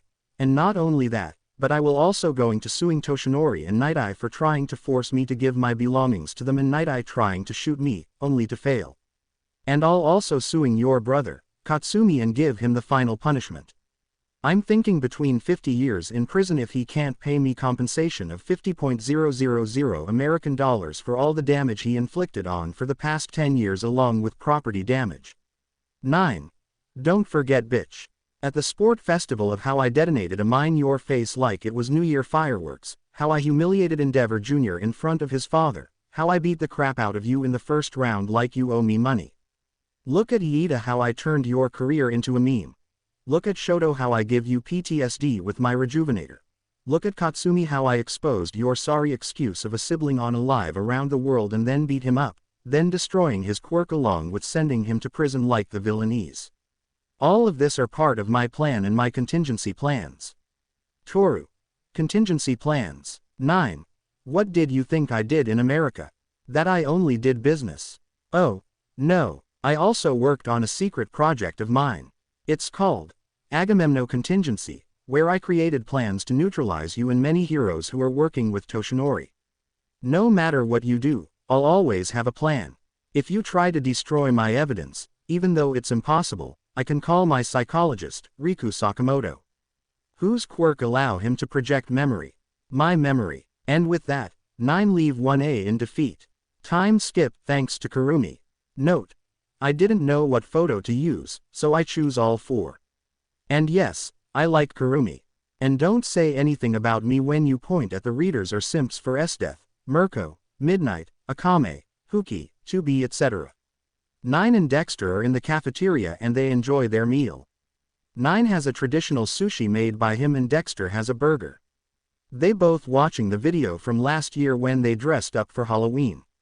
9 dressed up as RoboCop and Dexter as Terminator. 9 is RoboCop and Dexter as Terminator. 9. Freeze. I suggest you use your right to remain silent. Before I show your GoBot ass some Detroit violence. I'm like an X-Wing commander cause I stay on target. I take over these streets, I got my farmer's market. I wonder where the Cyberdyne research went. That they couldn't fix your funky Hans and Franz accent. They sent you back to kill a child but he's defeating you still.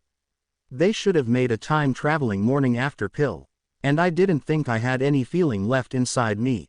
But my heart was surely broken after Terminator 3. I'm RoboCop and I got the flow. To beat roided out C3P0. I got mic control like Alt-Delete. Your move, creep. Dexter. Wrong. I have detailed files on the conclusion of your trilogy. That movie failed Detroit worse than the automotive industry. I am T800 Cyberdyne Systems Model 101. And I'll be sweeping up your robot bits like paper clips when I'm done. My rapping attack is a massive dispatch of bazookas and gats and grenades that rapidly bashes your brain and dismantles that puny pea shooter that fits in your leg. We're not the same. You peel away my perfect skin, you find supercomputers. You look like Krang wearing a cold-pressed juicer. They left off your balls when your suit was created. I still love you, Alex. Bullshit. Your sex life is terminated. Based on my detailed analysis on the lyrical structure of battle raps. It's time for your next shit verse and then I'll be back. 9. You don't know love. You don't know honor. You only know a programmed robot boner for John Connor. OCP gave me the skills to wreck this. I can't help it if I'm fresh. It's my prime directive. Dexter. I'll punch through your face hole and rip out your vocal cords. Then mail your space helmet back to Geordie LaForge. 9.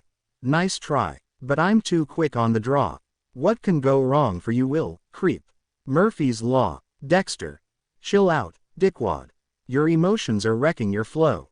I couldn't find a decent rhyme in your line if I was in search mode. You're too slow. I blow more steam in a machine than a barista. It's Judgment Day baby. Hasta la vista. Music end. 9. Last year was peak. We both dressed up as peak movie trilogy from the pre-Quirk era. Dexter. I know. Both franchises are peak cinema. Note. Who don't like the movies doesn't have good tastes. Dexter. And this year you dressed up as Michael Jackson. 9. And you as Albert Einstein. But the funny part was last year when you and Blossom dressed up as video games. Later. 9 arrived at the execution room where Muscular will be executed. The reason why 9 filed a report about killing Muscular is because one of his employees' wife was killed by Muscular after he raped her. 9 Midoriya employee was going to be a father for the 3rd time, but now Muscular killed his wife and took his unborn child away from him. 9 couldn't let that go. Now both 9 and the man are watching Muscular execution. The electric chair, the cold faint hum of machinery and the distant echo of footsteps. Everyone is present. Dim fluorescent lights the center stood the electric chair frame, lighting, wires snaking from its base like dormant serpents awaiting activation. Nearby, a tray held electrodes, meticulously prepared, vigorously. The prisoner, Muscular, was put in the chair, his face brow. His eyes darted. He was dressed in a coarse. Despite his devil smile, to the executioner, their expressions unreadable. One carefully checked the connections, ensuring the electrodes were legs, while the proceed. The warden. All procedures are in place. Is there any last request? Muscular smirked. Muscular. Smirk. My only regret is that I won't be killing you again. Laugh. A countdown began, echoing softly in the tense space. Out the final seconds of life, the passage from executioner pressed a switch. A sudden his nervous system began to shut down, behind his eyelids. The smell of frying flesh was present for a fleeting moment, heavy and oppressive.